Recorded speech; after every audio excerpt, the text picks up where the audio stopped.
Hello guys, welcome to the channel. Today we are talking about what if Naruto was Madara's grandson. Part 6. Madara's lineage did not end at the Valley of the End. His legacy lived on through Minato and into Naruto. If you enjoy the video, please like and subscribe. It will help us make more videos for you. Now let's begin. Konoha Gates. Tsunade, Mebuki and Jiraiya were standing at the gates awaiting the arrival of Naruto's team. Naruto had sent a message that they would be arriving at any time and, as such, Tsunade was by the gates with a couple of ambushes ready to take Uchiha Sasuke into custody pending his trial. They were all blinded by a bright yellow flash. Once they regained their vision, they focused on the 5 shinobi standing in front of them. They looked like they had been through some battle. Only Naruto and Hinata looked like they still had fighting capabilities. The others were sweating, with their clothes thrashed. Shikamaru seemed to be limping a little, but everyone else was rather healthy. Nothing a night's rest of sleep wouldn't cure. Where is the Uchiha? Tsunade asked, confused. From what she understood, the mission was successful with the capture of Sasuke. Here, Naruto said, and used his Kamui to drop Sasuke into the ground. Thank you, Naruto-san, Mebuki said, and Naruto simply nodded. Mebuki slowly approached the Uchiha with a smile in her face. This is for my daughter, Mebuki stated, and kicked him hard in the balls, making everyone male cringe at the sight. Even Akamaru whined. What the hell happened? Tsunade asked, looking towards the smoking Uchiha lying unconscious on the ground. Don't tell me he gave you all this trouble. Tsunade said, pointing to their clothes and general fatigue.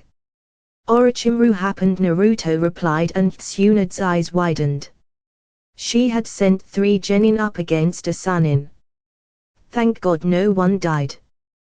Did you manage to kill him?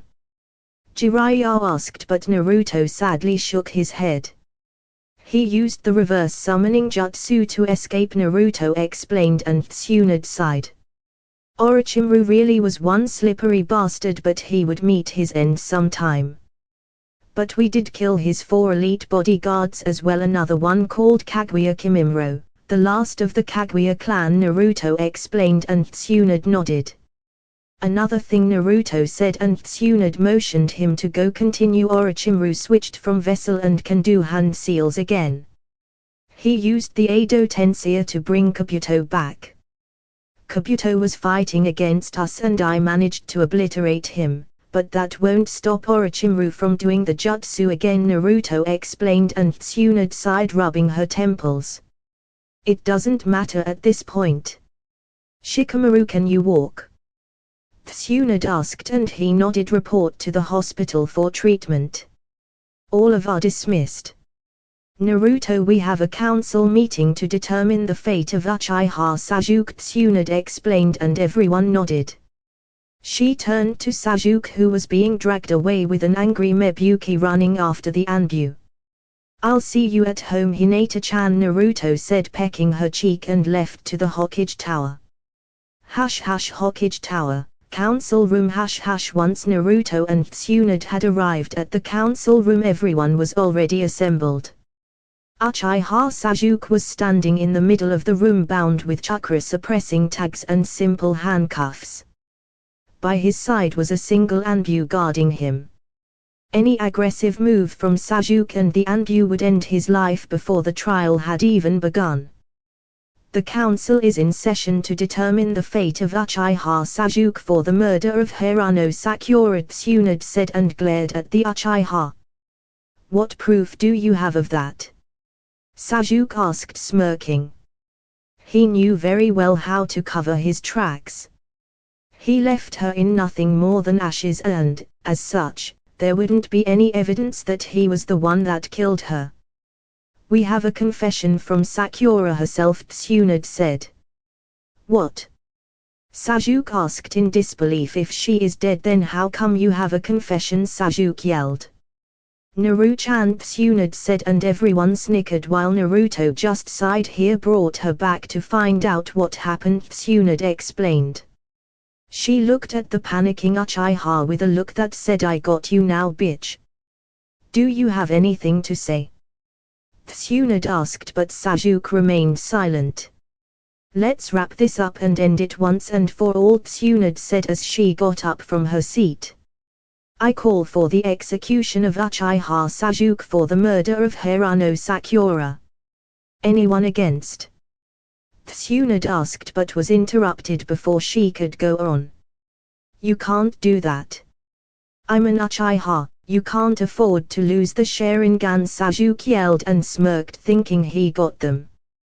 Tsunade just looked at him with a pathetic look. You seem to be forgetting about Naruto-chan, Tsunade simply stated, making Sasuke's eyes widen. He wasn't the last Uchiha anymore, so he was expendable. And it was you that brought this upon you, Tsunade said, and was about to call the vote when she was interrupted by Mebuki. If I may suggest an alternative sentence, Hokage-sama, Mebuki said with a very sick smile that sent shivers Sasuke. Sasuke was considering that maybe death would far better than what was coming.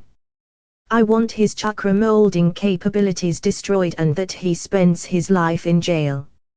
I want him to know that he will never have his revenge on his older brother. I want him to feel the desperation as he slowly withers away into old age, knowing that he would never avenge his family, Mebuki said, smiling, and even Tsunade shivered. That was one cold sentence, even worse than death. Sasuke would be locked up forever, knowing that his family would have died in vain and that their killer would walk the earth free. Helleth no fury like a woman scorned, Shikaku thought to himself. I don't see why not. Everyone in favor?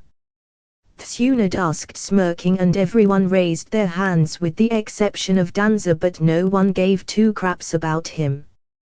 The sentence will be carried immediately, Tsunade said, and motioned to Naruto to destroy his chakra network.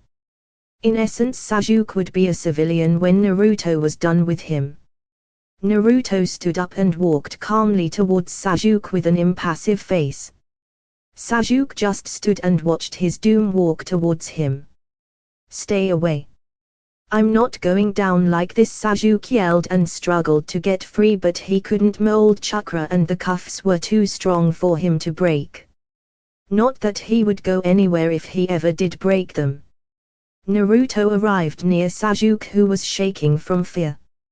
Naruto placed his right hand over his chest and focused his chakra. Kanji started spreading through his whole body until it covered it completely.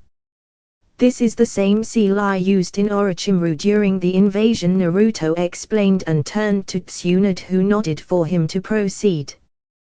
This might sting a little bit, Naruto said as he placed his right hand in the tiger seal. Activate, Naruto said and activated his seal. Sasuke screamed in pain and rolled on the ground. Naruto took the liberty of delaying the destruction as much as possible as further punishment for his actions. Around 5 minutes later, Sasuke stopped screaming and simply laid on the ground with labored breaths. If anyone looked at him, you could see his dead look. The look of someone who just had his entire life taken away and was forced to know that he would never get what he wanted. Can you confirm, Hayashi-san? Tsunade asked. I confirm. His chakra network is destroyed.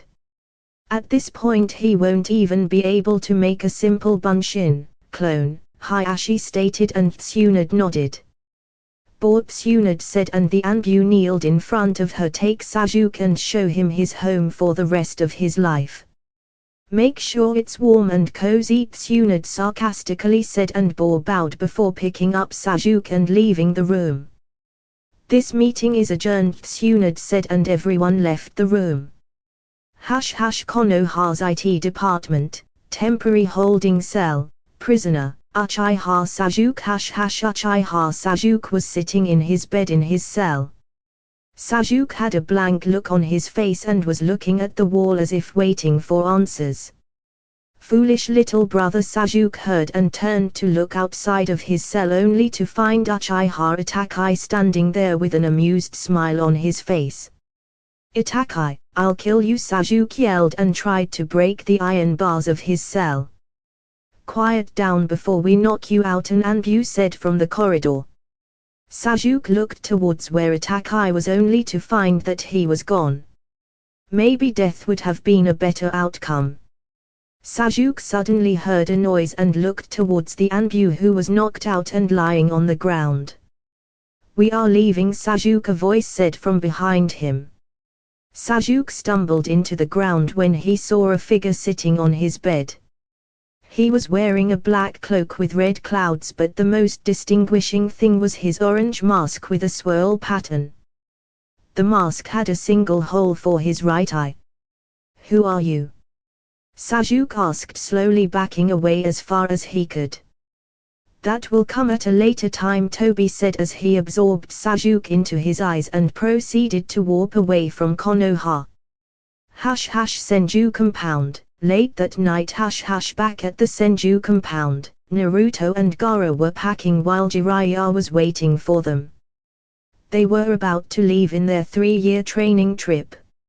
Even though Naruto assured everyone that he would regularly visit and that would bring Gaara, everyone was still a little sad. Hinata was also sad. Naruto told her that he would visit her every day, but that wasn't enough. They had been living together for years and they spent almost all of the day together, only to at night sleep together, sharing each other's warmth. Don't worry, Hinata. Maybe if you give it all you can join them in their trip, Tsunade said, and Hinata slowly nodded. Naruto walked out of the room with a large scroll on his back. Gaara also had a scroll trapped around his sand god. I guess this is it, Hinata-chan, Naruto said, approaching and hugging her. I'll see you tomorrow, Princess, Naruto said and gave her a slow and passionate kiss. They reluctantly broke away when Jiraiya warned them that he wanted to arrive into next town before it was night. Until we see you again, Naruto said, and the 3 of them dashed away from the Senju compound. I'm going to miss that pervert, Tsunade said, wiping away a small tear. Akatsuki hideout. Tobi arrived at his hideout and proceeded to remove Sasuke from his dimension. Sasuke fell to the ground and slowly backed away from the man standing in front of him. Without chakra, Sasuke knew that he was powerless and that pretty much any shinobi could take him on and defeat him. Relax, Sasuke, Tobi said, slowly moving his hands towards his mask. I take care of my family, Tobi said as he removed his mask, only for Sasuke to widen his eyes and promptly faint. Otogakyo. Deep in Otogakyo, Orochimaru and the newly summoned Kabuto were buried deep inside a lab. In the middle of the lab, connected to several pipes and wires, was a large tank filled with a green fluid. Inside the tank was a small ball of something. Judging by the grinning face of Orochimaru, it must be something good. Orochimaru was salivating at the prospect of having the Sharingan bloodline he always craved for. Orochimaru just watched as his new creation was slowly maturing away. During his battle with Naruto, Kabuto had managed to extract a couple of vials of blood from Sasuke. Orochimaru, together with Kabuto, had engineered a perfect replica of Uchiha Sasuke, who was now slowly maturing away inside the tank. How long until the vessel is viable for use? Orochimaru asked to Kabuto, who was running simulations in a nearby computer. I estimate 3 years, Orochimaru-sama, Kabuto replied. Good, Orochimaru said, licking his lips. Akatsuki hideout. Sasuke had recently been brought back to the land of the living as was staring at the figure in front of him. Sasuke tried flaring his chakra, but nothing happened for 2 reasons. First, the person in front of him wasn't an illusion, and second, he couldn't manipulate chakra in the first place, so he couldn't break the illusion even if he tried. FFA, father? Sasuke slowly asked towards the figure. The person standing in front of Sasuke without the mask had short, black hair that reached to his shoulders and onyx-colored eyes, with visible creases below them. "You can't be, you're dead," Sasuke said, shaking. The person in front of him couldn't possibly be, and yet he was. Uchiha Fugaku was standing in front of Sasuke, impassively looking at him. "I assure you that I'm very real," Sasuke Fugaku said in his typical cold and emotionless voice. "Why didn't come back to Konoha if you were alive? Why did you leave me all alone in there?" Sasuke yelled. He needed answers, and he needed them now. "I'm sorry, Sasuke, but neither of those things were possible." "I'll explain everything, just listen," Fugaku said, and Sasuke slowly nodded. "For starters, Itachi didn't simply kill our clan to test his strengths as he told you. If he ever had to measure against me, he would lose. The reason he decided to kill our clan was because of orders. We are Uchiha's elite. We deserved to control Konoha and rule it, unlike the Senjus. 14 years ago I summoned the Kyuubi, and the Uchiha clan was supposed to take control of the village after the confusion was over," Fugaku said. "However, that blasted Namikaze beat me to it. He was able to wound me and seal the Kyuubi into his newborn son, Senju Naruto. A couple of years after the Kyuubi incident, the Sundame and his advisors became suspicious about the origin of the Kyuubi's attack and decided to investigate. At that time, we were preparing a coup d'etat to take control of the village. They decided to plant a spy inside our clan, and who better than Itachi, who was a peace-loving shinobi. Understand so far?" Fugaku asked, and Sasuke slowly nodded, taking everything in. "Itachi began working as spy for the Sundame, providing information every time our clan gathered. I knew that our clan would stand no chance if the village was prepared to our attack. We had lost our element of surprise only because Itachi chose Konoha over his own blood," Fugaku said, gritting his teeth. "I had to come with a solution to save our clan, and the only choice was to kill them all," Fugaku said. "You call saving our clan killing everyone?" Sasuke yelled, and Fugaku sighed. "Sasuke, Fugaku started our clan is alive and well," Fugaku said, and Sasuke froze. What do you mean?" Sasuke asked, confused. This thing was confusing him to hell, and nothing was making any sense. "Zetsu," Fugaku said, and a plant-like shinobi emerged from the ground. "This is Zetsu, a member of the Akatsuki and my personal servant." "Fetch a clone," Fugaku ordered, and Zetsu formed a white clone who stood there waiting for orders. Fugaku made a small sign, and the Zetsu clone touched Sasuke and immediately took his form. Fugaku proceeded to kill the clone, but his shape and appearance remained. "These clones are special. They can replicate the DNA structure of anyone they touch, and even if they die they remain with it. Not even the more skilled medics can tell the difference. I used these clones and replaced the whole Uchiha clan with fakes. Their Sharingan is also functional to some extent," Fugaku explained. "Then that means that..." Sasuke didn't finish, but Fugaku completed the blanks. "That everyone is still alive and in hiding. Your mother, uncle, cousins, everyone," Fugaku said, and Sasuke smiled before scowling again.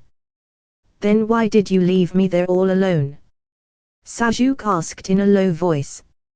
He was happy that his clan was alive, but what would that make for Itachi? "I'm sorry, but we had no choice. Itachi decided, in all his mercy, to spare you while he wiped out the clan. While these clones are foolproof, they aren't made for battle. They are very weak, and we couldn't risk it letting one in your place. The same way we could never retrieve you from Konoha, it would raise too many suspicion," Fugaku explained, and Sasuke slowly nodded. "What about Itachi?" Sasuke asked. "Ah yes, that fool Fugaku started. Did you know that I learned from Uchiha Madara and that I'm working on a plan designed by him? Fugaku said, and Sasuke's eyes widened. Naruto's grandfather? Sasuke asked, and Fugaku nodded, chuckling. Now that was a twist I wasn't expecting. He never said anything about having a son, Fugaku said, sighing. During my reign as clan leader I often had a clone take my place in Konoha so I could focus on our plans outside of the village. One time, Itachi contacted me thinking I was Uchiha Madara. He confided in me everything without knowing that he was talking to his own father, Fugaku said, laughing. Itachi, the so-called genius, was fooled in the end. You will deal with him when the times comes. I think of no better punishment than making him live with all the guilt and remorse when in fact he never killed anyone. Once I find you strong enough to deal with him, I'll let you kill him. He was a traitor to his own clan. He chose Konoha instead of his own blood and flesh, Fugaku snarled. I can't do anything. I can't manipulate chakra anymore, Sasuke said, looking down. No need to worry. I can easily fix that once I inject you with some of Zetsu cells.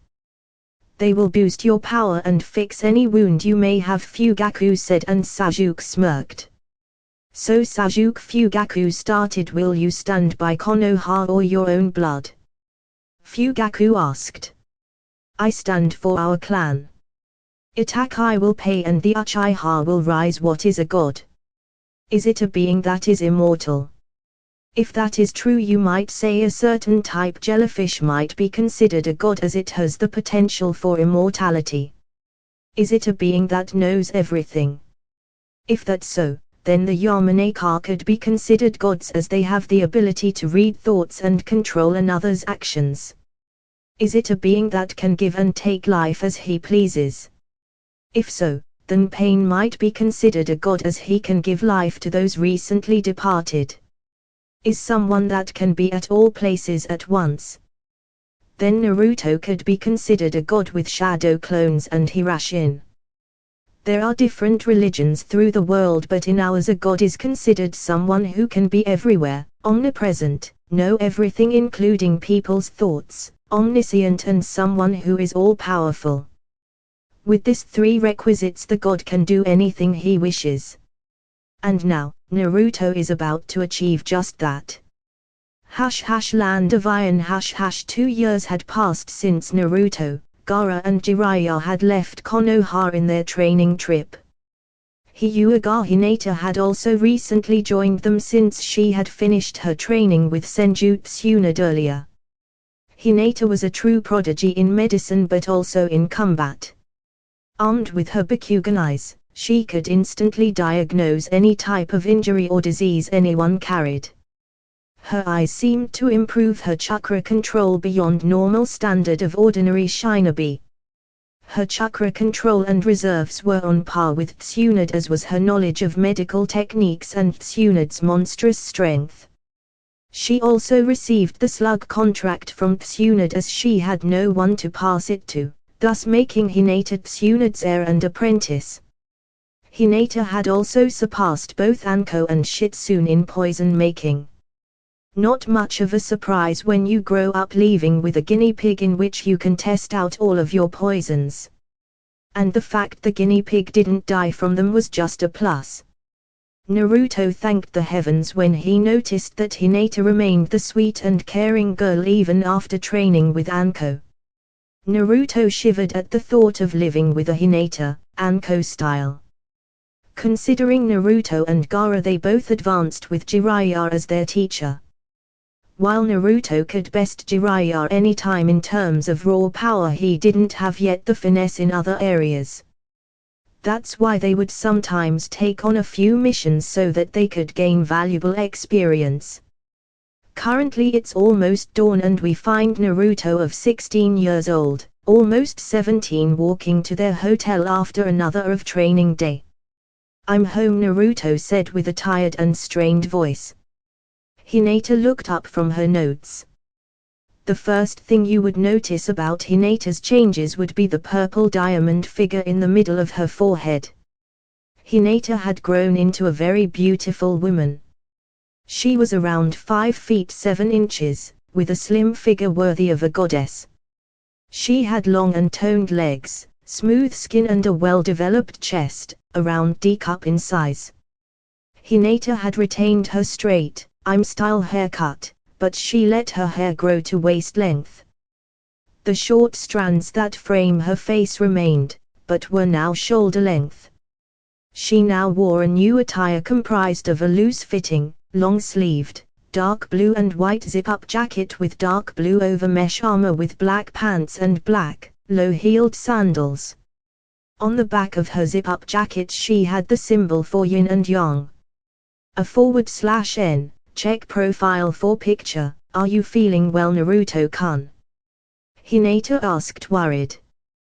While Naruto didn't show any external signs of a disease, she was a trained medic and easily spotted his slight discomfort. Is something wrong? Jiraiya asked him, making Gaara look at Naruto concerned. I don't really know, Naruto said, flexing his body. My chakra feels weird, Naruto stated as he released a small amount. His chakra seemed to be unstable and uncontrollable at this point. Let me take a look, Hinata said and activated her Bakugan. She was surprised when she saw Naruto's chakra acting up. It was like the chakra had a mind of his own and was all over the place in his body. It seemed to be affecting his muscles, bones, but it seemed more concentrated around his eyes. You are right, your chakra is acting weird. Lie down so I can properly check, Hinata stated, and Naruto sighed. I don't feel, Naruto was saying but didn't manage to finish as he simply fell to the ground completely unconscious. It was extremely rare for anyone to simply drop to the ground while talking. Naruto, all of them yelled and rushed to check up on him. Hinata was the first to arrive and was already performing a diagnosis with her eyes, trying to find what was wrong. She didn't understand, his chakra network was extremely active, too active for someone who had just passed out. His chakra seemed to be changing and rewriting his chakra coils. Get back, Hinata yelled, and everyone jumped back just in time to avoid a small shockwave of chakra that radiated from his body. His once deep blue chakra was now light silver, like the moon. His chakra capacity seemed to be increasing as this new chakra seemed thicker than his old one. His chakra felt so peaceful and yet strong, so unrestrained and yet controlled. Eventually the chakra calmed down and everyone let out a sigh of relief. Naruto groaned as he slowly regained his consciousness, but he felt somewhat stiff. Hinata could see his new chakra working overtime in his muscles. He slowly opened his eyes and everyone's breath hitched. His once blue eyes, or red one if was using the Sharingan, now had a ripple pattern in them. His eyes were silver with several concentric circles around his pupil, who seemed to have shrunk. Naruto's eyes had shifted into the Rinnegan, the eyes of the gods. The eyes of the sage of the 6 paths, the father of all ninjutsu. Father! Kurama /Shukaku whispered from their host's mindscape. There will come a time when all of you will be led down the right path. Kurama remembered the last words of his father just as he passed away. Is it Naruto? Kurama thought, looking at the fainted form of Naruto. That's the... Hinata thought to herself as she gazed upon the new eyes of Naruto. Rinnegan, Jiraiya thought, gobsmacked. It's true that he had seen them before, but he never saw one activating itself in front of him. Naruto groggily opened his eyes only to pass out again. Hinata approached him and did a quick check-up only to notice that he was only sleeping, but he seemed to be running with a small fever. She took him to their bedroom. Please be all right. Hinata whispered, clutching to his arm as she fell asleep next to him. Naruto's mindscape. Naruto woke up in his mindscape with Kurama looking at him curiously. Kurama was still trying to figure out how in the world would Naruto be able to awaken the Rinnegan. The eyes of his father, how Naruto did that he couldn't even start to understand. In the other hand, the sage of the six paths always talked in riddles when addressing the nine Baijuo. Kurama, what happened? Naruto asked as he groggily got up. His head seemed to be on fire. Forget that, his whole body seemed to on fire. Although it didn't hurt, it felt somewhat annoying. Tsk, Kurama scoffed. Do you even know what you just unlocked? Kurama asked and sighed at the oblivious face of Naruto. That's why I asked Furball. The last thing I remind is talking to Hinata-chan, Naruto explained with a tick mark on his eyes. You just unlocked the Rinnegan. My father's eyes, Kurama yelled, and Naruto's jaw dropped. He blinked, and blinked again as his brain rebooted and he processed the words he just heard. He quickly approached a nearby lake that he had created when he changed his mindscape to a more comfortable place. He immediately noticed his eyes. Instead of the traditional deep blue or blood red, they were now a dark silver with concentric circles around his pupil. He looked around and noticed that he could see chakra to a whole different level. While not in a detail that would rival with the Bakugan, he seemed to be able to see chakra everywhere. Kurama had red chakra while everything around him had a dark silver tone. Naruto withdrew chakra from his eyes and noticed how it receded back to his usual Mangekyou, then to his Sharingan until it stopped in his deep blue eyes. Naruto had unlocked the next level of his eyes. The final level of the Sharingan, the Rinnegan. The eyes of the gods that belonged to the Rakuda Sennin, father to all shinobi. The most revered Daojutsu in all existence. Of three great eyes, the Rinnegan was the most prized and powerful. On another perspective, the Rinnegan appeared to be the natural evolution to the Sharingan and, as such, it was only supposed to be two great Daojutsus. Though Naruto wondered why never any Uchiha had unlocked it before. My eyes keep changing. The moment I've mastered my Mangekyou, another one pops out, Naruto said, sighing. Although he was very glad for this power boost. Ungrateful brat. Many people would kill just so they could put their hands on those eyes, Kurama reprimanded the boy. I know, Naruto said, waving his hands in defeat. So Naruto started in a sing-sang voice as his eyes instantly flashed into the Rinnegan. What can these eyes do? Naruto asked giddy. Why would I know? Kurama replied. You said that these eyes belonged to your father, Naruto said in a deadpanned voice. Yes, I did, but that doesn't mean I ever saw him training them, Kurama said, sighing. I know a couple of powers, but the rest are unknown to me, Kurama explained, and Naruto nodded. I only know that it gives you control over all the elements, the Deva path and Prita path, Kurama said, and Naruto was drooling. Just the prospect of having natural affinities for all elements was good enough for him. Paths? Naruto asked, confused. Yes. The Deva path allows you to control gravity and the Prita path allows you to absorb chakra, Kurama explained, and Naruto's jaw dropped. His eyes were the best thing it had ever happened to him. You said there were more? Naruto asked, giddy to know the rest. It's best that I don't tell him about summoning the Jidomazo. I hope he never learns about it. Some things are best locked away for all eternity, Kurama thought to himself before thinking what to answer to Naruto. There are more powers. The reason he was called the Sage of the Six Paths was because he had more of these paths, but I only know of those two, Kurama said, and Naruto nodded. Why did I faint? Naruto asked, trying to find some answer. You fool. You think that the Rinnegan is a simple Daojutsu compared to the likes of the Sharingan or Bakugan. You think that just because your eyes change, you suddenly can use all 5 elemental natures. Kurama rhetorically asked. The awakening of the Rinnegan changes the host's body so they can withstand their power. It's the reason why your chakra is now silver, the reason as to, right now, your muscles are being rebuilt to be stronger than anyone else's, Kurama explained, and Naruto took the information like a sponge. I understand, but why did it activate so suddenly? Naruto rhetorically asked. I mean, I did nothing out of the ordinary today, Naruto stated, but Kurama was deep in thought.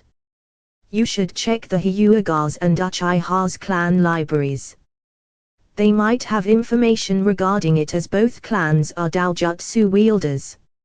As of now I might have a theory, Kurama said, and Naruto motioned him to go on. As you know, my father had 2 sons, each one inheriting a piece of his power. The older brother, Ken, started the Uchiha clan, while the younger one, Shin, started the Senju clan. Kurama started. Both Uchiha Ken and Senju Shin had descendants through the ages, disregarding the half-blood Uchihas, coming down until the last of each clan. Both your mother, Senju Kushina, and your father, Uchiha Minato, were the last of each other's clans. You achieving the Rinnegan might come from the fact that both the Senju and Uchiha's blood are together in you. Were it once divided in my father, it came together in you, Kurama explained. It's ironic, in fact, Kurama said, chuckling. Both clans started with my father and they seem to end with you. With Tsunade being past reproducing age, you are the last of both Senju and the Uchiha clan, the last descent of the Sage of 6 Paths, the last leaf of a once mighty tree, Kurama said in a sad voice. If I ever have any kids, do you think they will inherit my Rinnegan, or will my power be split between them? Naruto curiously asked. It's a good question, though only time will tell. Even though I'm sad to see my father's line reduced to a single member, at least the last member bears the same eyes as the original. Like I said, it's ironic. It feels like everything was meant to end with you, as both clans are extinct and the last member bears the Rinnegan, Kurama said, chuckling sadly. I guess, Naruto muttered, but you still didn't answer my question as to why it suddenly activated, Naruto stated, and Kurama got deep in thought. Building on the premise that the Rinnegan is achieved with both Senju and Uchiha blood, it's possible that could only be achieved once your body had fully matured. Moments earlier, before you fainted, I noticed that your yin and yang chakra seemed to be in perfect balance with each other, Kurama said. Look at it this way. Your body was too young to match the power of your soul. What I mean is that your yang chakra was weaker than your yin due to the fact that your body was still developing. Today must have marked the point where both energies balanced each other out to perfection, thus leading to the activation of your eyes, Kurama explained, and Naruto nodded, taking everything in. How do you come up with all this stuff? Naruto asked, surprised the fox's knowledge and reasoning. I'm just that good, Kurama boasted, puffing his chest out, making Naruto stare at him. Get going, your mate needs you, Kurama said, and Naruto left this mindscape. Hash hash Naruto and Hinata's room. Hash hash Naruto returned from his mindscape and found himself lying in his bed. He looked outside and the moon was shining in the sky. He looked down to see Hinata's asleep next him, clutching his arm furiously. Naruto brushed a few strands of her hair to the side so he could gaze upon her beautiful and angelic face.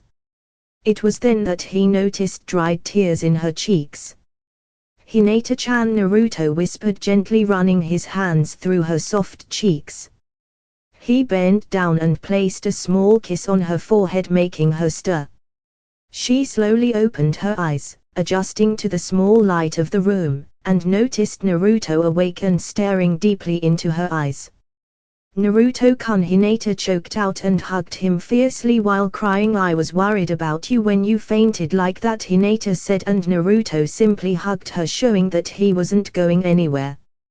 You know me, Naruto said, breaking the hug.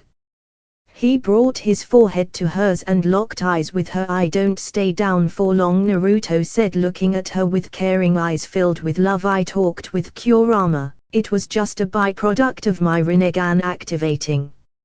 I'm not going anywhere soon. I'm staying with you forever, Naruto whispered and gently closed the gap between them. Their lips brushed together at first until they locked in a deep, passionate kiss. All the while, Naruto was caressing her face, feeling her smooth, flawless skin. Lemon scene, skip if you wish. Naruto and Hinata broke the kiss and simply stared at each other. Their eyes locked with each other's, each bearing all the love they felt for each other. There was nothing that could split them. They had been made for each other, like yin and yang. Naruto hugged Hinata and rolled on the bed until he was on top of her, never breaking their gaze. Hinata was mildly blushing. She had no idea how much Naruto liked to see her blush and giggle. He was in love with everything about her, her blush when embarrassed, her smile, laughs. He loved everything in her, she was perfect for him. Hinata was a very brave kunoichi, but what he loved most was her caring attitude to anyone, but even more to him. Naruto broke his gaze and kissed her again. Their lips brushed together, each one enjoying the warmth and softness of each other's lips. Naruto playfully licked her bottom lip, asking for entrance. She gladly opened her mouth, making their tongues clash. Naruto explored her mouth, leaving no corner alone. They were so enticed by the sensation that they didn't stop until they needed some air. They both split, gasping for air. Are you going to keep staring? Hinata teased, breaking Naruto from his dreams and making him chuckle. Maybe, Naruto playfully replied, kissing her again. Naruto started running his hands through her back, all the way into her smooth thighs. Naruto broke the kiss and started kissing her neck. He slowly brought his right hand up, feeling every inch of her body, her flat stomach, her firm breasts. He slowly unzipped her jacket and threw it out of the way. Underneath she had her mesh shirt and Naruto hesitated. Hinata noticed it and herself leaned up and removed her mesh shirt, remaining in nothing more than a purple bra. Their hearts were running a mile per minute. Naruto just stared at her. They might have lived together for a few years, but they still had their privacy. Hinata felt bold and took his hand and placed it on her breast. Naruto just stared at her until he gently squeezed her breast, enlisting a smile of satisfaction from Hinata. Her breasts were perfect, perky D cups. Naruto ran his hands through them, gently squeezing them, feeling how soft and warm they were. Naruto unclipped her bra and threw it out of way, leaving the twins out. Naruto used his thumb to twirl her pink nipples. Hearing a small groan, Naruto figured she liked it and continued his ministrations. While Naruto was playing with her breasts, Hinata was slightly dazed. That feeling was incredible that she just wanted to savor it and enjoy it as long as she could. Naruto had never touched breasts in his life, so he decided to experiment a little bit. He placed a hand on each one. He squeezed both breasts and heard a small moan as he continued to try out new things with his toys. Hinata frowned when Naruto detached himself from her breasts, but that was short-lived when Naruto brought his mouth to her right nipple and began to suck on it, gently at first but then a little more rough. Hinata threw her head back, raising her chest at the new sensation. She was on cloud 9 and Naruto was only working on her breasts. His wet tongue felt so different in her nipples, but she enjoyed it very much. She gasped as he alternated to her other breast and used his hands to keep both busy. Hinata didn't want to be the only one naked between both of them. She hugged Naruto and rolled him around until she was on top of him. "You are the one with too many clothes now," Hinata teased, and Naruto didn't need to be told twice. He quickly removed his jacket and shirt, leaving his torso naked. She admired his physique, his broad shoulders, muscles and toned chest. She leaned down and ran her hands through his chest, feeling his muscles. "You are perfect, Hinata-chan," Naruto said, wrapping his arm around her and bringing her lips to his own. They met in a love-filled kiss. Once they broke apart, Naruto carefully observed Hinata's body. Even though they were shinobi, she was perfect. No trace of scars or other cuts, her skin was smooth and flawless. Hinata sighed blissfully as Naruto started planting butterfly kisses everywhere. Naruto traced her jawline and began descending, kissing both breasts and going down onto her flat stomach. Naruto reached his next obstacle, her pants, since they still had clothes from the waist down. Naruto looked up, asking for permission, to which Hinata nodded. Naruto quickly removed her pants, leaving her in just purple underwear that matched her long removed bra. Naruto trailed both her thighs, leaving kisses all over until he reached the middle section. Naruto noticed that her panties were soaked, that they almost see-through. Hinata felt a urge to cover herself from embarrassment, but she didn't get the chance as Naruto gave her a long lick through the fabric. Her breath hitched and she let out a loud moan of pleasure. "You're so wet, princess," Naruto teased, looking at her embarrassed face. Shut up," Hinata said between breaths. Naruto chuckled slightly before slowly removing her panties. Naruto took a good look at her womanhood and it was dripping with her arousal. Hinata's body tensed as Naruto approached her, but she quickly forgot that when Naruto's mouth latched itself to her core. Hinata's back lifted from the bed as Naruto began licking her moist entrance. Naruto noticed that Hinata seemed to shiver every time Naruto gave her a long lick. Naruto was happy that he could pleasure his lover with just a simple touch. Her breathing was harsh and uncontrollable. She reached down and grabbed Naruto's hair, needing to hold on to him, unknowingly pushing him deeper. Naruto continued licking her over and over, hearing the moans that filled the room, licking around her nether lips, clit, and driving his tongue into her. This was an all-new experience for her and she loved it. NaruHina moaned as Naruto drove his tongue inside her wet folds and started exploring. Naruto's tongue swirled inside her womanhood, trying to reach everywhere. Naruto removed his tongue from her folds and detached himself from her. He looked up to see Hinata's clouded face from the pleasure. Naruto gently licked a small nub of nerves, making Hinata gasp and moan even louder. Naruto was happy he placed a silent seal, otherwise they would star on Icha. Naruto resumed his ministrations on Hinata until he felt her start shaking and he assumed she was close. Just that feeling of Hinata squirming under him made him want to devour her even more. Hinata was losing her mind, she could barely think at this point. Naruto. IMG Gunner. Oh god, Hinata didn't get to finish as she yelled and came all over Naruto's face. Her hips raised from the bed as she gripped Naruto's hair hard as she came down from her orgasm. Hinata collapsed on the bed, breathing hard and with sweat rolling over her body. Her body seemed to be glowing under the moon's light. Naruto licked the remaining juices from Hinata and rose to meet her face. "You are delicious, princess," Naruto said, wiping his mouth with his forearm as someone who just finished a meal. Hinata looked down to see the bulge in his pants. Hinata had already seen Naruto all naked with her Bakugan eyes, and she knew how big he was. It must feel discomforting having his hard member trapped. "Naruto-kun, I want you," Hinata whispered as they broke their kiss. Are you sure? Naruto asked.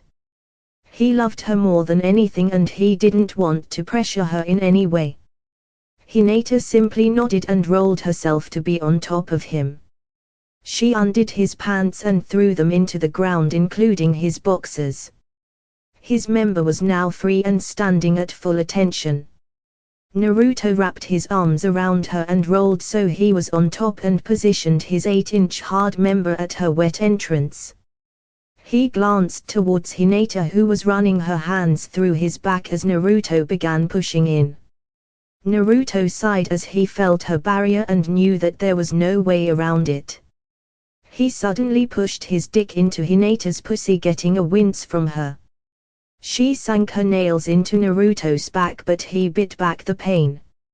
Naruto leaned forward and kissed her to lessen the pain of having her virginity taken until he rested inside her.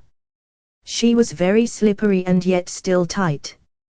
Hinata never felt so full of something in her life. It felt amazing to be connected to the person she loved above all in this world. Naruto didn't move, allowing Hinata to adjust herself to his member. You can move now, Hinata said, and Naruto nodded, slowly withdrawing his member before pushing back in. This feeling was indescribable to him, it felt unbelievably good. She was really tight, wet, hot, and it felt great. He kept up a moderate pace until she was adjusted. Naruto moved slowly at first until he began to speed up, rocking his hips. Ugh, it's amazing, Hinata moaned out. Hinata's breathing was labored as was Naruto's. You are perfect, Hinata-chan, Naruto groaned out as he continued his thrusts. Naruto would speed up when she moaned louder as he liked doing it faster. Faster, she said, and Naruto complied, speeding up. Harder, she said a while later, and once again, Naruto complied, burying himself completely inside of her and receiving a moan of approval. He could hear his skin smacking hers as he continued to make sweet love to the woman he treasured.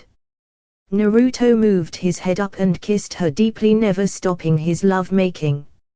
Naruto could feel the sweat form on his body, and looking down at Hinata he saw that she was also sweating. The room became hotter and the sounds of moaning and the loud slaps from their skin could be heard. Naruto felt Hinata's walls starting to clamp up on his member even harder, meaning that she was close. Naruto sped up his thrusts as he was also close to his orgasm. Hinata wrapped her arms around Naruto's back and her legs around his waist, pushing him deeper. Naruto-kun, I'm coming, Hinata yelled as she climaxed. Naruto felt her walls tighten and he held on to her tighter, shooting his sperm deep inside of her. Hinata did her birth control jutsu so she didn't get pregnant yet. Naruto fell to the bed next to her, both taking deep breaths. Naruto kissed her one last time. I love you, Hinata-chan, Naruto whispered, embracing her. I love you too, Hinata replied as Naruto pulled the sheets over them and they fell into a deep sleep in each other's arms. Lemon scene end, #. Next morning #. Within the dark room, a few beams of light managed to sneak through the windows and managed to hit Senju Naruto. Naruto started stirring. He felt he didn't get much sleep last night and he knew the reason when the memories came rushing into him. He looked down to see his princess clinging to him with a happy smile on her face. Naruto smiled and began to gently run his hands through her soft hair. No matter how messy it was for last night's activities, she remained beautiful. Her hair was so soft and silky, he just loved feeling her hair. Hinata began to stir as she felt someone gently stroking her hair. She instantly knew it was Naruto. She simply snuggled closer to him and sighed happily. Morning, beautiful, Naruto whispered, kissing her forehead. Good morning, Naruto-kun, Hinata replied, sighing blissfully. Good night. Naruto innocently asked, making Hinata giggle. Best night of my life, Hinata replied, drawing circles in his chest. After all, they were both still naked and Naruto did enjoy having her breasts pressing against his chest. "I'm glad," Naruto said, and both fell into a comfortable silence, enjoying the warm feeling they got from being together. "Hey, Naruto-kun," Hinata called out, and Naruto hummed in response. "Please tell me you placed some silent seals," Hinata said, blushing. "Why do you ask?" Naruto asked teasingly. "I think I was a bit loud last night," Hinata mumbled beneath her breaths, making Naruto chuckle. "That was the most beautiful sound I've ever heard, and it's reserved to me, so don't worry," Naruto replied, and Hinata nodded. She really didn't want to deal with Jiraiya if he found out they shared more than a bed last night. "Oh shit," Naruto thought when he heard snickering inside his mind. Naruto paled when he recognized the voice. He forgot to cut Kurama's connection last night. "I'm so proud of you, my boy," Kurama yelled from within his mind. "Please tell me you didn't watch," Naruto asked. "I did more than watch, I recorded it," Kurama replied, grinning like a fox. "Why would you do that? You don't even have a gender, how could you even get turned on?" Naruto asked, confused. While Kurama had a male personality, he really didn't have any of the organs to back it up. Kurama was a Baijua, he didn't organs or bones or flesh, he was just chakra with a mind. "So, it's teasing material," Kurama replied, and Naruto's sweat dropped. "You okay, Naruto-kun?" Hinata asked as she watched Naruto space out. "Yeah, I forgot to cut Kurama off, so we did have an audience," Naruto said, rubbing the back of head, and Hinata blushed, but she didn't want to think of that right now. "You know," Naruto started, "Jiraiya and Gaara are probably worried about us. We have been here since last night and it's already noon," Naruto said, and Hinata pouted. "5 more minutes," Hinata pouted, making her best puppy dog face. "How about we go take a shower?" Naruto simply asked. "T2 together?" Hinata asked, blushing. Naruto just looked at her, he didn't think of that when he asked. Naruto got an evil glint of his eyes. "What are you implying, princess?" Naruto asked in a teasing voice. No, nothing," Hinata stuttered, and Naruto chuckled. He pushed the sheets away from them and picked up Hinata from her bed, carrying her bridal style into the bathroom. When they were finished, they could both say it was the best shower they ever had. Hush hush outside, hush hush. Jiraiya and Gaara were running through Taijutsu katas trying to improve Gaara's Taijutsu when they heard the door unlock. They stopped their training to see Naruto and Hinata walking out together. Naruto seemed fine, as if nothing had happened. "How are you feeling, Naruto?" Jiraiya asked, but Naruto waved him off as he sat down to eat something. "It's nothing. Everything that happened was because of my Rinnegan activating, I'm fine," Naruto replied, and Jiraiya sighed in relief and turned to Hinata, who seemed to humming a tune while eating some bread. "I'm so proud of you," Jiraiya yelled and started dancing around the table like a headless chicken. His mental, Naruto thought as he looked at his godfather. "You finally became a man," Jiraiya said, crying animates. Gaara choked on his food, Hinata dropped her bread, and Naruto splashed water all over the table. What? Naruto asked, getting up from the table. "Don't try denying it, kid," Jiraiya said, crossing his arms. "I know that glow when I see it," Jiraiya said, pointing to Hinata, who was blushing and looking away. "Have you ever heard of privacy?" Naruto asked, yelling at his godfather. "So, tell me," Jiraiya started, licking the tip of his pen and taking out a notebook. "How was she?" Jiraiya asked, and the temperature dropped several degrees. Even Gaara backed away, with Shukaku telling him to run for his life. "I thought you stopped being a pervert, Jiraiya-sama?" Hinata sweetly asked. Jiraiya turned around, dropping his notebook and crying for mercy. Hinata punched him the face so hard that even the ground shook. Jiraiya was sent flying out of the hotel and crashing into the ground, making a decent crater. I forgot Ba-chan taught Hinata-chan her super strength, Naruto thought to himself, and agreeing to never piss her off. Training grounds. All four of them ate their breakfast and came outside to train again. However, once they all got outside, they stopped and stared at Naruto as if waiting for something. Let's see it, Jiraiya said, and Naruto's sweat dropped and channeled chakra into his eyes. Everyone watched in fascination as Naruto's eyes became red with 3 black tomos, then they started spinning until they became his eternal Mangekyou Sharingan. Then it stopped. Naruto channeled more chakra into his eyes and they pulsed with a silver color. His eyes started spinning outwards, shrinking his pupil and forming several rings around the pupil. I still don't believe I get to see another one, Jiraiya said, getting interested by Naruto's eyes. They seemed to be radiating power. Wait, Naruto said, stopping Jiraiya in his tracks. Another one? Naruto asked, surprised that Jiraiya had already seen another. Yes.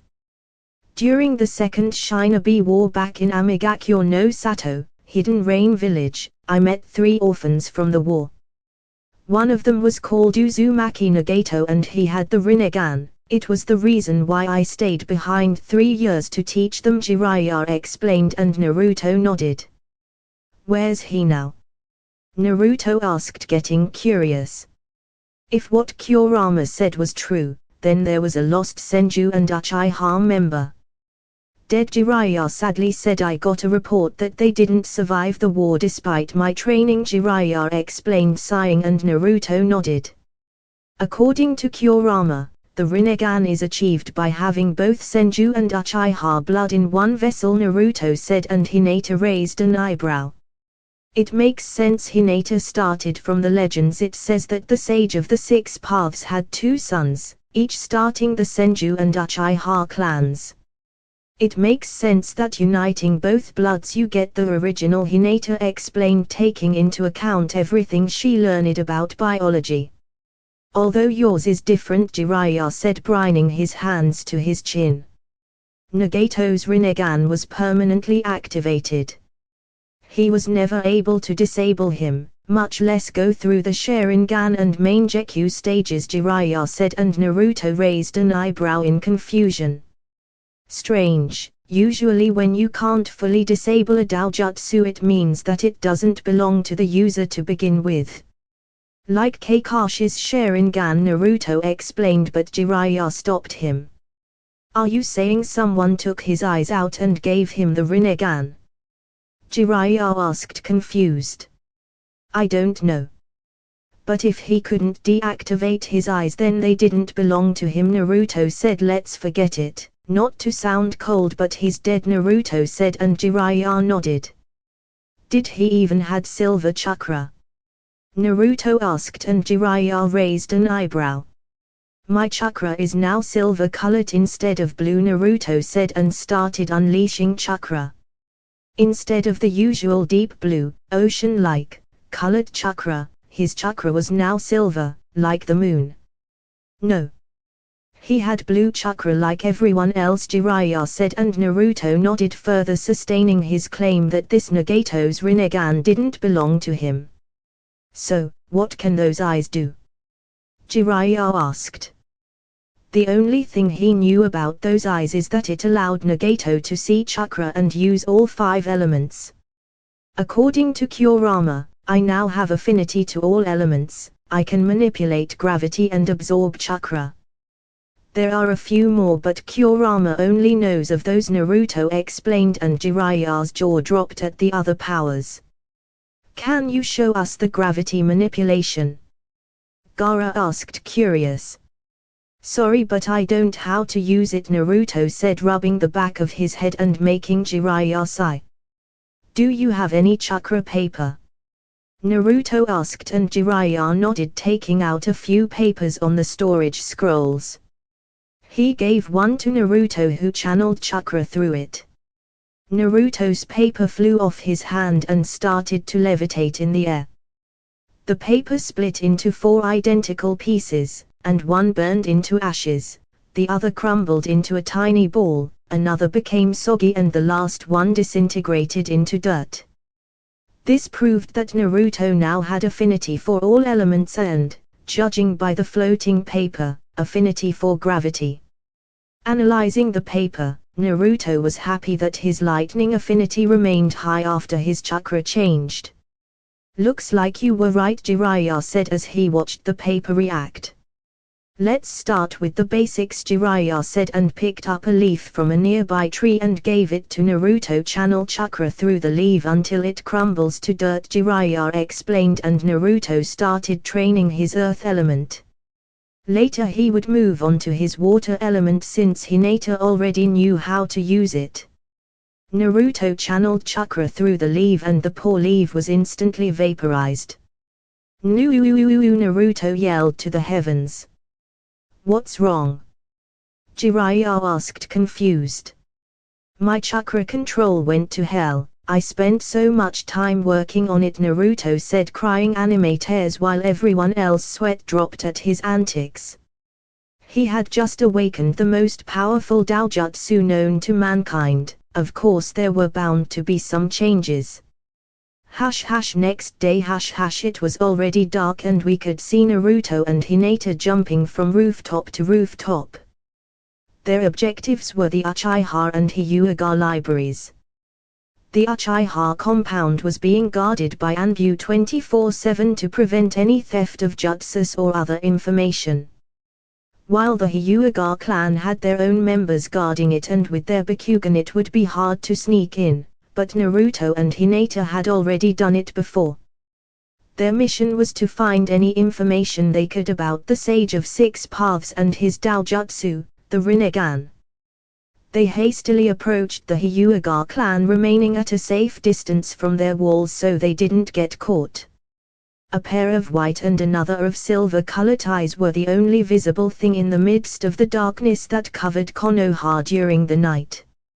Naruto looked up at the sky to see it cloudless. He could see the endless number of stars shining away in the sky. He also noticed that with his Rinnegan he was able to see a spherical barrier surrounding the entirety of Konoha. He never knew that Konoha housed such sensing barrier around it, but he figured it was a very well-kept secret. Hinata used her Bakugan and analyzed the patterns of the 4 guards guarding the Hyuga clan's walls. It was a shame that Naruto didn't have his Mangekyou when they last entered this compound, otherwise he could just warp right into the library. Hinata noticed that the guards only used their Bakugans every 5 minutes for a routine check. Once the guards deactivated their eyes, both Naruto and Hinata jumped in front of a Hyuga guard. The last thing he saw was a pair of blood-red eyes. Naruto placed a genjutsu on the guard, making Naruto and Hinata invisible to him. If the other guards found this guard on the ground, it would raise the alarms and that would screw their attempt. Naruto made them invisible as they easily walked up the walls and sneaked into the compound. Naruto had gained most of his chakra control back during the previous day with a couple hundred shadow clones. Interestingly enough, his chakra control became even better than it was before, allowing him to even use genjutsu with ease and making it possible for him, a Jinchuriki, to use some healing techniques. They walked down the walls and Hinata still had her Bakugan activated. Naruto couldn't see through walls, so he left that to Hinata. Naruto used his Kamui and phased both through the walls until they reached the library. All of the scrolls were protected so that only the Bakugan could read them, another form of protection against anyone wishing to steal the secrets of the Hyuga clan. Naruto stood by the doors, watching for any stragglers that may pass by while Hinata and a couple of her clones skimmed through the scrolls, diaries and records. Hinata couldn't believe what she was reading.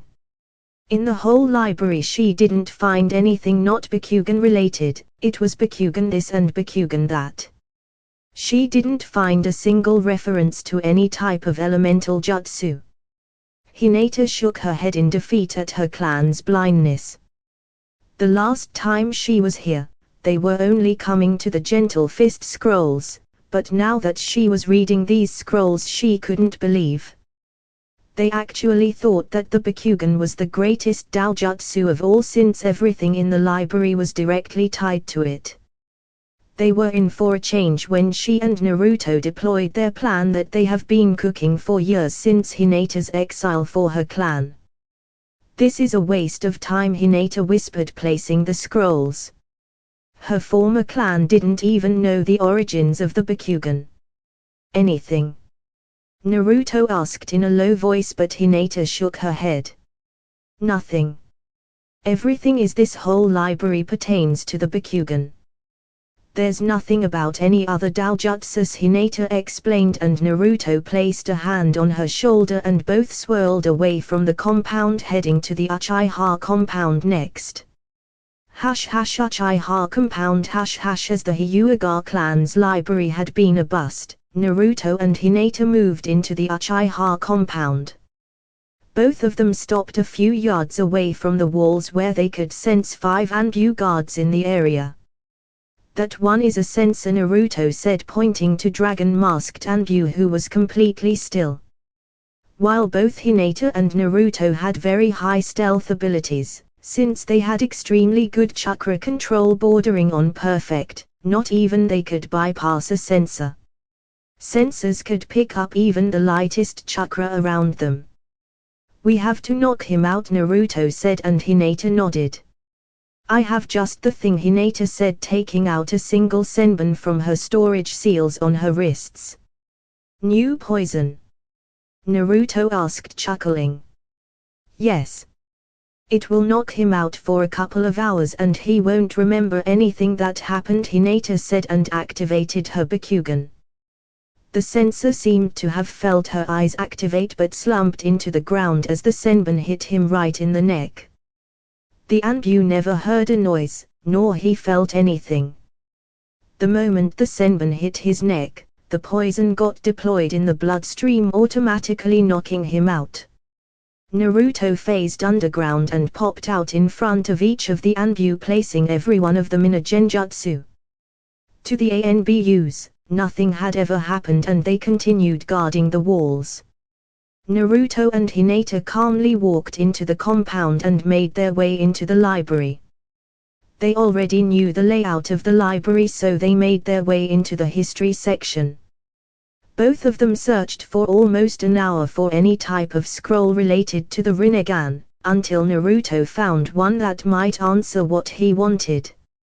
History of the Sage of the Six Paths. The Sage of the Six Paths, the father of all shinobi in every way of the word. He was the first human to ever be able to manipulate chakra. He was the savior of all humanity when they were faced against an overwhelming enemy. Not much is known about him, but we know that he existed, lived and died like any other shinobi today. I think we should start as to why he became such a legend. There was once a time in which humanity seemed to live in harmony without wars or hate. But that time was short-lived as, one day, a huge monster appeared out of nowhere, the Juubi, 10 Tails, as it was later on called. This creature created tsunamis, crushed mountains, it split the continents apart. It's believed that today's world layout is a direct result to this creature's work. Nothing could rival its power. Mankind tried to fight but they were squashed like bugs. When all hope seemed lost and mankind seemed to have accepted their fate, a new hope rose. A single man appeared and faced the great Juubi alone.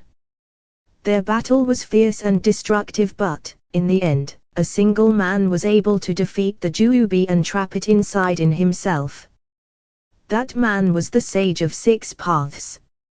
During the remains of his life he traveled the world, spreading the ninja doctrine, or ninjutsu as today it's called.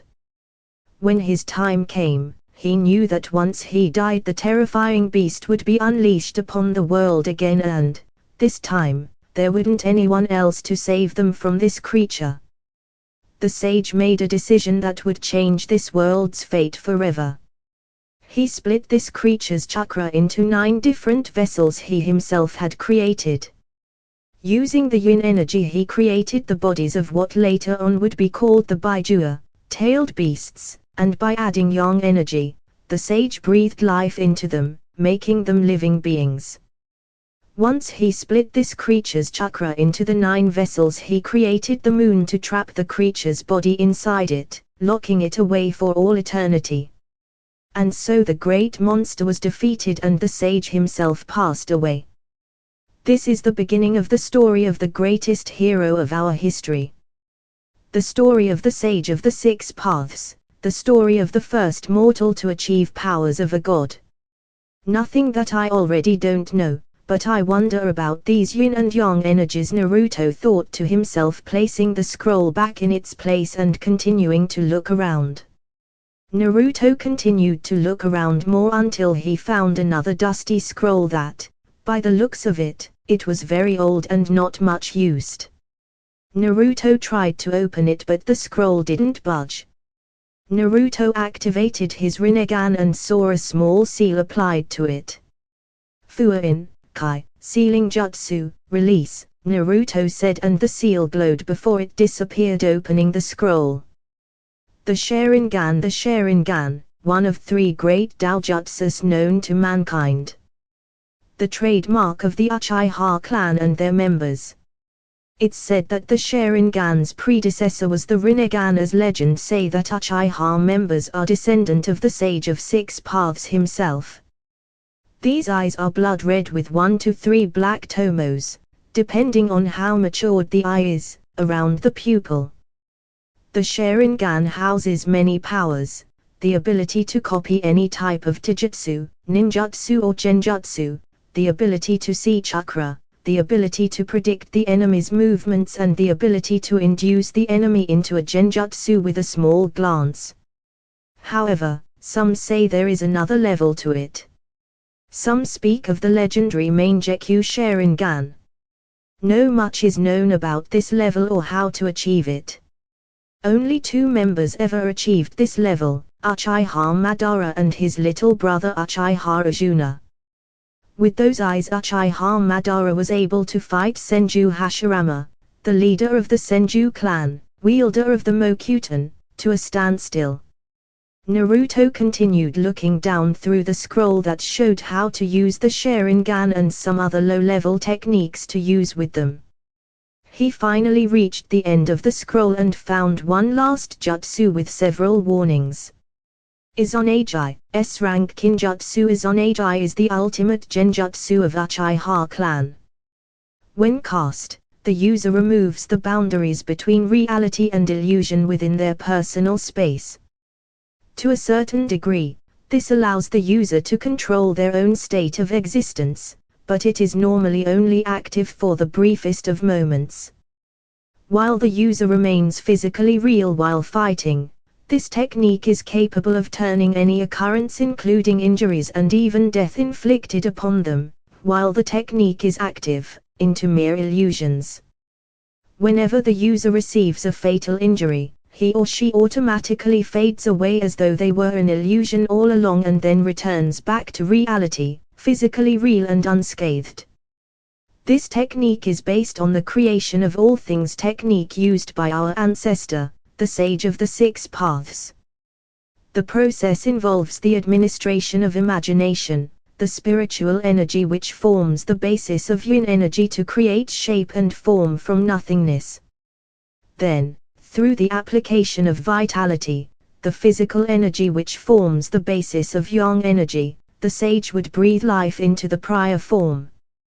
Thus, a technique with the power to turn imagination into reality was born, known as Izonagi. While this technique is much weaker than the creation of all things, it can be used by those of Uchiha blood with their Sharingan. However, it comes with a heavy price. In exchange for the brief control of reality that it allows them, The Sharingan with which Izanage is cast becomes blind. For this reason our clan has labeled it a Kinjutsu. Naruto read this with his eyes widened. He already knew that his eyes were strong, but to be able to create form from nothing and breathe life into it. I assume that's how you were born? Naruto asked his partner, who nodded. The sage really was something else. Being able to create and give life is meant for gods, not mortals. Naruto thought to himself if he ever would be able to do the same thing with his Rinnegan. While the Uchihas would become blind due to not possessing the Rinnegan, theoretically Naruto would be able to use these techniques to the extreme without any type of backslash. I think we have everything, Hinata-chan, Naruto said, and she nodded, placing everything back in place. Hinata did one last scan around the compound as they were about to leave. Wait, Hinata called out as she seemed to find some type of storage underneath the Uchiha's main hall. There seems to some type of room beneath the main hall, Hinata called out, and Naruto raised an eyebrow. Let's check it out, Naruto said, and both walked out the library and into the main hall. They quickly reached the main hall. Where's the entrance? Naruto asked to Hinata, who had her Bakugan blazing and searching the surroundings, analyzing that room's layout. I can't seem to find it. The whole area is shrouded in chakra, Hinata explained. Can you place us directly on top of the room? Naruto asked, and Hinata nodded. They both walked into the main hall and stopped in the middle of the room. It's directly beneath us, Hinata said, pointing to the ground. How much further down? Naruto asked, and Hinata estimated the length. About 5 meters, Hinata answered, and Naruto nodded. Naruto hugged Hinata and used his Kamui to sink underground until they reached the room. It took them only a couple of seconds until they touched the ground inside the room. Everything in the room was dark that even Naruto and Hinata could barely see with their doujutsus. Kaiten, Gukeikyuan no Jutsu, Great Fireball Technique, Naruto said, and sent a very small fireball towards 2 nearby torches. He used it a couple more times until the whole room was lit. They looked around and the room had nothing more than a table with many chairs around it. He looked towards the other corner. In the middle of another small room was a single stone. The stone was surrounded by 2 torches, one in each side, and it appeared to be old, very old. Naruto still had his normal Sharingan activated from using his Kamui and started reading the tablet. What are you doing? Hinata asked, confused. That tablet is blank, Hinata said, and Naruto raised an eyebrow. It seems that only the Sharingan can read it, Naruto replied as he could see the text perfectly and started reading. Congratulations on unlocking the Sharingan, my fellow descendant. The Sharingan, the Daojutsu of my eldest. With it, you are capable of many things. The base Sharingan has 3 levels. With 1 to Mo. Naruto read again what the Sharingan could do, until he reached the last section of the tablet. But there is more to the Sharingan. My eldest seems to have unlocked another stage to it. He called it, Mangekyou Sharingan. With it, his power is far greater than the standard Sharingan. With these new eyes that he unlocked, he's able to success DFSFWGQWGRTHYDSFSDFSDF. Naruto got confused as he suddenly couldn't read anymore. That part of the tablet seemed to be some random letters all scribbled together. Try using your Mangekyou to read it, Kurama suggested, and Naruto didn't have anything to lose. Naruto activated his Mangekyou and the random letters seemed to rearrange themselves to form coherent phrases and words. He's able to access powerful ninjas, and other types of illusions far greater than the ones provided by the standard Sharingan. With his new eyes he's also able to see better and with far more detail than before. According to him, he unlocked these eyes when he was sparring with my youngest. What can I say? Their training battles always seem to escalate and I'm the one who has to fix everything. I wrote this tablet at my eldest request. He wants to leave something of him for his future descendants, but something that only his descendants can read. I also decided to leave, in this tablet, how it all began. It was a stadgrafsdet this again, Naruto thought to himself, sighing. He decided to activate his Rinnegan to see if he could read it. Surprisingly enough, all the text in tablet became visible. It was a time of war. Mankind was constantly at war, endless bloodshed from all sides that seemed to stop at nothing. When someone thought that the war was over, it was still the beginning. My mother, Kaguya Otsutsuki, sought a way to end the war and all the pain and loss of life that came from it. In our home there was a tree. It was a tree of such magnificence and magnitude that some considered it to be a god. This god tree easily outshone mountains in terms on height. It would never lose any leaves or seem to grow old and wither. According to the scrolls, the god tree has always been there and our records go back thousands of years. According to the scrolls, every millennium this tree would generate a small fruit. While the scrolls clearly said that it was forbidden to eat it, my mother was desperate with the war looming outside of her lands. She decided to consume this forbidden fruit of the god tree. With it, she became able to manipulate chakra and allowed her to single-handedly end the war that seemed to plague the lands. Years passed and the flame of war never once ignited again. Then I, Hagoromo Otsutsuki, was born. I inherited the same type of power my mother possessed and along with it, I received my Daojutsu which I called Rinnegan.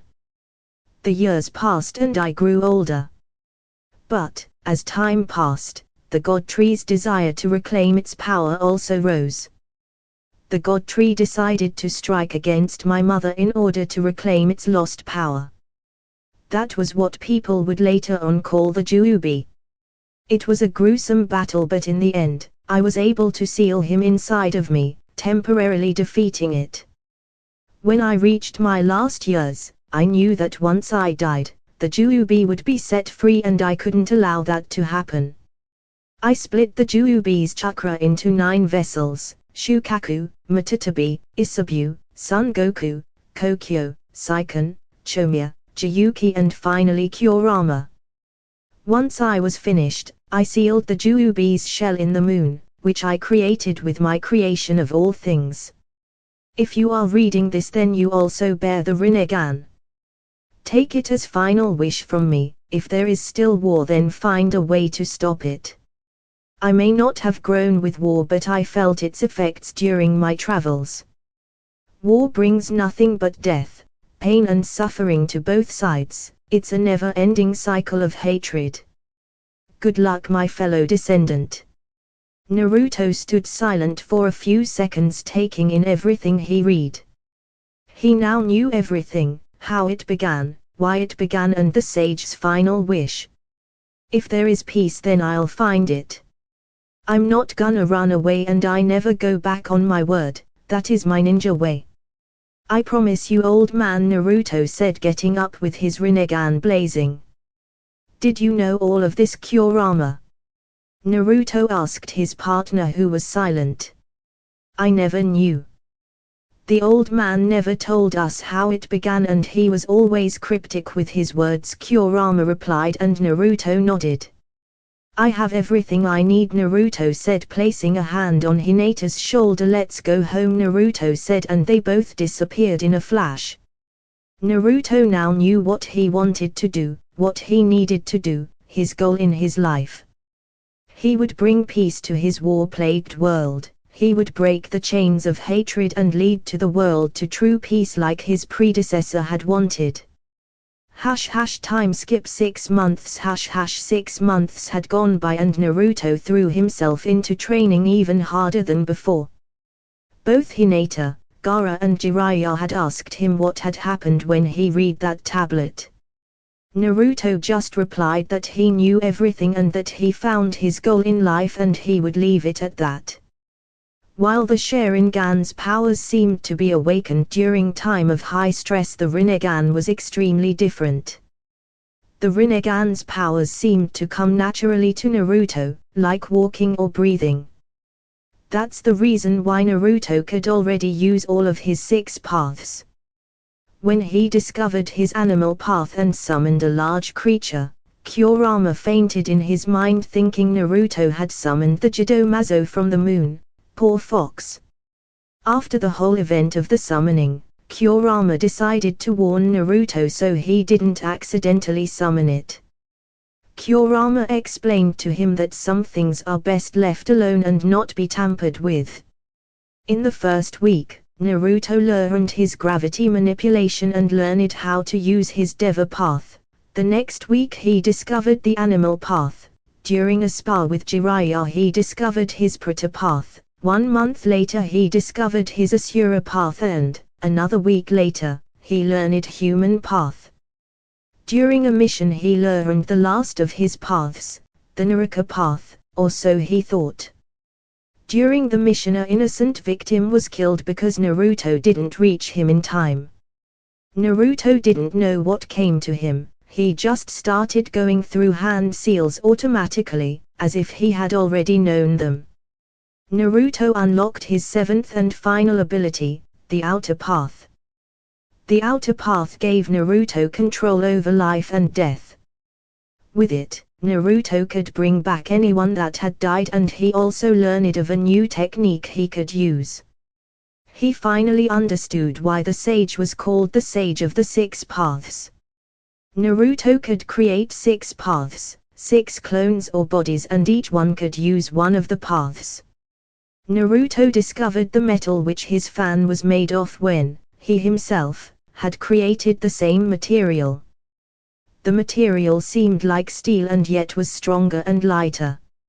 Naruto thought he had already mastered all of his paths and began training in the last thing he could think of, yin and yang releases and their last form yin-yang release. Do you think it's wise? Jiraiya said to Naruto regarding what he was about to do. These things are reserved for gods, Naruto Jiraiya warned. What is a god, Jiraiya-sensei? Naruto asked and Jiraiya was thrown back by his question. If a god is someone that can live forever then I'm a god, if a god is someone that knows everything then I can be a god, if it is someone who can be anywhere then I'm a god, and if it is someone who is all-powerful, then I am a god because there is nothing I can't do, Naruto replied looking at the sky. Naruto looked down at the ground in front of him. In the ground were 5 blood vials and a locket of someone's hair. You are not a god, Naruto Jiraiya yelled at his godson. Maybe, maybe not. It doesn't matter. I can do this if I wish, it's my choice, Naruto replied. I know, I'm just trying to warn you that once you cross this line you can't go back. While you have this power you must be responsible with it. This isn't some S-rank jutsu that you can throw around. You are dealing with life and death here. While I would like nothing more than to see them once again, you can't just be using it like nothing. Remember that there is a balance to be maintained.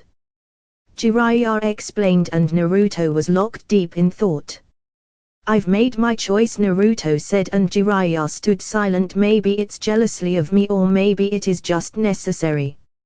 I can think of 3 reasons as to why I should do this, Naruto said and gathered his thoughts. 1. Is to stop Orochimaru from bringing them back. 2. They all sacrificed their lives to protect our home, and 3. I made a promise to her a couple years ago, Naruto said. My dream is to become Hokage, Naruto said, and Jiraiya smiled, but Naruto said and Jiraiya listened, it's also to bring peace to this world. My ancestor died dreaming that the world his mother created would last, Naruto explained and started looking at the sky again. Look around, Naruto started. Suna is at Konoha's throats because of what happened back during the invasion. Iwa is still revengeful because of the Third Shinobi War. War is a never-ending cycle of hatred and I will be the one to break it. If there is such thing called peace, I'll be the one to achieve it. I won't back down and I won't give up, because that's my ninja way, Naruto said, and both Hinata and Gaara smiled at his words. Those words. Jiraiya thought to himself, remembering the first book he ever wrote. If I can't find the answer to peace, then maybe I'll entrust it to you, Jiraiya said, ruffling Naruto's hair. Let's do it, Jiraiya said, and Naruto nodded, crouching on the floor and picking up the first blood vial. On my Oten, Banbutsu Sozo, Yin-Yang release, creation of all things, Naruto said, and started concentrating of the blood inside the vial. The vial started levitating between Naruto's hands. Naruto's chakra flared and his eyes glowed. The glass vial was instantly vaporized, leaving only the blood floating in the air. Naruto's hair was flapping wildly as he began to work on his technique.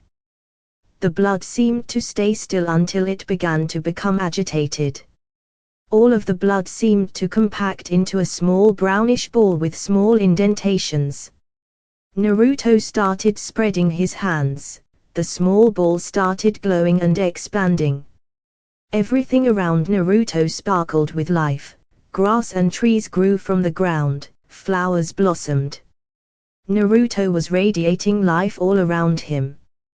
2. Incredible, Hinata said, amazed to what Naruto was doing. Naruto was creating life out of nothing. The grass never looked so green as the flowers more beautiful. This was the work of a god. The ball was getting bigger and was showing 5 protuberances from it. Naruto kept focusing on it. He was calm and relaxed. Naruto barely felt his chakra getting spent. Kurama and Shukaku just watched in fascination the true power of the Rinnegan. It was the first time they were experiencing the yin-yang release and it felt wonderful. The 2 upper protuberances expanded outwards, reaching beyond half a meter. The 2 lower protuberances continued extending further, reaching 1 meter. At the end of these protuberances 5 small other ones started growing out. These small protuberances were in fact fingers and the larger ones arms and legs. The last protuberance seemed rounder and sturdier and was in fact a head. Naruto continued his jutsu and everyone watched in fascination as Naruto was creating a human body out of nothing. The previous blood was just a map, so Naruto knew what skin color to choose, if he was tall or short and if he was a he to begin with. The procedure started slowing down as the skin started taking a light tone. Small mounds of flesh started growing out in the middle of chest, indicating that this one was female. Hair started growing out of her head until it reached her waistline. It suddenly turned into fiery red hair. The process slowed down even more and everyone could see a woman lying on the grass. She had a slender, but feminine build, fair skin, fiery red hair. She was Senju Kushina, Naruto's mother, and she was back. The process ended and her body started breathing suddenly. Naruto stood up to admire his handiwork. In front of him was his mother, almost back to life. Almost because, while he had created her body, he still needed her soul. Summoning jutsu, soul retrieval, Naruto said, going through hand seals. This technique was a variation of the Edo Tensei. This technique would retrieve any soul from the pure world and implant it in a vessel of Naruto's choosing. Naruto could easily control souls with his human path due to the Rinnegan. Naruto caught the soul and slowly pushed it inside of Kushina's body. Kushina took a very deep breath and went back to her normal breathing. Kushina started stirring and slowly opened her eyes to show her ocean deep blue eyes like Naruto. "Welcome back, Ka-san, mother," Naruto said, helping her sat up and adjust to her surroundings and new body. "Naruto?" Kushina asked, looking at the blonde in front of her. She looked around to see the pervert, Naruto's girlfriend Hinata, and an unknown redhead. "Where am I?" Kushina asked. "Easy, I brought you back. You need time to adjust to this body," Naruto said, helping her get to her feet. "I fulfilled my promise," Naruto said, giving her a thumbs up. "I promise I'll find a way to make our family whole again." Kushina smiled as she remembered back when she was summoned via the Edo Tensei. "Thank you, Naruto-kun," Kushina said, hugging him and letting a few tears drop from her face. Naruto just hugged his mother, glad to have her back for real. "There are a few other I need to bring back. Why don't you sit and watch?" Naruto said, and Kushina nodded, sitting down and watching Naruto pick up the hair sample. "On my otan, Banbutsu Sozo, Yin-Yang release, creation of all things," Naruto said, and Kushina's jaw dropped when she saw Naruto's eyes. It was the Rinnegan. Naruto went through the same procedure and it was another woman. This person had fair skin with dark long eggplant hair slightly past her waist and side bangs framing her face down to her shoulders. She looked almost like Hinata, and she was Hyuga Hana, Hinata's mother. "Where am I?" Hana asked as she woke up. Naruto helped her get up and handed her to Hinata, who was fighting back tears. "Ka-san, mother," Hinata said, stuttering, barely containing her tears. Hinata had suffered so much since her mother passed away after giving birth to Hanabi. "Hina-chan," Hana said, looking at the girl, no, woman in front of her. She felt like looking at a mirror. The woman in front of her reminded her of her daughter Hinata. "Is that you?" Hana asked, and Hinata nodded, jumping and hugging her mother fiercely. "How am I alive?" Hana asked, confused, and Hinata sat her down and started explaining everything that happened since she died. Naruto went through the same procedure and brought back the rest of his family, Senju Hashirama, Senju Tobirama, and also Uzumaki Maito. Now was the time for last member of his family, his father Namikaze Minato. Naruto created his body and let him on the ground. Creating his body was easy compared to where his soul was. Naruto had created a way to retrieve his soul, but it would only work for Rinnegan users. Snake, boar, ram, rabbit, dog, rat, bird, horse, snake, shiki, fuyin, dead demon, consuming seal, Naruto said, clapping his hands and summoning the death god where his father's soul was. Naruto turned around to face the death god. Naruto used his human path and introduced his hand inside the Shinigami's stomach and removed the single soul that resided there. The soul of his father was now free of the death god's clutches. Naruto ended the jutsu and introduced the soul into his father's vessel. Minato took a deep breath and groggily opened his eyes. "FFA, father?" Minato asked, staring at the person in front of him. "That's just creepy, my father thinking I'm his father," Naruto thought to himself. "Welcome back to San, father," Naruto said, and Minato's eyes widened. Naruto," Minato said, shocked, looking at man in front of him. If he really was Naruto, then he did grow up some since the last time he saw him.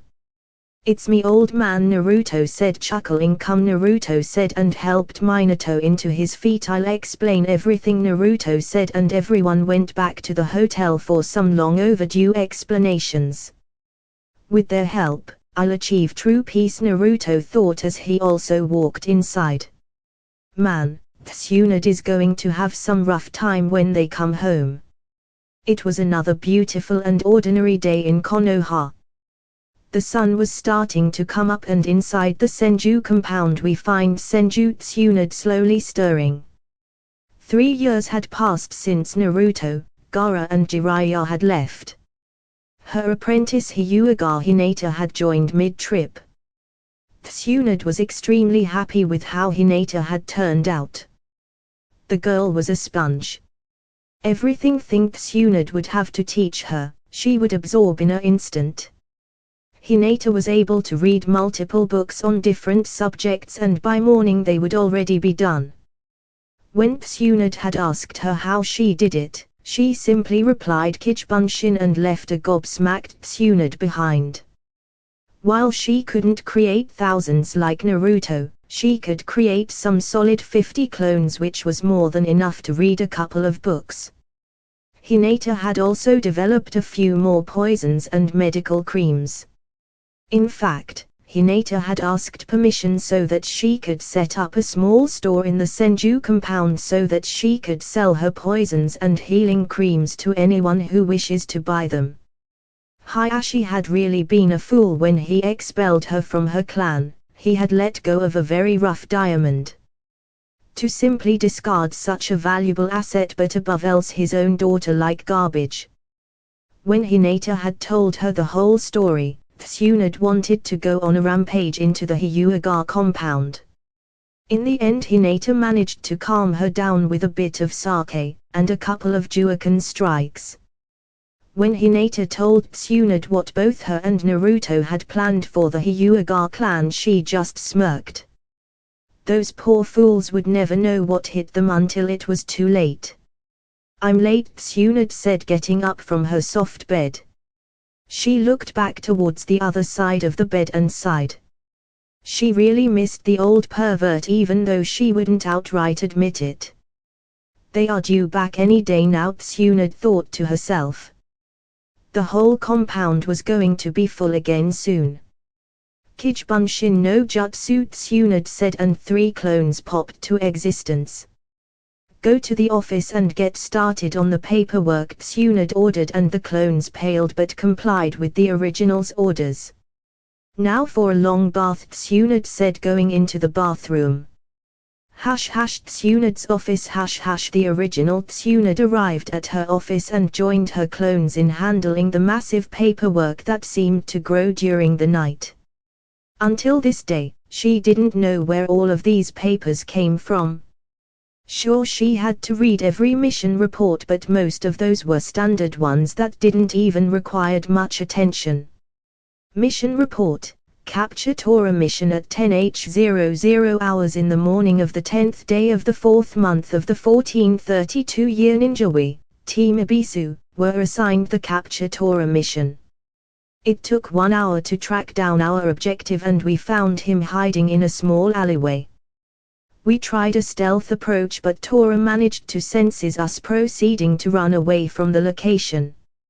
After an hour of running after the target, Sarutabi Konohamaru managed to flank the target from the front, making the target run to the left, where Udon had a trap prepared. The target was captured, and Team Ibisu proceeded to bring it to the Hokage's office for delivery and mission conclusion. "Why the hell do we even have reports on D ranks?" Tsunade asked, looking at Team Ibisu standing in front of her. "I believe it's practice for when the Genins start taking on higher missions," Ibisu stated matter-of-factly. "In the meantime I suffer with all of these worthless reports," Tsunade yelled, waving the papers in front of them, making everyone cringe at the sound spike. "You can always hand over the hat to Naruto Nii-chan," Konohamaru said, and everyone was taken aback by that statement. "I thought you wanted to be Hokage?"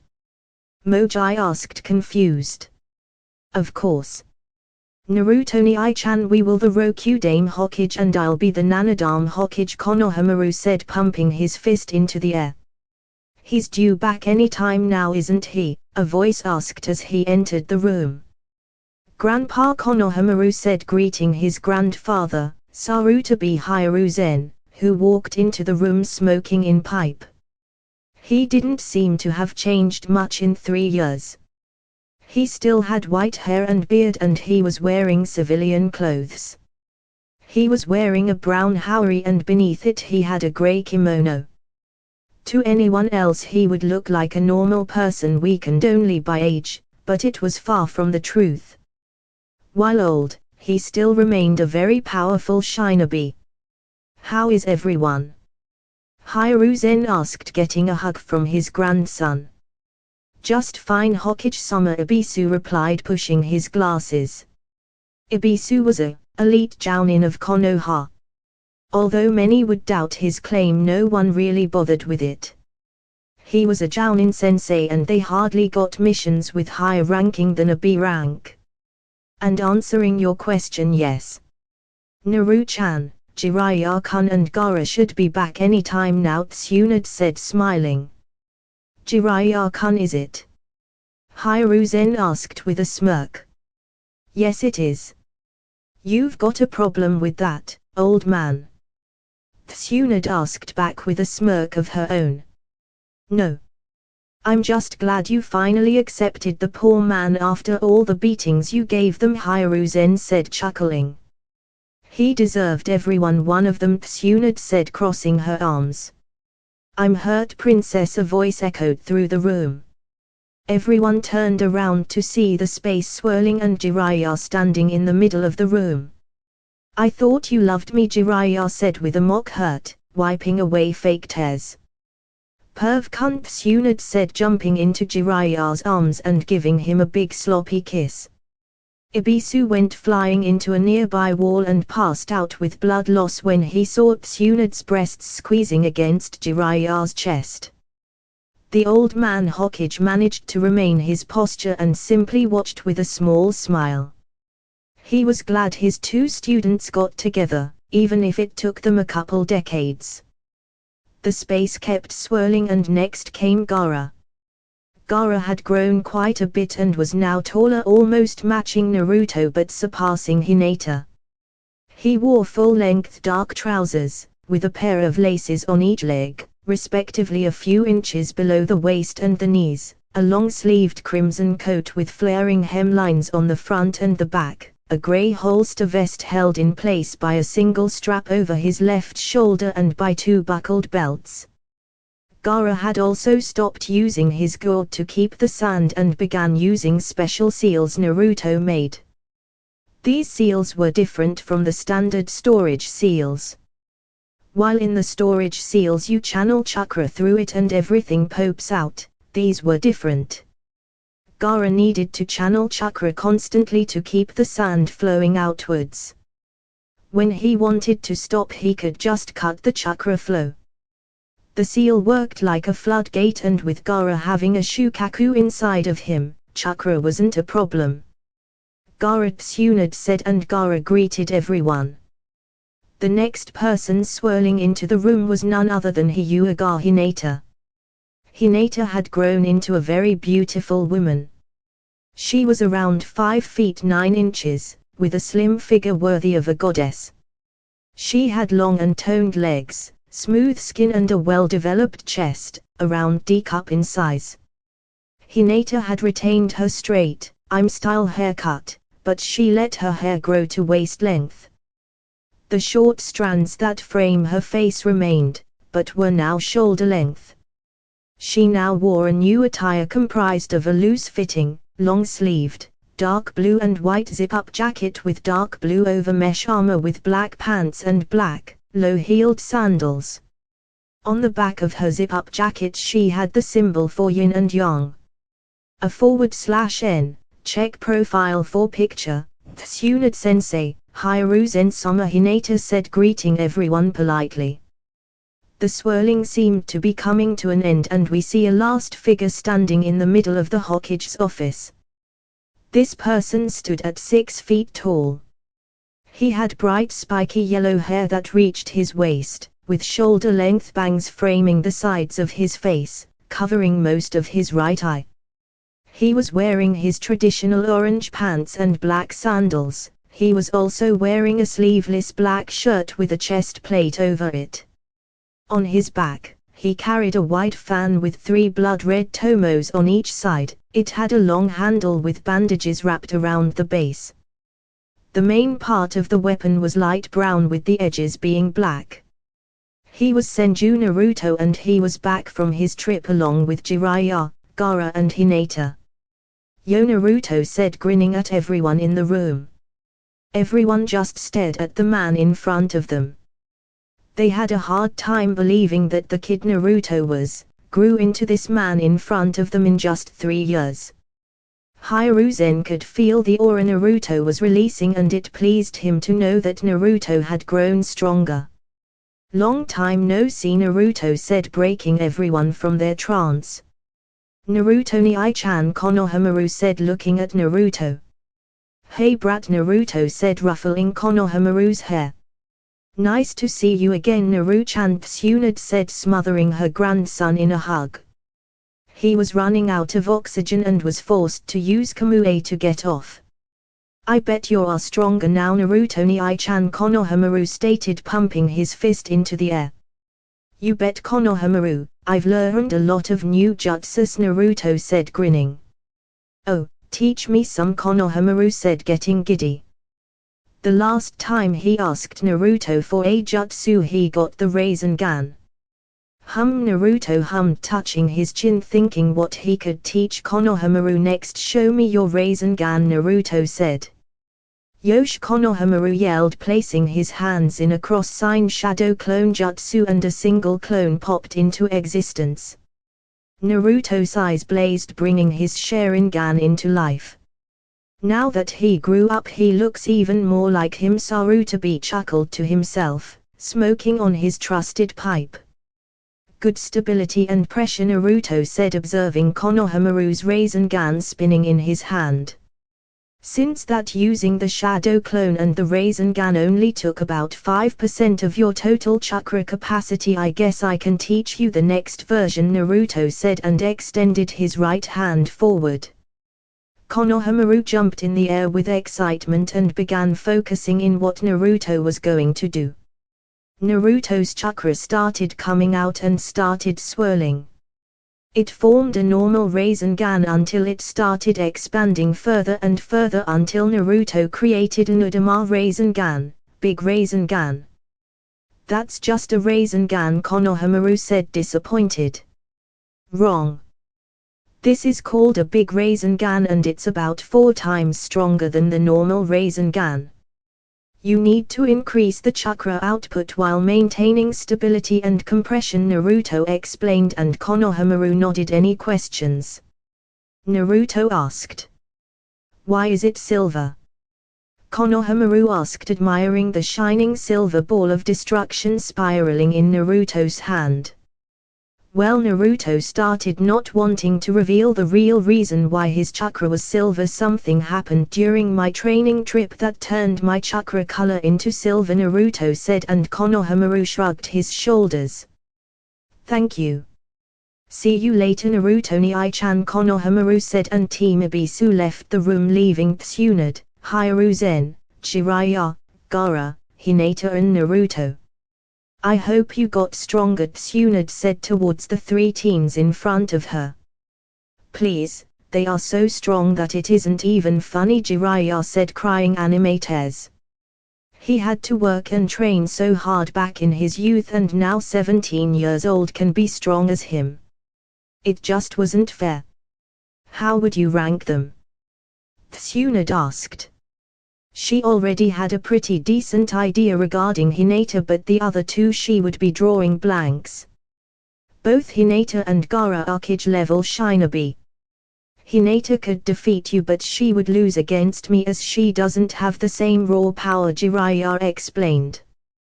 Though that girl can be deadly with her needles and poisons if it wasn't for my sage mode that can heal poisons, Jiraiya thought. Gaara is pretty much on the same level as me when I'm not using my Senin mode, Jiraiya explained, and Tsunade nodded. And Naru-chan? Tsunade asked, and Naruto smirked while Jiraiya scoffed. I don't even know, Jiraiya said, looking at our favorite blonde. What do you mean you don't know? Tsunade asked, confused with her temper rising, thinking the pervert was playing with her. Exactly that. What's the rank above Kage level? Jiraiya asked, and Hiruzen jaw dropped. the brat started comparing himself to gods, but Hinata beat that idea out of his head quick enough, Jiraiya said, and Naruto scoffed. It makes sense. After all, ramen is food for the gods, Naruto said, chuckling, and Jiraiya's sweat dropped. All kidding aside, Tsunade said. I don't know, Tsunade. I honestly don't know. I don't stand a chance against him even with using my Sennin mode at full power. I mean, he took me, Gaara and Hinata at the same time and he still won without even getting scratched, Jiraiya said, and Tsunade's eyes widened. That's not possible, Tsunade said in disbelief. Can you send your Anbu outside for this? Naruto asked, but Hinata stopped him. I already took care of them, Hinata said, pocketing her senbon. They all focused chakra into their ears and they could hear light snoring from the ceiling. Damn that girl and her poisons, Tsunade thought to herself, sighing. Hinata never missed an opportunity to test out any new poison she had. Let's just say I got an upgrade to my eyes, Naruto cryptically said. Naruto's Sharingan started spinning until it revealed his ordinary Mangekyou. His eyes pulsed and started spinning outwards, shrinking his pupil and forming several rings around the pupil. Naruto's eyes turned to their last level, the Rinnegan, the eyes of the gods. Rinnegan, Hiruzen said just above a whisper, but loud enough for everyone to hear them. How the hell do you have those eyes? Tsunade yelled. She couldn't believe she was seeing those eyes. They were supposed to be legend, nothing more than a myth. These eyes are achieved when you mix the blood of a Senju with an Uchiha, Naruto explained, and Tsunade remained silent, processing the information. Naruto then proceeded to explain what his eyes could do and how he unlocked them. What's next? Tsunade asked the Bakugan. Tsunade asked, shaking her head.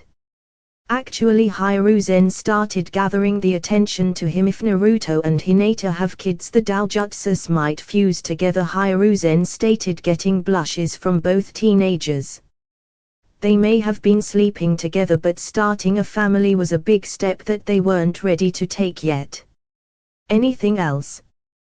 Tsunade asked, thinking the surprises would be over by now. Actually yes, Naruto said, and the space around him started spinning. From his eyes came out 6 figures. They were Senju Hashirama, Senju Mito, Senju Tobirama, Senju Kushina, Namikaze Minato and Hyuga Hana. Tsunade blinked when she saw everyone in front of her. What did I tell about drinking, young lady? Mito said to her daughter, who had her eyes widened. Damn, this is some good stuff, Tsunade said, picking the bottle next to her. She looked to her left to see Hiruzen on the floor drooling. I told you were always too soft on her, Tobirama said, crossing his arms and looking at his brother. I really have to stop drinking, Tsunade said, throwing the bottle into the garbage. Tsunade, Jiraiya started. They are real and alive, Jiraiya said, and Tsunade turned to stare at her father, Senju Hashirama. How about you give a hug to your old man? Hashirama asked, opening his arms. Tsunade did what a sane and normal person would and fainted, smacking her forehead against the desk, making everyone's sweat drop. That went well, Naruto said, and the others couldn't help but to chuckle. Hush hush. 1 hour later, hush hush. Both Hiruzen and Tsunade started stirring. They opened their eyes, thinking everything that had happened was nothing more than a dream. I really have to stop drinking, Tsunade muttered to herself until she looked at her office. Hinata was talking with Mito and Hana, probably some girl stuff. Minato was talking with Tobirama, go figure. The man that hated the Uchihas above everything was chatting with the son of Madara himself. Naruto was arm wrestling with Hashirama, with the exception that Hashirama was using wood and Naruto a chain. Just a plain normal day in Konoha. Smack thumb! Everyone turned just in time to see Tsunade's head smack against her desk again and Hiruzen dropping to the floor. They all sweat dropped and sighed, thinking it would take another hour until they woke up again. Around 5 minutes later both of them woke up again, but this time they stayed conscious. Explained Tsunade said, rubbing her temples. The true power of my eyes allows me to create anything I want. Naruto started. The only limits is my imagination. Using their blood I found in the abandoned lab of Orochimaru a couple years ago, I used the Rinnegan's power to create new bodies for them. Once I had that, I brought their souls from the pure world and placed them into the bodies I've made. Basically I can do anything I wish. I can create anything, bring back anyone, Naruto explained, and Tsunade just nodded. But Naruto started, I'm going to be responsible with this power. I can't just start bringing back people and stop everyone from dying. As much as it pains me, I have to let nature run its course, Naruto sadly said. While Naruto had the power to pretty much do anything he wanted, he knew he couldn't. Even then he would be playing God by judging who should live and die. So Brad Tobirama started getting a tick mark from him. Are you going to explain why you brought us back? You said you would explain once we got back, Tobirama said, and Naruto sighed and gathered his thoughts. It all began 17 years ago when the Kyuubi attacked Konoha, Naruto said, and looked towards his father and mother to explain. I'll spare you the details and hit the highlights, Minato said, taking a deep breath and gathering his thoughts. It all started when Naruto was being born. Kushina's delivery time and location was a very well-kept secret. Somehow this masked man found out and managed to slip through both the Anbu and the barrier I set up.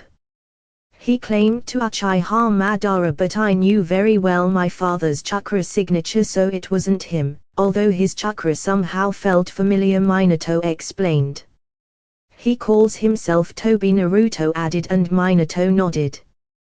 Tobi seems to have this Kamui ability like Naruto, which means that he's definitely an Uchiha and he has the Mangekyo. Tobi took Naruto as hostage to split me from Kushina. He then removed Kurama from her and proceeded to attack Konoha.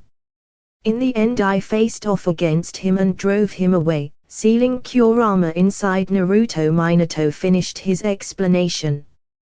Does anyone have any idea as to this Tobi character is? Tobirama asked, but everyone shook their heads. No. But he can use the Mokyuten, Naruto said, and Hashirama's eyes widened. What?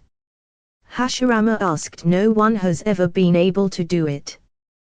Besides, he's an Uchiha, right? Hashirama asked, confused. I'm an Uchiha as well as Senju, so that doesn't apply. Although when I felt his chakra and after consulting with Tsunade Baa-chan we concluded that he somehow implanted cells from your previous body to gain access to your bloodline, Naruto explained, and Hashirama nursed his head.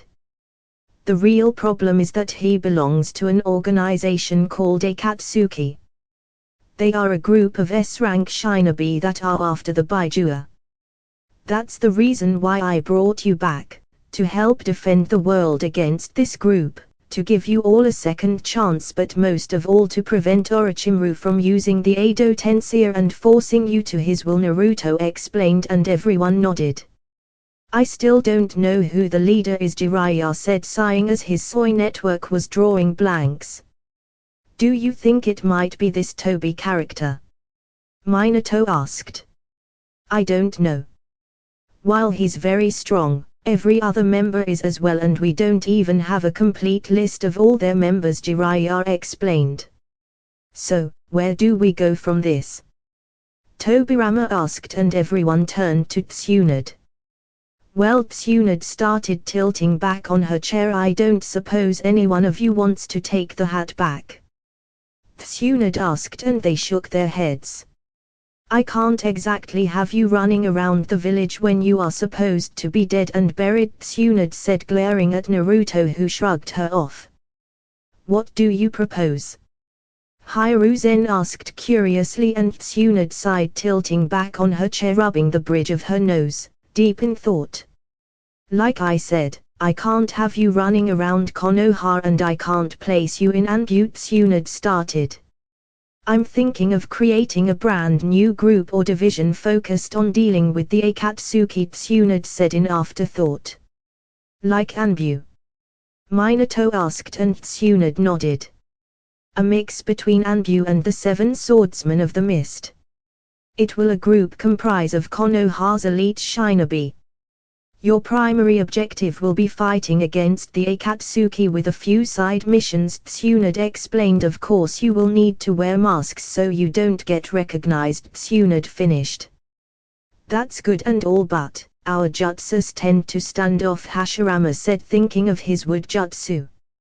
Minato had his Hirashin, Tobirama could pull water from the atmosphere, Naruto used his fan, which was quite known, Gaara had his sand, and so on. Let them suspect, as long as they don't know your identity it's fine, Tsunade said, and they nodded. Senju Naruto, Hyuga Hinata, Senju Hashirama, Senju Mito, Senju Tobirama, Namikaze Minato, Senju Kushina and Sabaku no Gaara. You will be the 8 dragons of the leaf.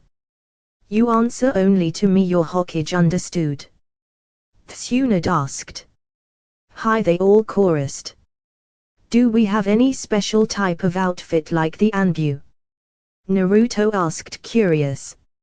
All of the Anbu always wore black pants and sleeveless black shirt with a metal chest plate over it and a small sword strapped to their back. The purpose of the Anbu was to make everyone look like each other in order not to reveal the identity of the Anbu. The Anbu often took very dangerous missions and with masks who used to protect them from any enemies seeking out revenge against the Anbu itself or any family he might have. That's the reason why Naruto never took his mother's name so soon. While having powerful shinobi out on the open favors the village since they broadcast to have powerful shinobi, it also has the drawback that, if any enemy wants revenge, they know exactly who to target. Probably, let me think about it and I'll tell you all later at home, Tsunade said, and they nodded. NaruHina said, getting his attention. Not that I'm not happy, but I'm not particularly strong. Why did you bring me back? Hana asked, confused.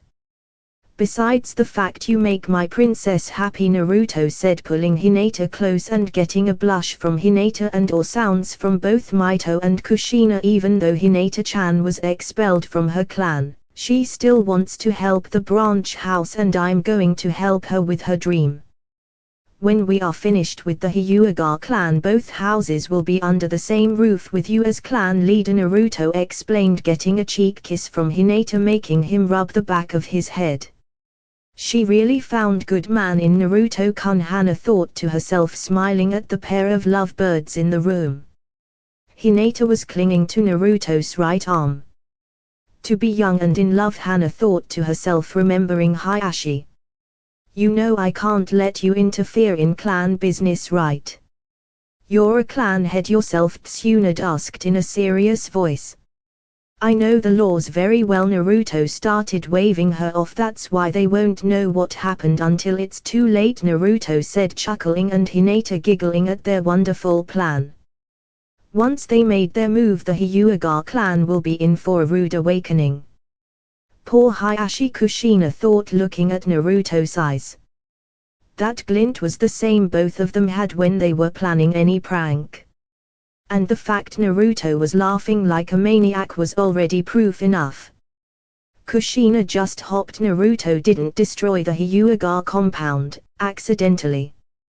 That reminds me, Tsunade said, gathering their attention to them. The Uchiha compound now belongs to you, Naru-chan, as well, Tsunade said, getting wide eyes from him. What? Why? Naruto asked, confused. You and Minato are the last Uchihas in the village.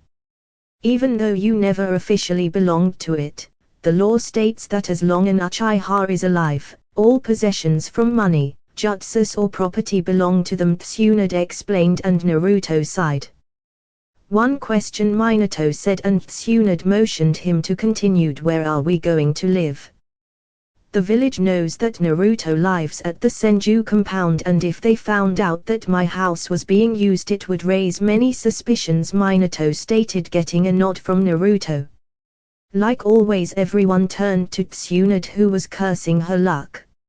I have an idea, Hashirama said, making everyone focus on him. Why don't we all live at the Senju compound? It has more than enough rooms for all of us. Besides, that is what I wanted when I founded the village with Madara.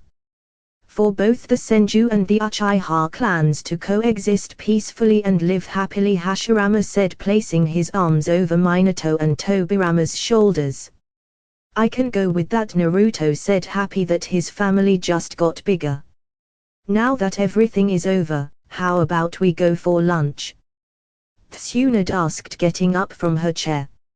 Ramen, Hashirama, Kushina and Naruto said, crossing their arms in front of their chest. Minato just chuckled at their antics. It seemed that it skipped a generation with Tsunade. Typical Senju attitude, Minato said, chuckling, and got widened eyes from both Tsunade and Hiruzen.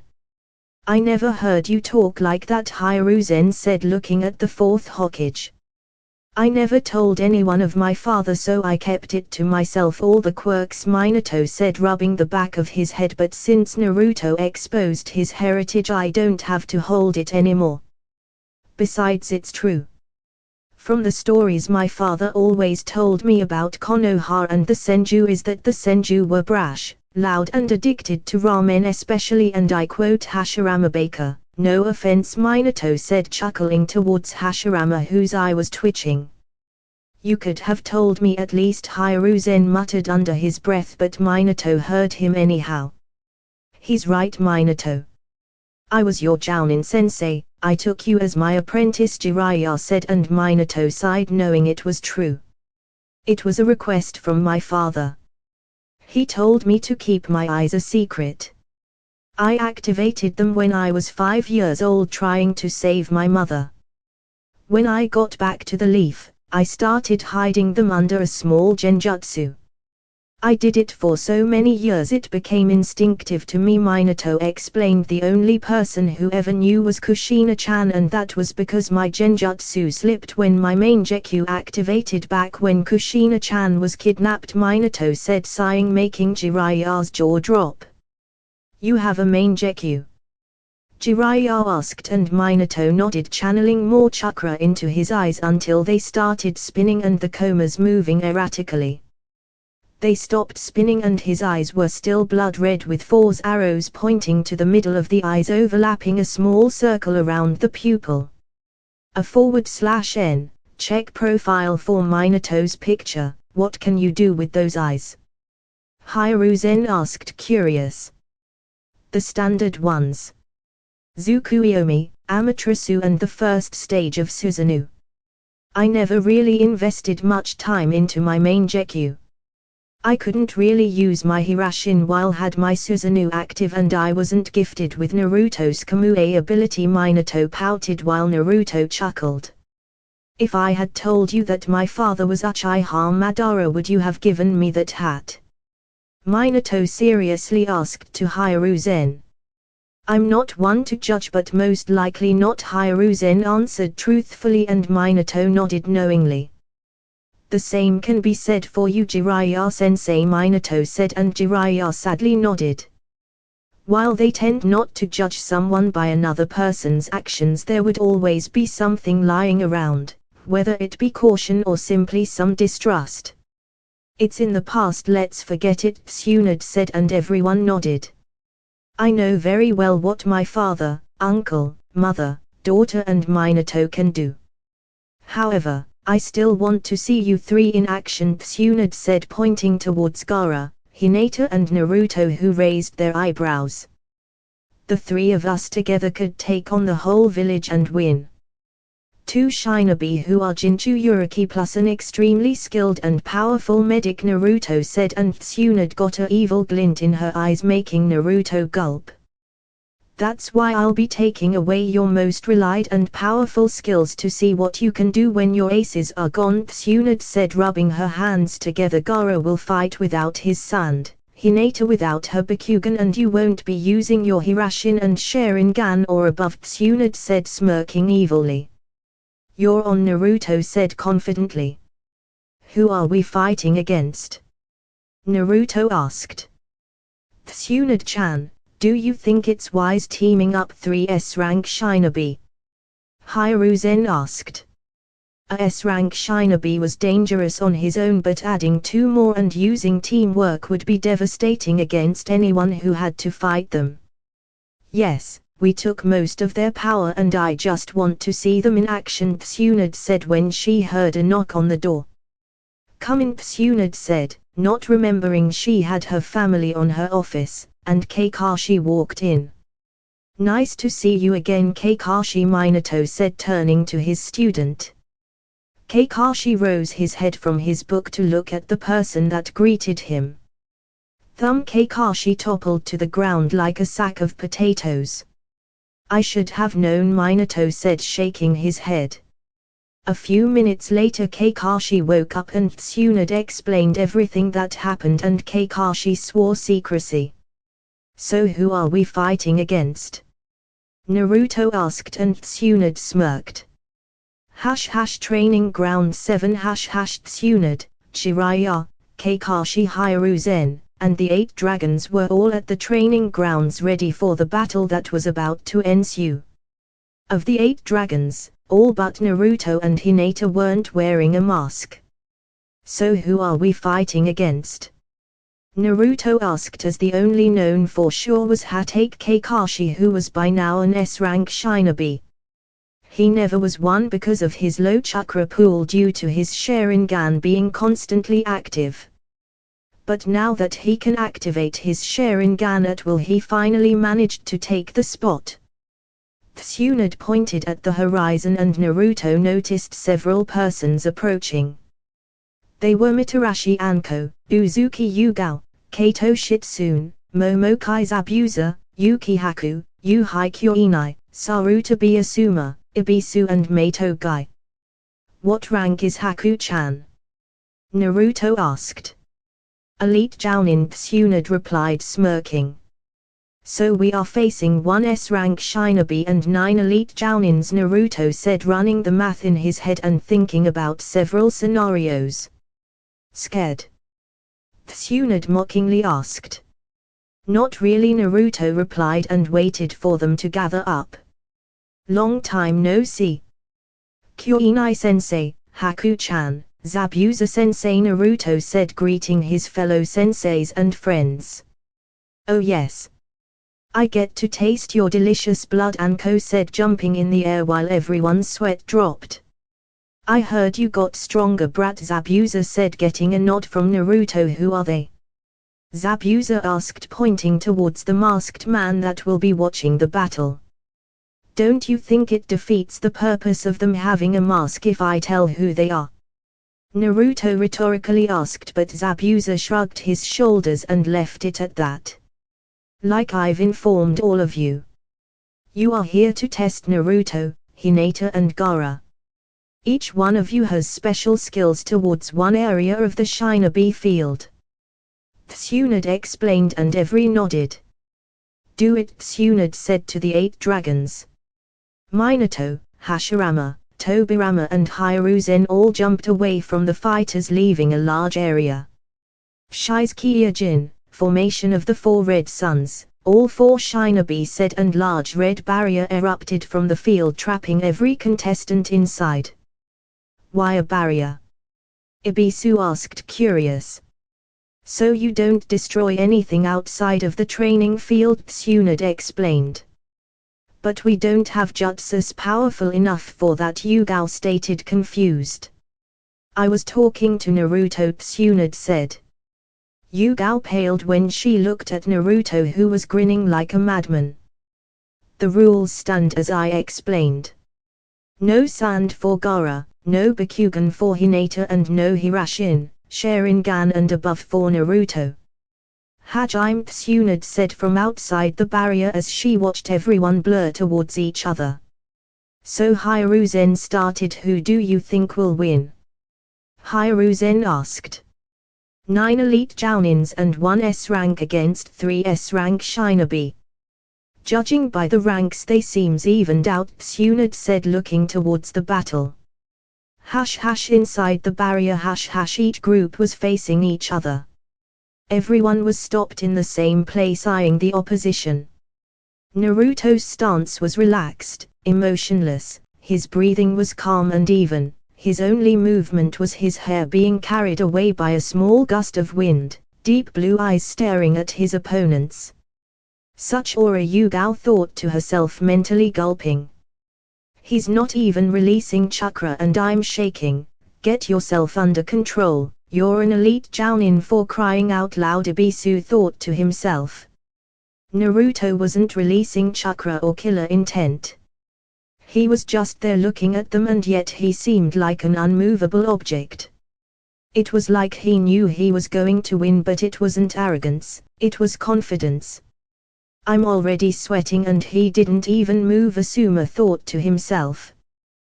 They were 10 shinobi of elite Jounin level and above, and a single brat of 17 was making them freeze in the spot.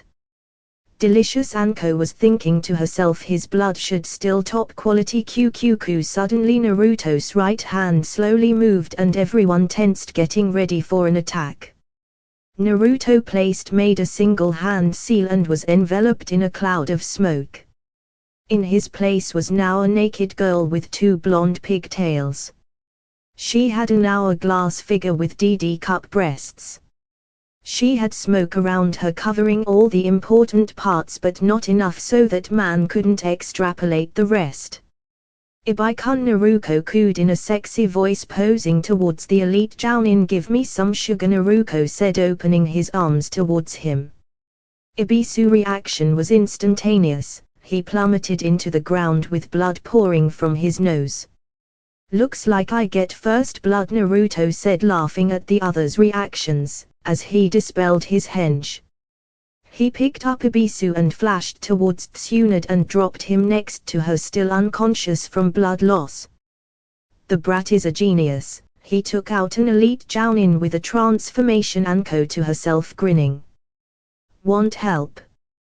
Kurama asked as he woke up from his slumber. Where's the fun in that? Naruto rhetorically asked.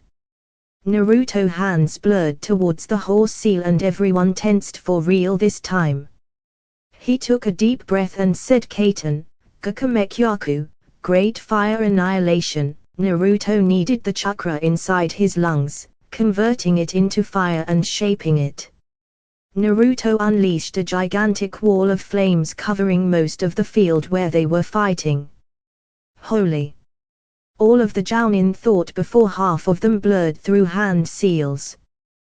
Outside of the barrier that's Madara's jutsu, Hiruzen said, gobsmacked. Well, he is my father, Minato stated. But, who taught it to him? Hiruzen asked. This jutsu was Madara's trademark jutsu. As his fan, it couldn't be copied as Madara refined it to only needing a single hand seal for him to perform.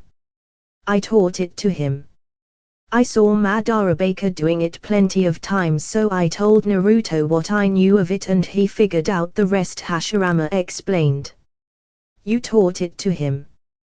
Hiruzen slowly asked.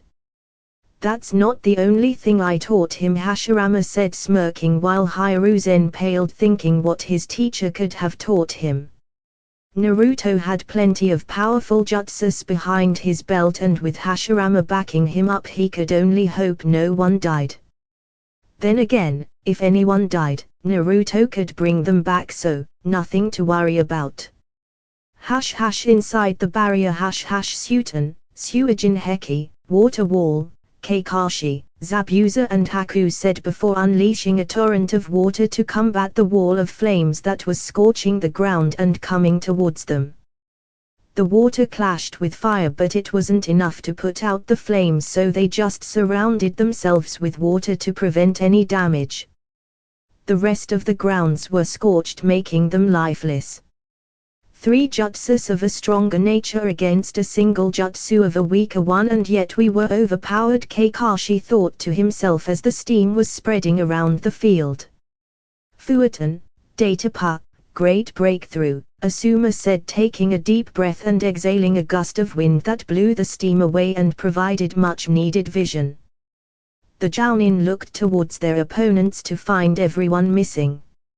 Zuten Kyaku, heavenly foot of pain, Hinata said as she was coming down from the sky with her right leg raised. Everyone Jounin scattered away as Hinata smashed her heel on the ground, making it explode, forming a gigantic crater. I wonder what we did to Tsunade-sama to award such fate, Kyoinai thought while crying anime tears. Dokugiri, poison mist, Shitsune said, pumping her lungs full with chakra and launching a mist of purple poison towards Naruto, Hinata and Gaara. Fuatan, Mugen Seigen data pa, sunstorm devastation, Gaara said before taking a deep breath and releasing a strong gust of wind that blew the mist away, making it easily disperse and thus making it harmless. Konoha Goriki Senpua, severe leaf hurricane, Guy shouted as he appeared next to Naruto spinning. Naruto brought his right hand up and caught Guy's shin, stopping his momentum. He stopped it, with a single hand. Guy thought to himself with his eyes widened. Naruto had stopped Guy's leg and slammed his own left leg on the ground. A small earth wall rose from the ground, defending him from a couple of senbon that Shitsune had thrown. Senijashu, hidden snake hands, Anko said, sending multiple snakes that wrapped themselves around Naruto and brought him close to her. Now for your blood, Anko said, and Naruto grinned before started glowing. Naruto exploded, sending Anko tumbling into the ground and tearing up most of her coat. Naruto's hand popped out of the ground just behind Asuma, who jumped back in time to avoid them. Asuma threw his daggers powered with wind chakra, but Naruto simply swinged his fan, making them fall into the ground. Kaiten, Gukeikyuan no Jutsu, great fireball technique, Kakashi said and sent a fireball towards Naruto, who waited for it. The moment it came close to him, Naruto swinged his fan and dispersed the fireball into nothingness. Ram Dog Rat Snake Dragon. Haijutsu, Mugen no Ame, secret technique, endless rain, 1, Hinata whispered, crouching on the floor. Clouds started gathering in the sky, covering what was once a beautiful and sunny day. A couple of seconds later, a few drops of water fell from the sky until it began to increase, turning it into heavy rain. Rain? Kakashi asked, surprised until he saw Hinata raising from the ground. This rain is laced with chakra, Kakashi thought to himself as to why the rain had chakra. It was generated from the clouds and not from chakra, so it shouldn't have any trace of chakra in it. It's eating away my chakra, Kakashi thought, shocked. Any drop of this rain that hit him would absorb a small bit of his chakra, which multiplied by thousands of water drops that were falling wouldn't be good. Water started gathering and spiraling around Hinata, forming a water tornado of sorts. Sutan, Swishauha, exploding water wave, Hinata said, and the water exploded from her position going towards the Jounin. She pulled water from the air, Haku gasped to herself. Outside of the barrier, she pulled water from the air. Tsunade blurted out, I thought only Tobirama Ojisan could do it. Did you teach her or something? Tsunade asked to her uncle. Not quite. It can't be taught as only I can do it. I have high water affinity, that is why I can pull water from even the driest atmosphere. While Hinata has good water affinity, it still isn't to my level, so she found a way around it. She uses a jutsu to create clouds, thus making it rain. As it rains, the air becomes saturated with water, thus allowing Hinata to pull water from it, Tobirama explained. Amazing. She truly found a way to eliminate the weakness of water users without chakra expenditure, Hiruzen said, and Tobirama nodded. Indeed. If there wasn't water, the water users would need to make water from their chakra, which would spend a lot of it. Thanks to this jutsu, Hinata is able to draw water from the ambient in a way similar to mine without wasting so much chakra, Tobirama explained, and Hiruzen nodded. Although that is not everything that it does, Tobirama started getting raised eyebrows from the rest. While the rain is naturally generated, Hinata can coat it with her chakra, creating two additional effects. The first one is a sensing effect. Anything that the rain touches, Hinata knows of it. In fact, this jutsu is similar to the Bakugan. While it doesn't allow to see chakra, it allows to sense any person's position as long they are in contact with the rain, Tobirama explained, and Tsunade had her eyes widened. She really hit the jackpot with that girl. The second one is far more deadlier. This rain eats any chakra that it comes in contact with that isn't the same signature as the creator of the jutsu or Hinata's allies. As long as the rain is failing, Hinata has water to use, knows the location of every single shinobi in the rain's range, and slowly eats away the chakra of the enemy. Hinata can also absorb the chakra the rain stole by touching the water on the ground, Tobirama explained, and Hiruzen whistled. This jutsu employed at a large scale, like war, could change the battlefield. Any drawbacks? Tsunade asked. This jutsu seemed too good to be true. None whatsoever, Tobirama chuckled. The only problem is it requires a very high degree of chakra control. So high that not even I can do it, Tobirama said, shaking his head. Hiruzen and Tsunade could only nod and turn their attention to the battlefield. Hash hash, inside the barrier, hash hash, the water shocked washed away through the battlefield, ripping out rocks from the grounds and destroying trees. Since there was a barrier around the training field, the water didn't disperse and left a small layer on the ground. Guys, Kakashi yelled, regrouping. This rain is slowly eating away our chakra, Kakashi explained, and everyone nodded, thinking exactly what they could do. What do we do? Kuinai asked, worried as she didn't have particularly high chakra levels. I'm thinking about it, Kakashi said when he felt a chakra spike. Heads up, Kakashi yelled. Suiten, Suirayuden no Jutsu, Water Dragon, Naruto and Hinata both shouted at the same time, creating two water dragons.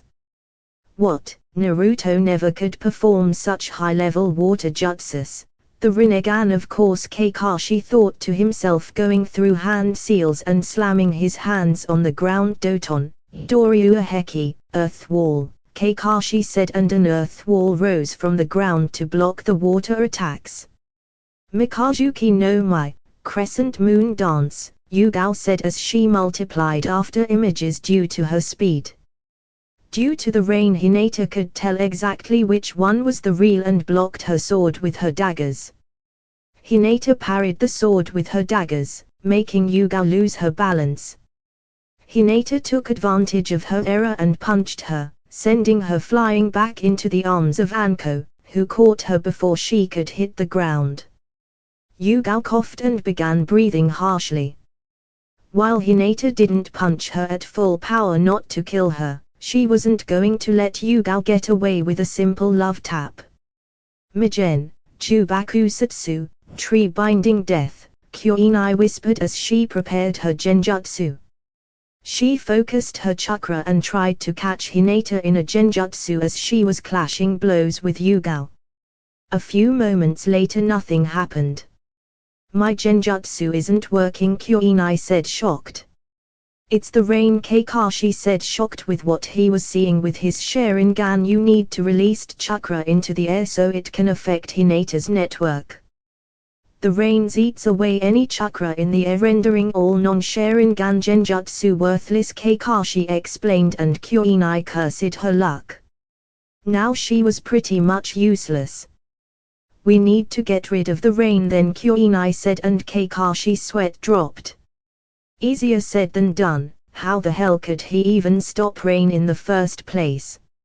I'll give it a shot, Asuma said, stepping forward and pumping his lungs with chakra kaiten. Heizukisho no jutsu, ash pile burning, Asuma said, breathing out a cloud of ash. The cloud spread through the whole field and Asuma made a spark with his teeth, igniting the cloud into flames. Naruto swinged his fan to avoid getting hit with the flames, protecting Hinata and Gaara.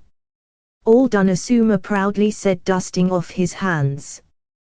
The rain seemed to be gone until it started to fall again. His attack only momentarily stopped the rain. This sucks, Asuma said, lowering his head in defeat. Raiten, Shibashi, electromagnetic murder, Naruto said as his hands sparkled with electricity. Naruto released a wave of electricity that spread through the whole field using the water from the rain as a medium. A few Jounin were hit as they couldn't dodge. Fuatan, Datapa, great breakthrough, Asuma shouted, releasing a gust of wind to temporarily push the rain away and disperse the lightning attack. This might work, Haku said, going through hand seal's ice release. Freezing tundra, Haku said, and started lowering the temperature outside considerably. Moments later all the water started freezing and the rain turned into snow, finally disabling it. Great job, Haku, Kakashi said, commending Haku on a job well done. Haku, by lowering the temperature, managed to stop the rain. Damn, that's cold, Kakashi said, shivering. Now he didn't know which was best, rain or some freezing nightmare. Yugao behind you, Kuinai yelled as Hinata appeared behind Yugao and striking her in the back. Yugao fell forward with a thumb sound. Naruto flashed outside, delivering Yugao to Tsunade to heal. Make Yohyosho, demonic ice mirrors, Haku whispered as the whole ground turned into reflective ice. The ice covered the whole training field. Ice release, ice step, Haku said, and disappeared into the ground. Haku popped out behind Naruto and threw a couple of senbons. Naruto brought his fan to his right side and blocked it. As he blocked them, Naruto jumped back to avoid another hail of needles sent from another location. Haku-chan improved her jutsu. She's able to move through her mirrors on the ground, appearing anywhere in the battlefield. With the right level of control, this jutsu can become as deadly as my Hirashin, Naruto thought to himself. Apparently Haku also grew into a powerful shinobi in her own way. However, Naruto thought, taking a deep breath and focusing on his senses. Haku popped out on another place, but Naruto was already expecting hit and flexed his right arm forward, sending a chain towards Haku. The chain wrapped itself around her legs and circled her arms, pinning her to the place. Your jutsu isn't instantaneous, so I can feel where you pop out, Naruto said in thought. Every jutsu has a weakness, you just need to find it. And apparently my chains also have a weakness, Naruto thought, shocked as he watched Haku release ice chakra into the chains. The chains started to crack as the ice was making them brittle. Luckily for Naruto, Hinata realized it in time and appeared next to Haku, giving her a Juoken strike and knocking Haku out. Here comes the rain again, Kakashi muttered beneath his breath. With Haku out, the temperature started rising again and the snow turned into water once again. Kukio's no jutsu, summoning technique, Anko said, slamming her hand on the ground. A giant brown snake poofed into existence with Anko standing on top of his head. Konoha Kigansho, Leaf Rock Crush, Guy said, and he appeared behind Naruto, with Zabuza in tow, getting ready to behead to Naruto. Naruto's head detached from his shoulders at the same time. Guy smashed his elbow into Naruto's back. Naruto exploded, releasing a lightning chakra into both shinobi, who jumped away slightly twitching. Naruto sent his chains towards the snake, making them wrap themselves around the snake. Fuatan, Shinkayuha, Airblade, Gaara said, pumping his lungs with chakra. He released multiple wind blades that slice the snake, making it dispel in smoke. "I'm done," Anko said, falling to the ground face first with chakra exhaustion. Summoning the snake was her last move. With the rain draining everyone's chakra away, she was the first to succumb to it. "This isn't going well," Kuinai said, taking deep breaths. Anything they threw at them, they could easily block it or deflect it, and they weren't even using their best weapons. And the rain also had done a number on her. Her chakra levels were getting low as well. "Asuma," Kakashi said, and Asuma nodded, going through hand seals. "Shuriken Kijibunshin no Jutsu, Shuriken Shadow Clone," Asuma said, throwing a couple shurikens of multiplied into hundreds. Naruto, Hinata and Gaara stayed put and watched as most of the shuriken dispelled midair as the rain had eaten the chakra that powered the shadow shurikens. "Raikiri!" Kakashi yelled, popping out of the ground behind Naruto with his hand sparkling with lightning. Naruto didn't even move as Kakashi tried to thrust his hand into Naruto. Keyword being tried, as the Raikiri dispelled from the rain and was nothing but a small punch to Naruto. Naruto used Kakashi's shock to take advantage. Naruto caught Kakashi's wrist and flinged him over his shoulder, kicking him away. "This rain jutsu really is something else," Zabuza said. Zabuza was said to a master of water ninjutsu, but even him had to accept the magnificence and simplicity of this jutsu. "My turn," Naruto said before bending slight down and disappearing. "Fast," Zabuza whispered as he brought his arm up to block a kick from Naruto, who appeared next to him. Naruto placed his hands on the ground for leverage and kicked with his other leg, making Zabuza burst into water. Naruto jumped back to dodge a punch from Guy as Zabuza rematerialized next to him. "Fuatan, Fuuyin no Jutsu, Dust Storm," Gaara said, and released a cloud of dust covering everyone's vision of Naruto and Hinata. Hinata used the rain to track the movements and appeared next to Zabuza. Hinata cocked her fist and Zabuza brought the flat side of his sword to block. While the sword blocked most of the force, Zabuza was still thrown backwards and crashed into the ground unconscious. Outside the barrier, they are dropping like flies," Tsunade said, chuckling. "I told you about putting 3S rank shinobi against elite jounins," Hiruzen replied, shaking his head at his successor's antics. "It was to make sure they could hold their own without their best techniques," Tsunade said. Inside the barrier, Kirigakyo no Jutsu," Hinata said, and a heavy mist started appearing, covering all the battlefield. Hinata crouched and took out a few senbons as she felt the enemy's location. "Fuatan, Data Pa, great breakthrough," Asuma said, blowing the mist away. Asuma kneeled as he felt his chakra getting low. Hinata appeared behind everyone as she used the water in the ground to move. She threw her poisoned senbons at Shitsune and Kuinai, trying to take the medic and support fighters.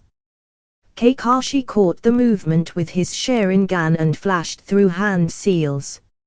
"Shuriken Kijibunshin no Jutsu, Shuriken Shadow Clone," Kakashi said, sending multiple shurikens to intercept the senbons as he moved into another position but was body blocked by Gaara. "Fuatan, Fundwind," Naruto said, swinging his fan and blowing the shurikens away. Hinata's senbon hit both Kuinai and Shitsune, who weren't expecting them. "Poison, damn it, IGG got high tea," Shitsune thought as she closed her eyes and fell forward.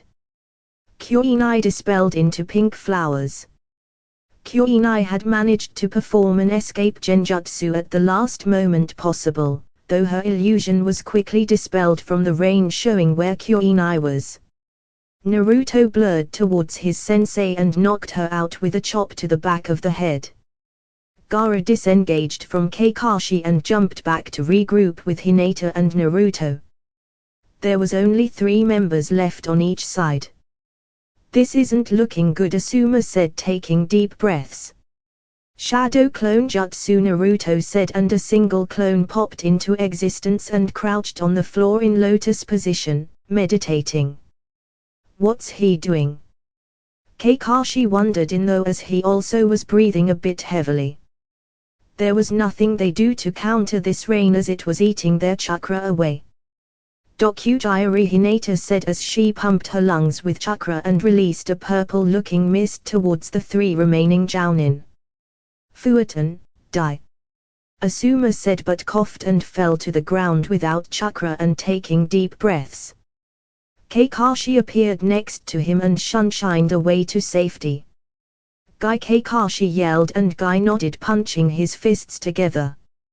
Kaiman, Kyuuman, Simon, Shoman, Tuman, Kiman, Kuman, Kai, Guy shouted, opening the first 7 gates.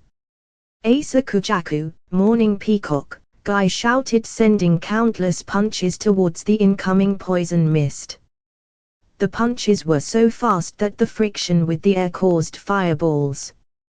The fireballs collided with the mist and erased the poison completely. Asuma is out, Kakashi said, giving Asuma so that Naruto could take him out of the barrier. Looks like we are the last ones, Kakashi said, looking at Guy who had a blue aura around him. Let's take this up a notch, Naruto said as his shadow clone dispelled. Naruto closed his eyes, gaining several red markings in his face. Naruto gained red pigment markings around and under his eyes as well, 2 concentric red circles in the middle of his forehead. His blue eyes were gone and replaced with deep blood red ones, reminiscing of the Sharingan. Outside of the barrier, you taught him senjutsu? Hiruzen asked, paling at the thought. By using senjutsu, Naruto's jutsu were on a completely whole new level. I did, but it started from an accident. Naruto used his Rinnegan and tried to absorb my chakra while I was using senjutsu and nearly killed him. After that I taught him how to gather and control natural energy, and he's a complete master of it like me. Hashirama proudly said that his descendant was skilled like he was. Oh boy, Hiruzen muttered under his breath. Inside the barrier, se senjutsu. Kakashi stuttered as he saw Naruto's aura with his Sharingan skyrocket.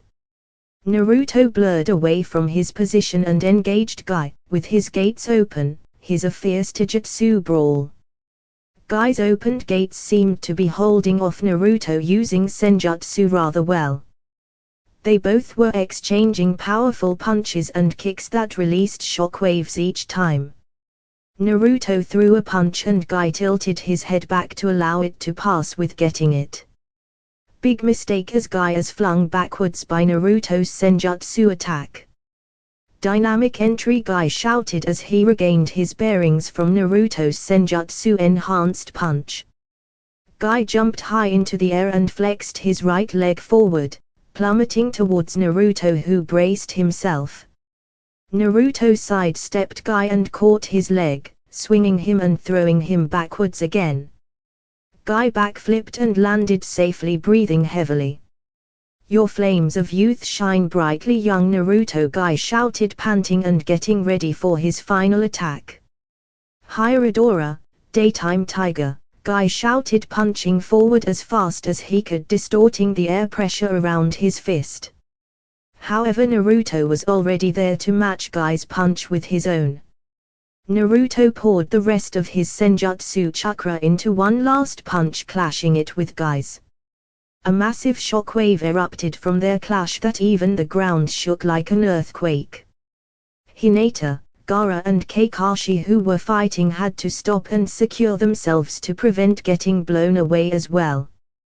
The shockwave ceased and Hinata focused her eyes to find Naruto standing near the downed form of Guy. That was some attack, Guy, Naruto said, wiping sweat from his forehead. Naruto turned around to the last man standing, Hatake Kakashi. Last man standing, Kakashi-sensei, Naruto said as he regrouped with his team. Hinata crouched on the ground and absorbed the chakra she had stolen to refill her reserves. I'm done, Kakashi said, crouching on the floor almost depleted from chakra. How about a final clash? Kakashi said, gesturing to his hand. Naruto nodded and told Hinata to disable her water jutsu, making the clouds disappear and the sun to shine through. Both Naruto and Kakashi blurred towards each other. Reikiri Fuatan, Rasengan, both of them shouted as their attacks clashed, and in a bright flash was all over. Naruto was still standing while Kakashi was taking a nap on the ground with his right arm smoking. The barrier was dropped and Tsunade picked up Kakashi, dropping him with the other unconscious Jounins by the tree. So you completed the Rasengan as well, Tsunade said, and Naruto nodded. Yes, though that is the low-powered version, otherwise I would kill Kakashi-sensei, Naruto said, and Tsunade nodded slowly. Low-powered, sure, Tsunade thought to herself, looking at the crater on their clash. So do we pass? Naruto asked, grinning, and Tsunade shook her head in disbelief. Yes, you are great, Tsunade replied. Let's go home. Later that day, Senju compound ramen really is food for the gods, Naruto said, rubbing his belly, while Hashirama and Kushina couldn't disagree. The rest of the clan just shook their heads at the amount of bowls they managed to eat. By the way, Tsunade started, I found what the dragons will be wearing when on missions, Tsunade said, and everyone raised an eyebrow. Tsunade got up and went away. 5 minutes later, Tsunade returned with a few boxes. She opened the boxes and pulled out what seemed to be some old dusty armor. This armor was constructed from numerous metal plates, formed into multiple protective guards along his body, in particular, chest, shoulders, thighs and forearms. Each collar of his shoulder guards bore the Senju symbol emblazoned on them. The old Senju clan armor, Tobirama said, picking up his long-lost blue armor. I thought about using this as your outfit. Of course the Senju clan symbol will be removed and a dragon will be etched in the frontal plate, Tsunade explained, and everyone nodded. What color do you want your masks and armor? Tsunade asked. Dark green, Hashirama replied. Light blue, Tobirama said. Black, Mito said. Yellow, Minato said, grinning. Blood red, Kushina said. Purple, Hinata said. Brown, Gaara said. Orange. Tsunade asked towards Naruto, who shook his head, surprising everyone. Silver, Naruto replied. A /N, check profile to see what Naruto looks like with it. The 8 dragons of the leaf are now official, Tsunade said. Senju compound at dawn. Naruto and Hinata were both stirring as the sun was just coming up in the horizon. These few days were like vacation after 3 long years of training. It's not like they did nothing. They still did their morning workout routine, but the rest of the days were just spent relaxing and doing anything they might want. Morning, love, Naruto said, rolling on the bed to see the face on his girlfriend. Morning, Hinata replied, half asleep. Naruto was about to reply when he heard a deep sigh in his head. Something wrong? Naruto asked Kurama when he heard the sigh. I'm bored, Kurama replied, stretching his limbs. Amuse me, human, Kurama ordered, and Naruto's eyes twitched. Why don't you chase your tails? It should be 9 times funnier, Naruto rhetorically asked with a straight face. I am not amused, Kurama replied with his eyes twitching. I know exactly what to do, Naruto said with his eyes sparkling with mischief. Kukio's no jutsu, summoning technique, Naruto said, going through hand seals and slamming his hand on the bed. Once the smoke had cleared, there was a chibi version of the Kyuubi. I'm still not amused, human, Kurama said, getting ready to devour Naruto. Not that he could in that body, since Naruto summoned him with low chakra amount. Kurama was at this point nothing bigger than a cat. Kawaii to Hinata screamed and proceeded to smother the chibi Kyuubi between her breasts. You can thank me later, you bastard, Naruto thought, looking at the suffocating Kyuubi. Kurama eventually managed to slip out from her grasp. I'm going for a walk, Kurama said, and Naruto nodded. Don't show yourself in the village. They hate foxes, and even though you are small you still have 9 tails, Naruto explained, and Kurama nodded, walking out of the room. Naruto turned around so he could rest for a little bit before he got up. Squeal your adorable Hanakud running after the chibi Kurama. Kithratit, the seal, put me in the seal, hurry, Kurama yelled, running through the halls and away from the Hyuga. Are you not amused? Naruto yelled from his bedroom. I'll get you for this, Kurama yelled, and proceeded to run through the kitchen, picking up Kushina and Mito after the adorable plushie. How come he was never this cute when he was with us?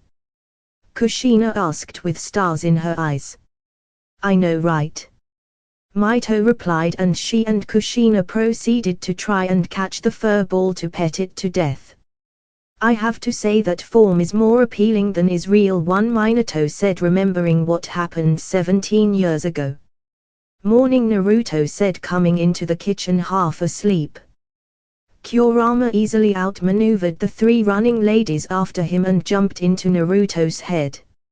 All right, he had enough, Naruto said, ending the chase. Meanie, Kushina pouted, crossing her arms in front of her chest, making Minato chuckle. What are you doing today, Naruto? Minato asked, and Naruto got into a thinking pose while eating. Nothing, Naruto replied, and Minato's sweat dropped. Maybe some light training or pick up a mission, since I haven't done anything since I got back, Naruto explained, and Minato nodded. Are you not entertained? Naruto asked Kurama, who proceeded to yip in response. Squeal here we go again, Naruto muttered under his breath as he watched Kurama run away again. I command you to stop. I'm the Kyuubi, the strongest of all the 9 Baijua. I will not be manhandled, roar. Kurama tried to roar, but nothing more than yipping sounds came out, making all the girls squeal and proceed to smother him again. Hush hush, Konoha's gate, hush hush. It was a fresh new day in Konoha.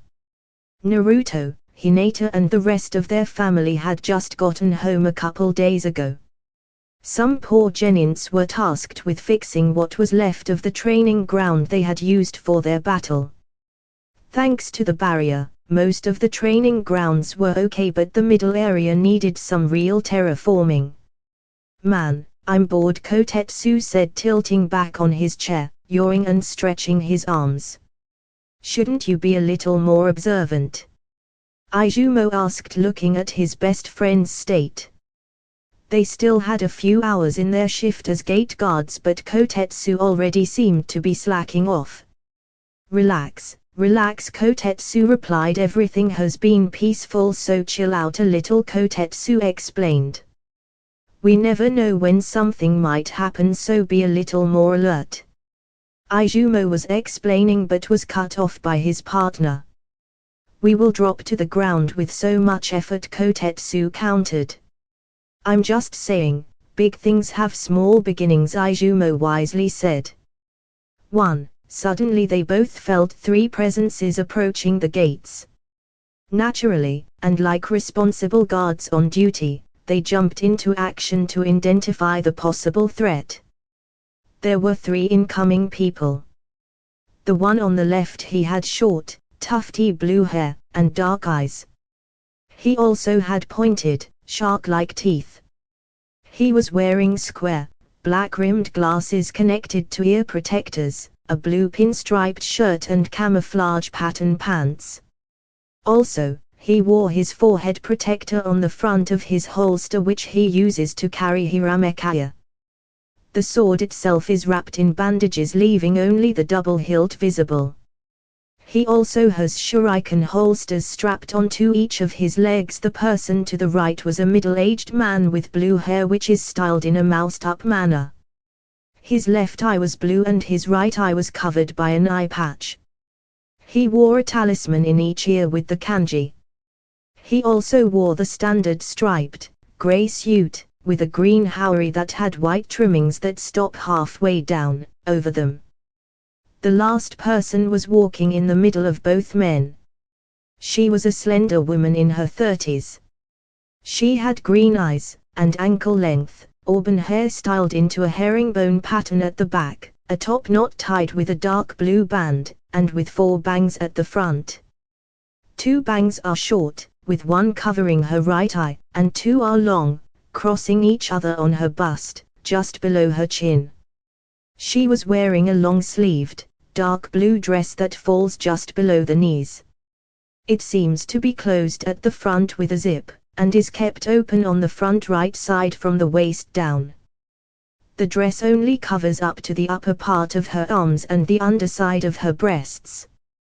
Underneath, she wore a mesh armor that covers slightly more of her upper body than her dress. She also wears shorts in the same color as her dress and, underneath those, mesh leggings reaching down over her knees. Around her waist, she wears a belt with a pouch attached to the back on the left along with high-heeled sandals and shin guards reaching up over her knees, dark blue polish on her fingers and toes, and is usually shown with dark blue lipstick. What are shinobi of Kirigakyo here? Kotetsu thought, placing himself as an obstacle.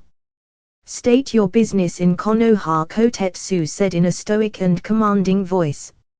I assure you we mean no harm, Mai said, trying to defuse the situation before it could start. My name is Terumi Mai. To my left is Chojuro, Mai said, gesturing to her left side, and to my right is Ao, Mai said, gesturing to right, said, introducing Ao. We request an audience with your Godame Hokage, Senjutsu, Mai said with a friendly smile. If they had been on friendly terms or allied with Kiri, Kotetsu and Izumo would most likely gawk at the beauty in front of them, but not now. Why? Kotetsu simply asked.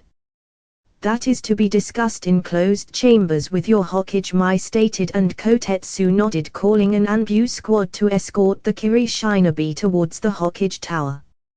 Hokage's office Tsunade-sama, Shitsune said, knocking on the door and stepping in. There are some Kirigakyo shinobi who wish an audience with you, Shitsune said, and Tsunade raised an eyebrow. I see, Tsunade replied, thinking what to do and what measures to take. How many are they? Tsunade asked. 3, Shitsune replied. Only one can enter my office, the other 2 stay outside, Tsunade said, and Shitsune nodded and went to inform them. Anbu, stay alert. I don't any trouble, Tsunade ordered and sat down on her chair when she heard 4 silence acknowledges. Outside of office Tsunade-sama will see you now, but only one of you may enter the room, Shitsune explained, and Mai nodded. Ao, Chojuro, stay here, Mai said, and started walking towards the door when Ao voiced his thoughts. But Mai-sama, I'm uncomfortable leaving you alone in there, Ao explained, but Mai seemed to get the wrong words. You will never be comfortable alone, Mai thought to herself. Ao, Mai said, turning to him with a glare. Shut up or I'll kill you, Mai said, and Ao gulped, quickly nodding. Hokage's office thank you for seeing me on such short notice, Hokage-sama, Mai said, entering the office. I'm Terumi Mai, leader of the rebel forces in Kirigakyo, Mai explained, and Tsunade nodded, motioning her to sit down. Not at all, Mai-san, Tsunade said, greeting her as well. So, what can I do for you? Tsunade asked, getting to the point of the meeting. I'm cutting through all the pleasantries. I came here to ask Konoha's help in winning the civil war, Mai said. I see, Tsunade said, tilting back in her chair and bringing her hands to her chin in thought. As you now the current leader of Kirigakyo, Yugura the Jinchu Uriki of the Sanbi, launched a bloodline purge in the village. Our forces are about even, but Yugura has full control over his Baiju, giving their side a huge boost in strength. We can't attack in numbers because Yugura can wipe them all out. Currently we have about 4,000 shinobi in our side while their side has about 6,000 plus, Yagura stated, and Tsunade nodded. Why did you decide to come Konoha for help of all the other 3 great villages? Tsunade curiously asked. The reasons are very simple.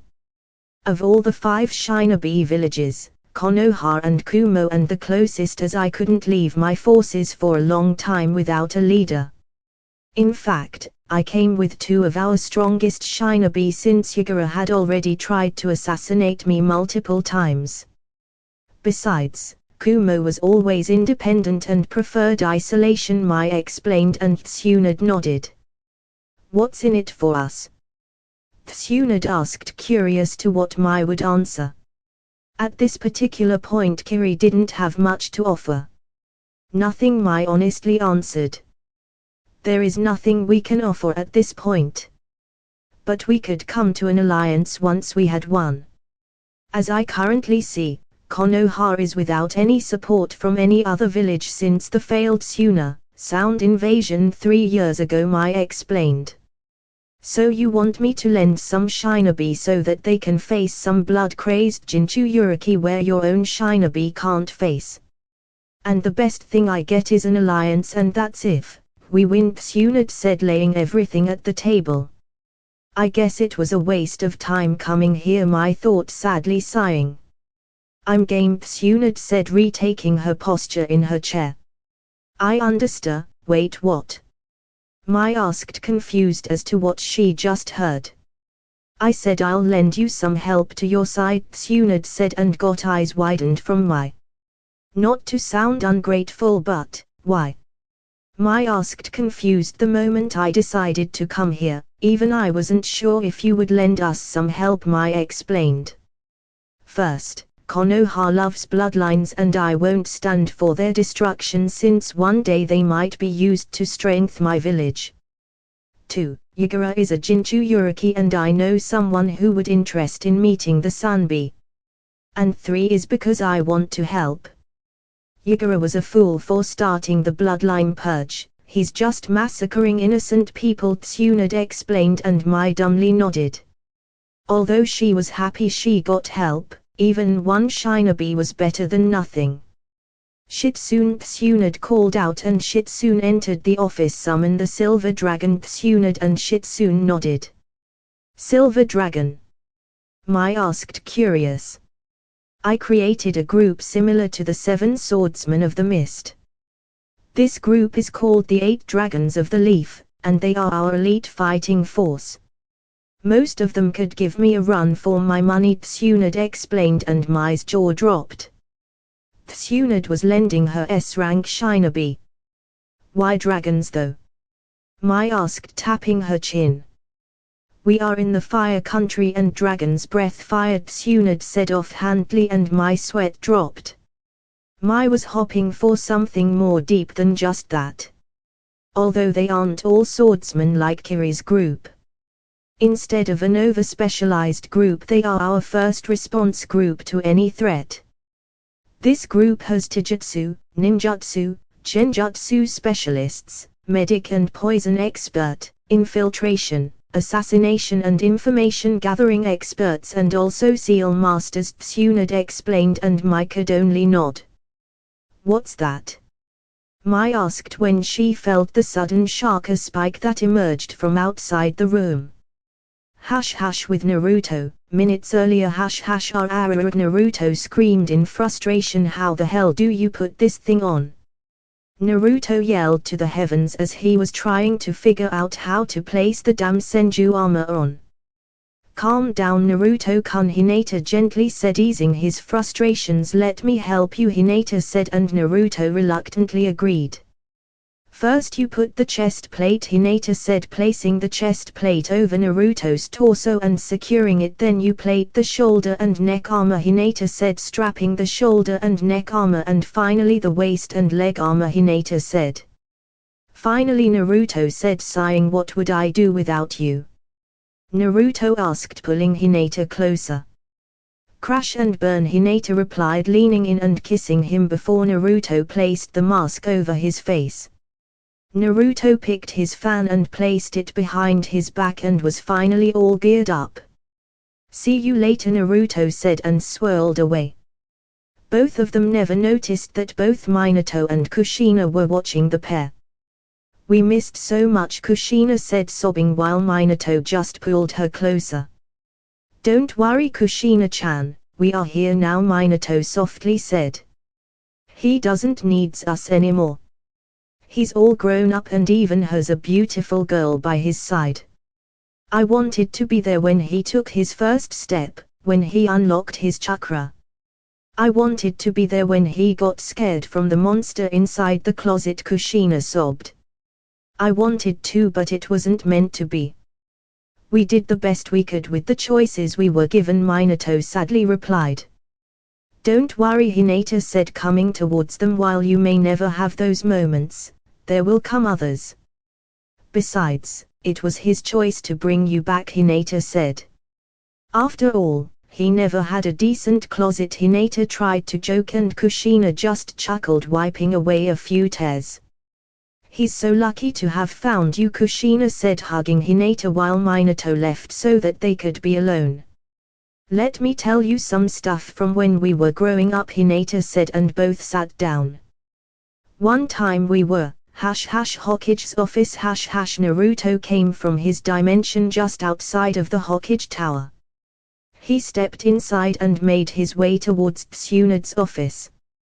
He easily arrived there and both Ao and Chojuro were stationed there as if guarding the room. Naruto approached the door and motioned to the handle to open it until Ao placed his arm in front of Naruto, blocking his path. "You can't enter the Hokage's office," Ao simply said, and Naruto raised an eyebrow behind his mask. "And why is that?" Naruto asked stoically. "There is meeting in progress. I can't allow you to enter the room," Ao replied. "I was called and you have no authority here," Kiranin, Naruto simply said and tried to enter the room only to have Ao place a hand on his shoulder. "You won't enter this room," Ao firmly said, and Chojuro gulped, grabbing the hilt of his sword. Naruto caught Chojuro's sudden movement and interpreted it as an attack. Naruto sighed and caught Ao's hand, twisting it and bringing his arm behind his back, pinning him to the ground. Chojuro tried to swing his still-sealed sword but made the mistake of looking at Naruto's eyes, through the mask holes, who had the Sharingan blazing. Chojuro was frozen in place. "What is going on here?" Tsunade roared, opening the door. "They barred me entrance into your office, Hokage-sama." "I'm just cleaning up," Naruto replied while Mai went towards Chojuro, who kneeled and fell to the floor. "Stand down, Silver. They are Mai's bodyguards. Come inside so you can be briefed on your next appointment," Tsunade said, and Naruto nodded, releasing Ao from his arm lock and breaking Chojuro's genjutsu. "My apologies, Hokage-sama," Mai said, but Tsunade waved her off. "Come inside, everyone," Tsunade said, and everyone re-entered the office, all the while Ao was looking at Naruto, trying to figure him out. "He's fast," and he disabled Chojuro with a simple glance, Ao thought to himself. Inside the Hokage's office, now that everyone has calmed down, let me explain your mission," Tsunade said towards Naruto. Mai was carefully studying the masked man in front of her. "He certainly holds himself as someone very strong. Not to mention the fact that he disabled Chojuro and Ao at the same time." Mai thought to herself, looking at the silver dragon. He was wearing a black suit with silver-colored Senju-styled armor over it. On the chest plate was emblazoned a dragon. He had long spiky yellow hair and was wearing a white mask with dark silver random designs over it. On his back he had a fan. "What's the mission, Hokage-sama?"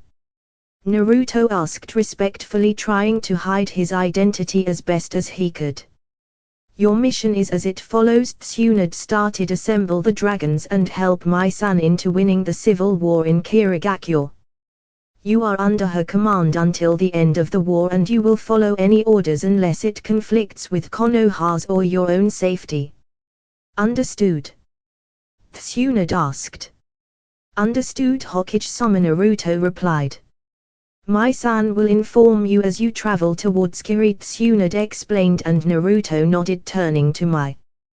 When are we leaving, my son? Naruto asked. As soon as possible, Mai stated, getting up from her chair.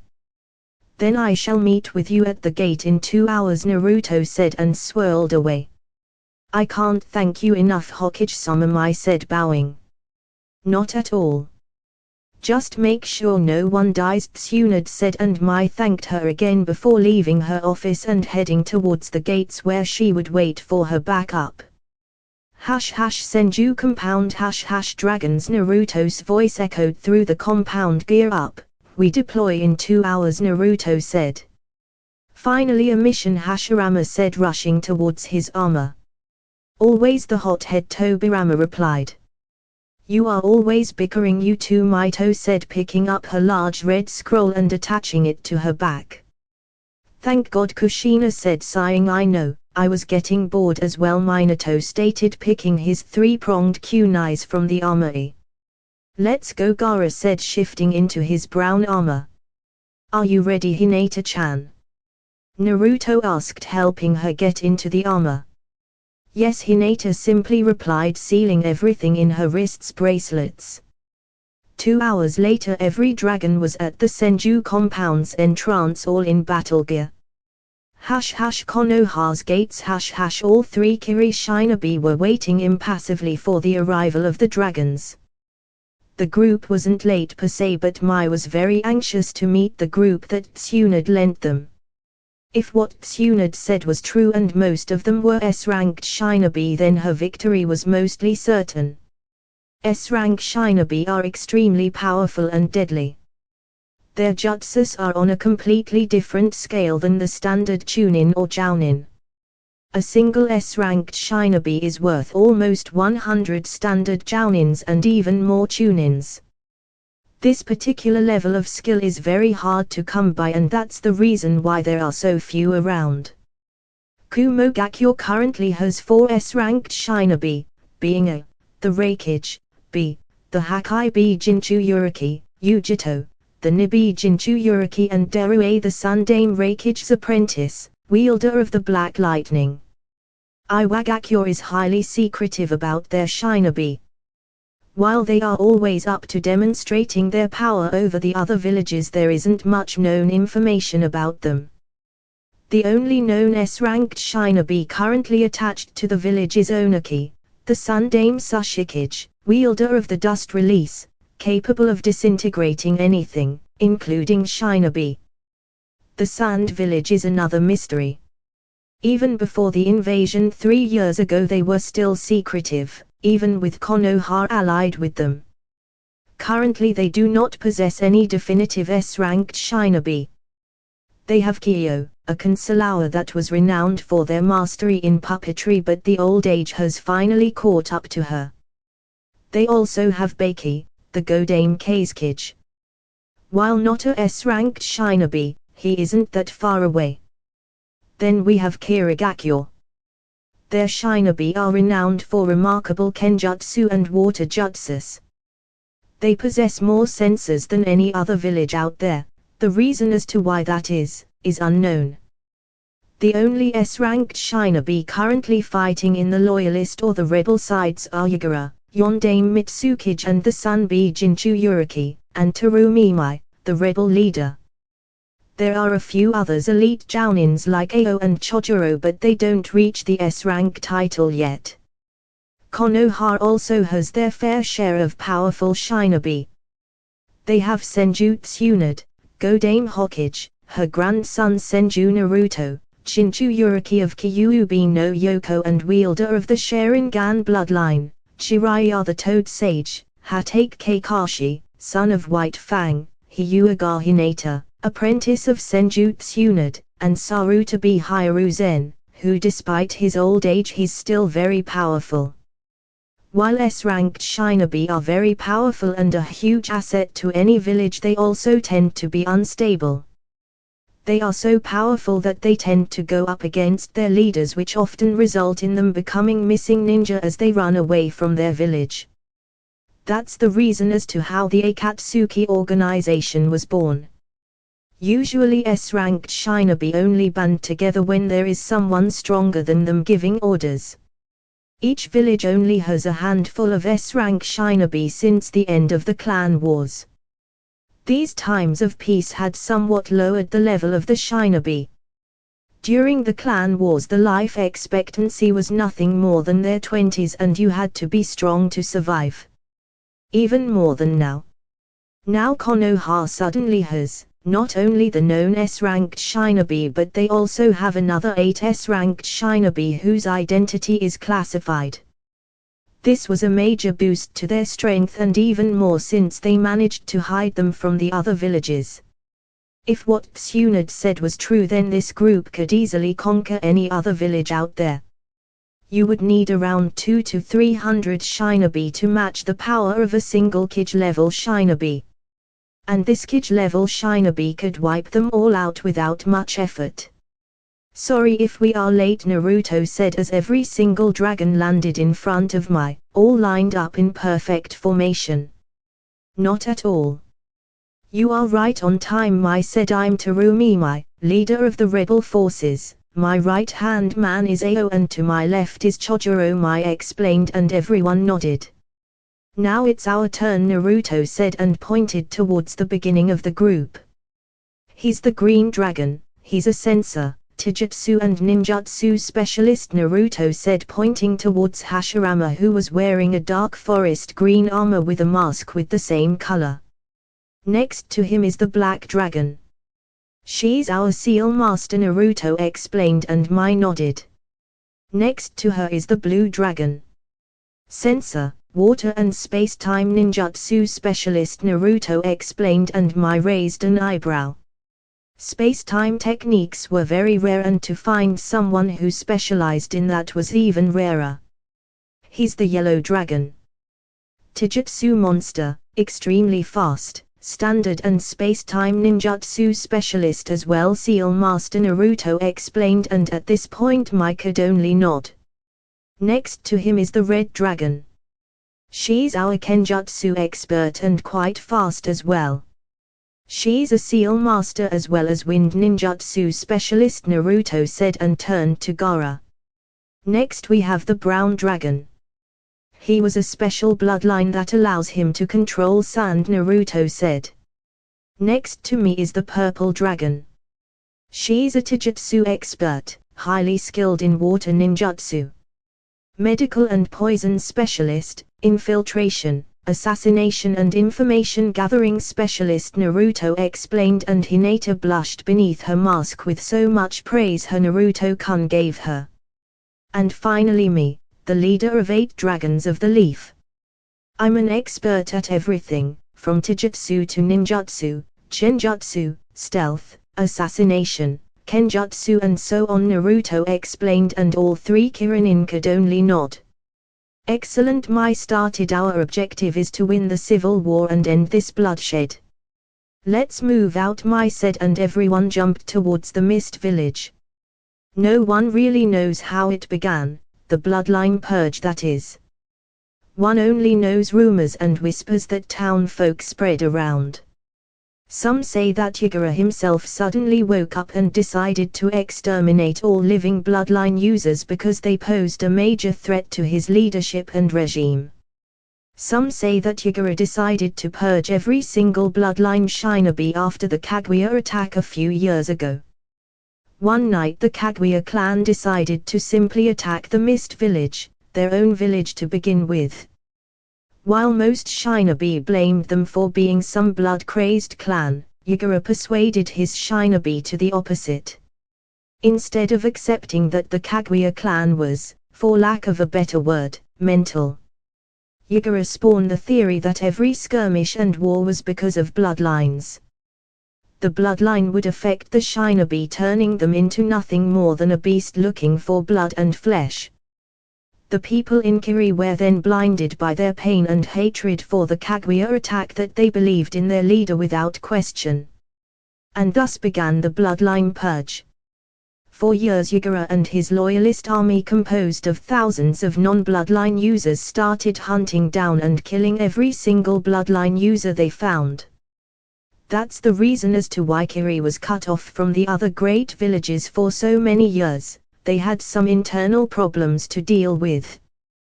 The bloodline users were forced to band together and leave the village if they wanted to survive. NaruHina rose through the ranks and became the indisputable leader of the rebel side of the army. Mai commands around 4,000 shinobi who are fighting to regain back their home. But the worst part is that they are fighting people they once considered comrades, friends, lovers. After years of skirmish, battles, blood and many deaths, Mai decided to turn towards the great shinobi villages to ask for aid to their cause.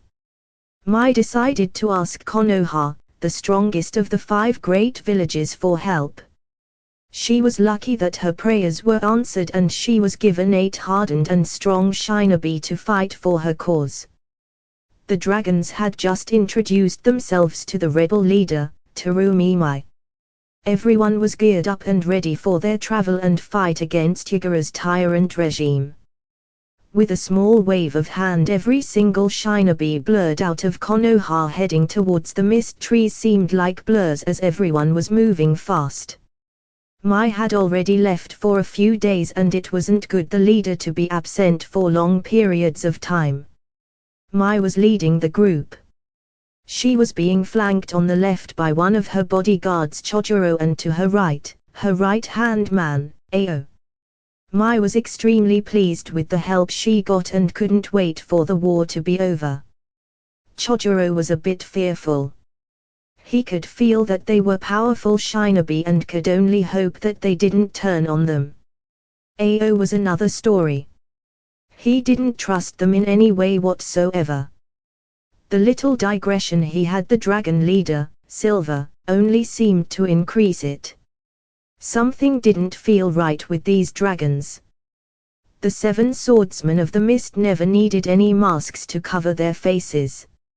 All this secrecy was driving him mad. Ao brought his right hand and made half the tiger seal. Ao focused chakra into his eye, the one covered by the black eye patch. His eyes suddenly glowed white and his veins bulged out slightly, but everything was hidden by the patch. Ao gasped when he saw just what type of shinobi they were. They are monsters, every single one of them, Ao thought to himself, gasping for air, trying to keep his cool and not alert them. Their chakra levels were through the roof.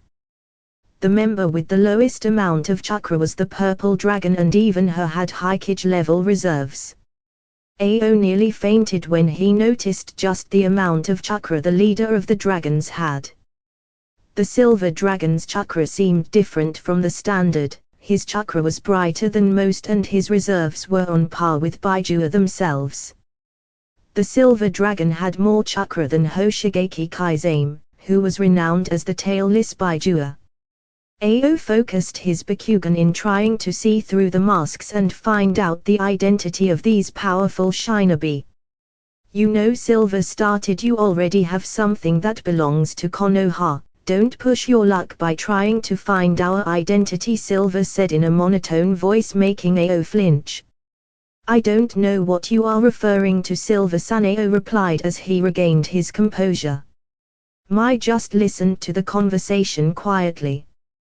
Don't play games with me, Silver warned. I know that you have a Bakugan eye behind that eye patch, Silver explained, and Ao's single eye widened. Don't look so surprised. When we introduced ourselves, I believe I explained that half of us are sensors. We realized what you had hidden beneath your eye patch the moment you turned it on, Silver explained, and Ao was sweating at this point. Don't misunderstand us, Silver said in a calmer voice. We don't intend to remove your eye, but we wear masks for a purpose, Silver explained, and Ao sighed in relief. I understand and appreciate it, Ao replied, and Silver nodded, turning to Mai. I believe it's best for us to be informed of your current situation, Silver said, and Mai nodded, gathering her thoughts. Currently we have around 4,000 bloodline users in the rebel army. Yagura is the Jinchuriki of the Sanbi. He has full control over his Baijua and he controls the Mist Village along with near 6,000 non-bloodline shinobi. Mai started. As you most likely know, Water Country is formed by multiple islands. The biggest island, located in the center of the country, is where the Mist Village is. This island is surrounded by several other where there are several outposts. Our army is spread out between two islands which we managed to capture the strongholds Mai explained. We can't push forward into the main island without taking over the other three remaining strongholds first, and even then it will very difficult. Yagura has full control over his Baijua and can obliterate the army if we attack in numbers.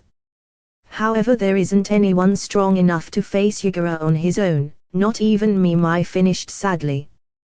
The rebel said had fought for years but nothing seemed to change. If your main problem is Yagura, then with us he shouldn't be a problem. Silver started noticing the incredulous look on Mai's face.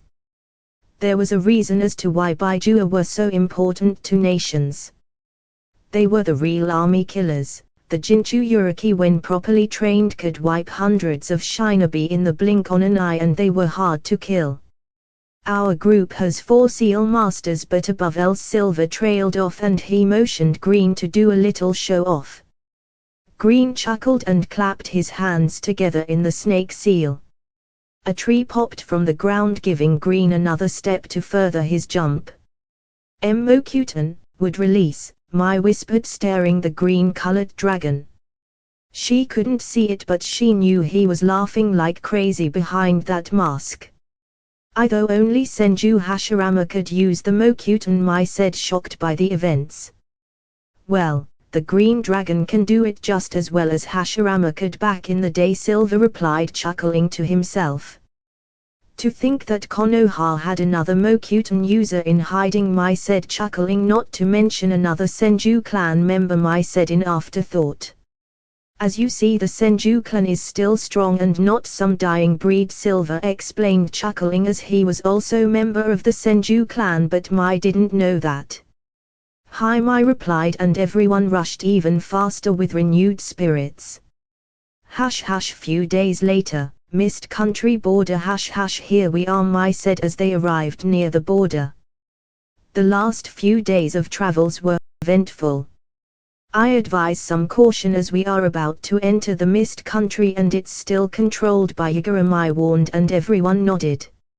I have a question, the purple dragon said, and Mai motioned her to go on. Why didn't the water daimyo intercede when this civil war started? Purple asked. I mean, he should know that a divided village would weaken the entire country. It's just by luck that the other nations were still weak from the Third Shinobi War, or they might considered conquering the Mist, Purple stated. It was of no use when we tried to talk to the daimyo, Mai sadly said. This all began when the Kaguya clan attacked. Their members were always bloodthirsty and they didn't seem sane. One day the Kaguya attacked the Mist Village, their own home to begin with. Some members of this clan had a special Kekii Genkai that allowed them to manipulate bones, Mai said, but Silver interrupted her. Shikatsu Myaku, dead bone pulse. I killed the last of the Kaguyas 3 years ago, Silver said, sighing, and Mai knew that killing was never easy, but knowing that it'd be the end of a clan, it would be worse. Only a few members of this clan were able to the dead bone pulse, but these few were extremely strong and very hard to kill. After the bloodbath, Yagura announced the bloodline purge with the daimyo's support. And the rest is history, Mai concluded, and Ao sighed. I wonder what kind of leader slaughters their own men. While I agree he should protect his own village at any cost, no one in their right mind would do something like this, Green said in afterthought. No one really knows why he chose to do it, Mai started. Yagura was always a good leader. He was kind and warm to his people, and, even though he was a Jinchuriki, his village still loved him and chose him as their leader, Mai explained. She as well couldn't understand how someone could change like this, but she guessed that pain can change a lot of things. Pain changes people, Silver said in a monotone voice. Kushina looked towards Naruto with concern. Naruto had told her that in the beginning, Konoha hated him, but she didn't think they were physical towards him. Man, it's foggy, Green said. The fog is a natural defense of the mist country. Our shinobi are born in it and, as such, they are used to living in these conditions, Mai explained, and Green nodded, although he already knew that. This damn country is still foggy, even after so many years, Green thought.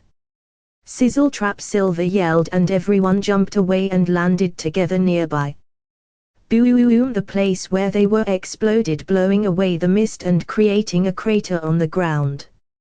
Suiten, Mitsurapa, wild water wave, multiple voices shouted.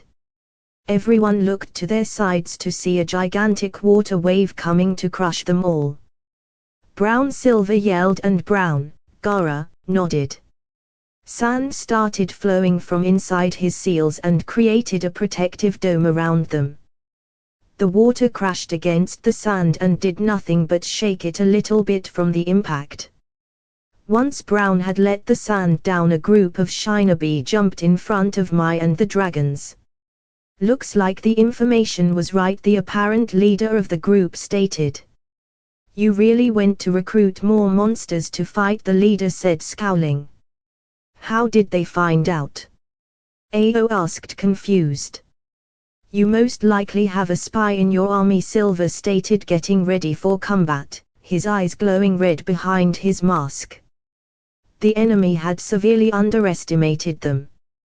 They had sent a mere 10-member ambush squad against 11 trained shinobi.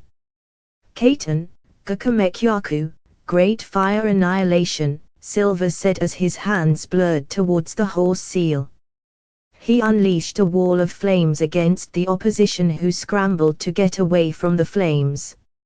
Fuatan, Datapa, Great Breakthrough, Purple said, taking a deep breath and releasing a gust of wind, powering up the flames' speed and intensity.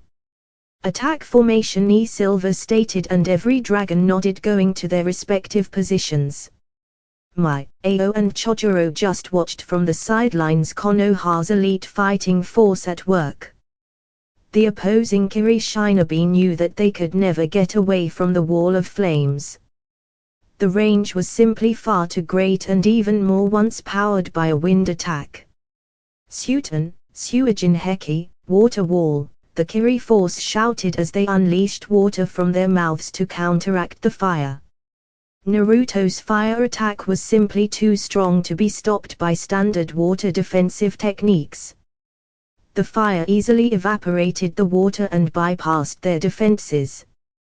2 unlucky Kiri shinobi were used as meat shields, while the others took the opportunity to jump away. Sand binding, Brown, Gaara, whispered as he crouched, placing his hands on the ground.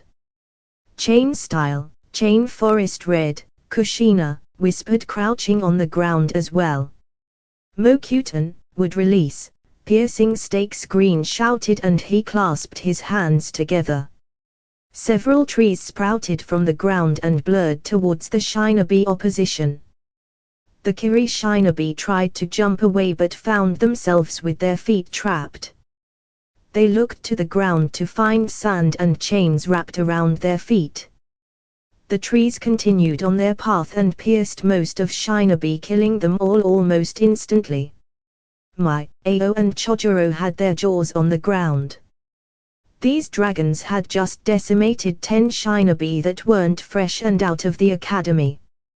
Yagura wouldn't send some lowly skilled shinobi against Mai, Ao and Chojuro. To kill these 3 it would require shinobi of above average skill. That was over way too quickly. I didn't even get to use my sword. Red, Kushina, pouted, while Silver noticed one shinobi who managed to survive and jump away, trying to get away. Deva Path, Bansho Tenin, Silver said, pointing his right hand palm towards the fleeing shinobi. Silver's eyes were glowing silver behind his mask. The Shinobi froze midair and started flying towards Silver, who caught him by the throat and slammed him against the ground. Green, if you please, Silver said, and Green nodded, using a few trees to pin the Kiri Shinobi to the ground. The Kiri Shinobi was kneeling on the ground with trees attached to the legs and both arms. Why you, pant, might as well, pant, kill me, I'll never talk, the Kiri Shinobi panted, trying to ready himself for possible torture. He himself was already bleeding from 2 punctures wounds because of the wood and had several burn marks. He wouldn't last much longer.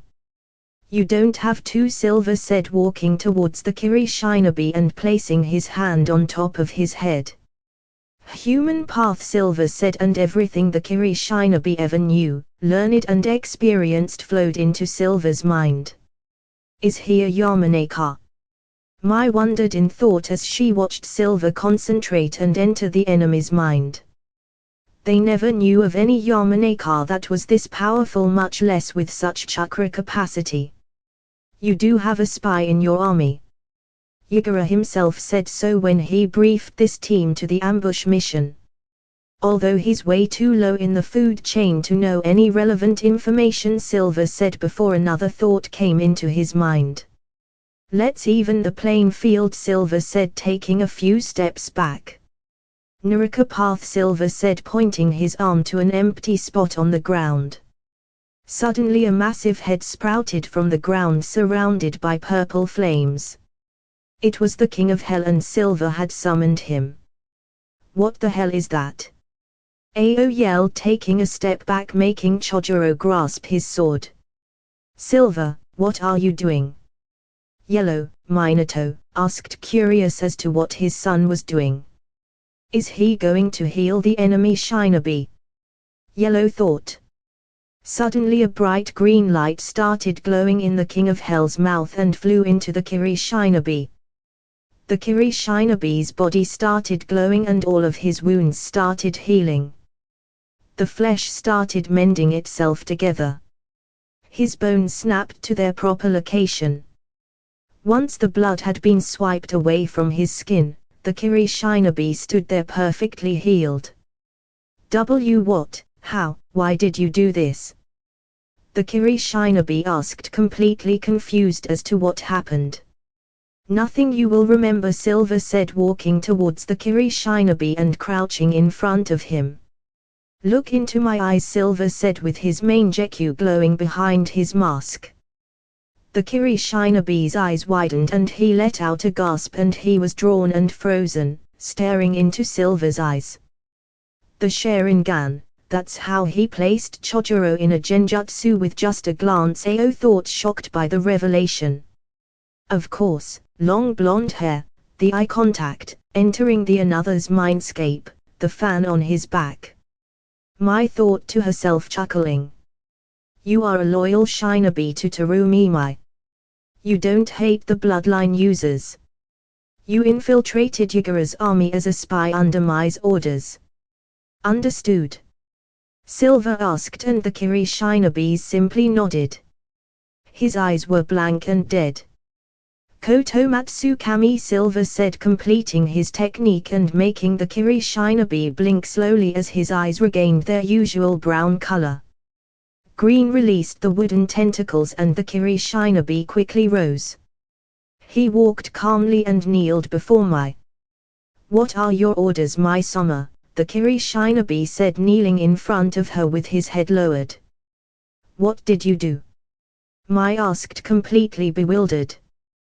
This was my most powerful illusion. This illusion is so powerful that the victim doesn't even know he's being affected.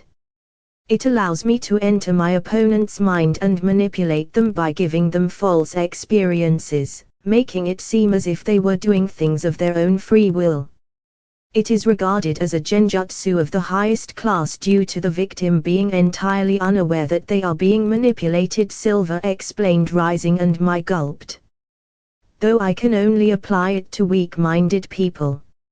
Shinobi with strong minds can try and fight it. To them it would end as a clash of my mind against theirs, Silver explained, and everyone let out a sigh of relief, Minus Chojuro, of course, who was still shaking. You live to the expectation, Senju Naruto Mai said with a amused tone, making everyone freeze except Naruto, who chuckled. How did you find out? Naruto asked as he removed his silver mask. Blood-red Sharingan eyes looking towards Mai. That Yamanaka-styled jutsu did throw me off, but when I heard you saying look into my eyes and that fan on your back, coupled with your blonde hair, made it hard to be mistaken, Mai explained. It lasted longer than I thought it would, Naruto said, chuckling while the rest of the dragons shook their heads. Tsunade-sensei is going to be pissed purple, Hinata thought. So you are Uchiha Madara's grandson, Ao said, stepping forward and looking straight into Naruto's Sharingan eyes. Why does everyone instantly says my Gramps' name? Naruto rhetorically asked. I mean, Senju Hashirama and my father Namikaze Minato were legends on their own right, Naruto stated. Yes, but Madara outshone them, Ao simply replied. I tamed the 9 Baijua and formed the village system / I killed a battalion of shinobi with a single jutsu. Hashirama and Minato both thought, drawing circles on the ground while both redheads tried to comfort their husbands. What's your name? Mai asked towards the kneeling shinobi. Han replied. The ambush has failed since we had help from Konoha. You are to continue your spy work. Report every week or when you find pertinent news, Mai ordered. As you wish, Mai Sama Han answered and quickly turned to leave and report to his leader, Yagura. They were smart enough to ambush us in the border, Blue stated. Yagura is no fool. Even he knows that he can't face Konoha as of right now, and ambushing us in the Fire Country territory could be a deadly mistake, Mai replied. Let's continue. We are close to our main base, Mai said, and everyone nodded. Few days later. During the last few days everything changed in the Mist Country. Everyone in the rebel side was extremely pleased to see the help that Konoha had sent them. Senju Tsunade had even sent her own grandson, Senju Naruto, to help. Not that the others dragons did nothing, but they needed a public face strong enough to boost the morale. And who anyone better than a member of both the Senju and Uchiha's clan? The rebels had come out on top of every single skirmish during the last few days. Due to Naruto, Yellow and Blue's space-time techniques, they were able to be present everywhere. Every battalion was gifted with kunais, each one keyed to either Naruto, Yellow or Blue. So when the battalion was in trouble with their battlefront, they would throw the kunai into the middle of the enemy. Several flashes later and the skirmish was won. Coupling everything with Hinata's remarkable medical capabilities, the war had shifted with the rebel getting the upper hand. Slowly but surely, the rebel side began pushing the loyalists back on all fronts. It was time to start conquering the 3 remaining strongholds so that they could start pushing towards the Mist Village itself. Mai and Ao were standing in the middle of a room with several cartographic maps, planning the resistance's next move. How is the approach looking? Naruto asked as he came into the room. Not good at all. These forts were built to last and withstand heavy siege, Mai said, sighing. I could blow it up from a distance, Naruto said, and Ao looked at him like he grew a second head. What? Naruto asked rhetorically. I'm the Jinchu Uriki of the Kyuubi no Yoko. I can send a tailed beast ball and blow the stronghold sky high, Naruto explained, and Ao's sweat dropped. I would like to have my village in one piece when we are done with this war. Thank you very much, Mai stated, and Naruto chuckled. Each stronghold is built to be both a prison and an impenetrable castle. The walls are of hard stone and the gates are made of chakra-reinforced wood, Mai explained. Can't we just climb the walls? Naruto asked, but Mai shook her head. Due to this country's climate, those walls have small layers of water, making it very difficult to climb to ordinary shinobi, the chakra control required is very high. Besides, they have sentries on every tower 24 hours a day. They would spot us a mile away, my answered, nursing her head. Storming these strongholds was always a pain in the butt. They managed to get the last two by overwhelming them with numbers. How about we go from underneath with a few Doton users? Naruto asked, but Mai shook her head once again. Then I'll go in alone and open the gates from the inside, Naruto said as he memorized the terrain from the map using his Sharingan. I don't need to climb walls to enter the fort, Naruto said, and Mai raised an eyebrow. My space-time techniques are on a whole new level. I can easily walk through walls and other barriers, Naruto explained, and to demonstrate he started sinking into the ground and reappeared behind Mai. Send yellow and purple to the other strongholds while I take the main one. They are the best at stealth and should be able to sneak in easily, Naruto explained, and Mai nodded. According to Han, Yagura is gathering the main army in the village. He seems to already be expecting for us to be able to conquer these strongholds before advancing, Mai said, and Naruto nodded. Let's gear up for the siege, Naruto said, and everyone left the room. Next day, is everything ready? Naruto asked Mai. Since she was the commander of the troops, it was her job to coordinate everything. The troops are ready to storm the stronghold once the gate is open. They are about 500 meters away from it, shrouded by the mist, Mai explained, and Naruto nodded. Yellow, purple, Naruto called out, get ready. Coordinate your siege with Ao and Chojuro, Naruto said, and they both nodded. Naruto then turned to the rest of the dragons. Red, green and blue, you are with the Ao's troops into storming Yellow's stronghold.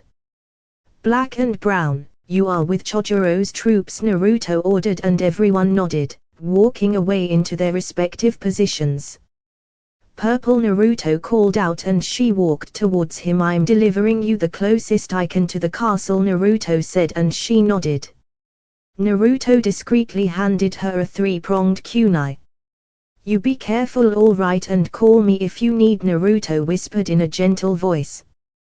Don't worry so much, Naruto-kun, Purple replied, taking the kunai and putting it in her pockets.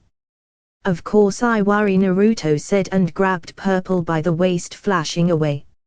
So she's Hinata. Interesting, Mai concluded to herself once she caught a glimpse of the intimate moment between the purple dragon and Naruto. Just from that small glance she could see that they were very close and that Naruto held her safety above everything. Northern Stronghold. It was a very dark night. The many clouds that there were, covered the whole sky, blocking the stars and the small light coming from the moon. Night was the ally of the shinobi. The shinobi were trained assassins, sound was their enemy, the darkness their friend. The only thing visible were the torches on the stronghold and a pair of blood-red eyes glowing in the dark as they scanned the surroundings. Mai shivered as she looked towards Naruto. It was so dark that it was difficult to see in much detail anything coming from Naruto, but she could clearly see his eyes. Those blood-red eyes with three tomos shining and swirling in the night. Those eyes that seemed to belong to demons. Those eyes were scanning everything as if looking for prey. Those eyes belonged to hunters. Naruto, Mai were standing just outside of the stronghold with 1,000 shinobi behind them. They were about to siege the biggest and strongest of the 5 strongholds. This one was different from the other from the fact that it was not only bigger but housed more shinobi inside. Unlike the others where the shinobi just took shifts, this stronghold actually housed living quarters and had full-time shinobi working and guarding it. The other must have already begun their attack. I'm moving into position, Naruto said, and Mai nodded. Naruto swirled away and Mai turned to her troops and let them know to get ready. Naruto reappeared outside of the stronghold's walls. He leaned against the wall, being shrouded by the darkness and enveloped by the shadows of the night. One of the benefits of the Sharingan was night vision. Naruto could see at night just as he could see during the day. The fact that his vision was black and white with only chakra having color didn't seem to bother him much. Naruto did a quick head count and counted 10 sentries. 4 were standing inside 4 tall towers overlooking the plains in front of them, while the remaining 6 guards were patrolling the walls. Naruto pondered what to do. Should he kill the sentries and then go for the gate, or simply bypass them all and open the gates without them even knowing? Naruto opted for the first. If he took the sentries and then opened the gates, the army would be able to approach the stronghold and enter it without being detected. Yagura's men wouldn't know what happened until the rebels were already inside the castle, and then it would be too late. Naruto quickly formed a mental plan. He swirled away and appeared in each tower just behind the enemies. Naruto covered the enemy's mouth with his hand. The enemy Shinobi's eyes widened when he saw a black spear appear from Naruto's other hand going for his neck. He quickly killed them, stabbing them in the throat so that they couldn't scream and alert anyone. With the main sentries gone, he made his way to kill the wall guards. Using the sentry tower as a vantage point, Naruto quickly scanned the inside of the stronghold. He was lucky. The only guards seemed to be at the towers and outer walls. Inside everything was quiet, as most shinobi were most likely still sleeping and some few getting ready for a shift change. Naruto threw a single 3-pronged kunai into the air and watched it sail through the air. As the kunai sailed, Naruto flashed towards the kunai and appeared in a yellow flash mid-air. The guards only saw a small glint as several shurikens came flying towards them, killing them swiftly. Naruto quickly disposed of the bodies by burying them using a small earth jutsu, because otherwise using a fire jutsu could alert the enemy. Once the enemies had been dealt, Naruto stealthily entered the inside houses of the stronghold. Naruto thanked the heavens by being a sensor, thus allowing him to find enemies more easily. After all, while the Sharingan was an excellent weapon, it didn't allow him to see through walls like the Bakugan could. Naruto walked through the corridors but used the ceiling. One of the things that Jiraiya had taught him is that people very rarely look up. Naruto quietly chuckled when he saw a patrol of 2 shinobi just walk by without even detecting him. Naruto saw some lights coming from one of the rooms of the hall. Naruto used his Kamui and phased through the walls. He ended up in the medical ward of the room. Keeping inside of the wall, he noticed that were a few guards in the room, which didn't make sense to him unless the medics were prisoners and working against their will. Couple that with a heavy atmosphere and the smell of fear, and Naruto was certain of that. Naruto made a single shadow clone and positioned him behind the other guard, as Naruto wouldn't be able to take one out without the other noticing it. Thump! Every medic inside the ward turned around to see both guards plummet to the ground. They were shocked to see a blonde man with Sharingan eyes standing in the middle of the room. Every medic took a step back, thinking they were about to suffer the same fate as the guards. "I can get you all out of here," Naruto said, looking at them. There are about 10 medics, all dressed in the standard white garb. "We are about to storm this stronghold, and in the midst of the fight you might get killed," Naruto explained, and one medic took a step forward. "Thank you for saving us," the woman said. She had an apparent normal face with dark hair and pitch black eyes. "My name is Nao," said, and Naruto nodded. Naruto created a shadow clone and gathered all of the medics in one small group. In a single flash of yellow, everyone had left.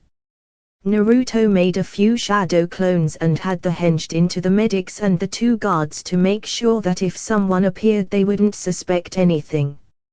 Hash hash outside with my hash hash. Mai was startled by the sudden yellow flash that appeared right next to her. Mai turned to see the new coming and noticed it was Naruto and what appeared to be 10 medics. They were prisoners being forced as medics. I'm just a clone that was sent to deliver them. Boss is almost at the gate, Naruto said, and Mai nodded as Naruto dispelled in smoke. Show them to the medical stations, Mai ordered, and the medics were led towards the medical tents. No one ever noticed the small smirk on Neo's face and the glow of red with black markings appearing in her eyes. Hash hash back in the stronghold. Hash hash. Once Naruto had left the medical ward, he continued through the long corridor until he found the exit that led to the outer ring of the stronghold. Naruto looked forward and spotted the gate a bit far away. He contemplated what method he would use to open gate was it didn't seem particularly easy. The gate had heavy weights and it would require at least 3 people to open it. Mai was right when she said that the gate was reinforced with chakra, as Naruto could see small traces of it running through the wood. Naruto wanted to open the gate without making noise because it would make the rebels approach easier.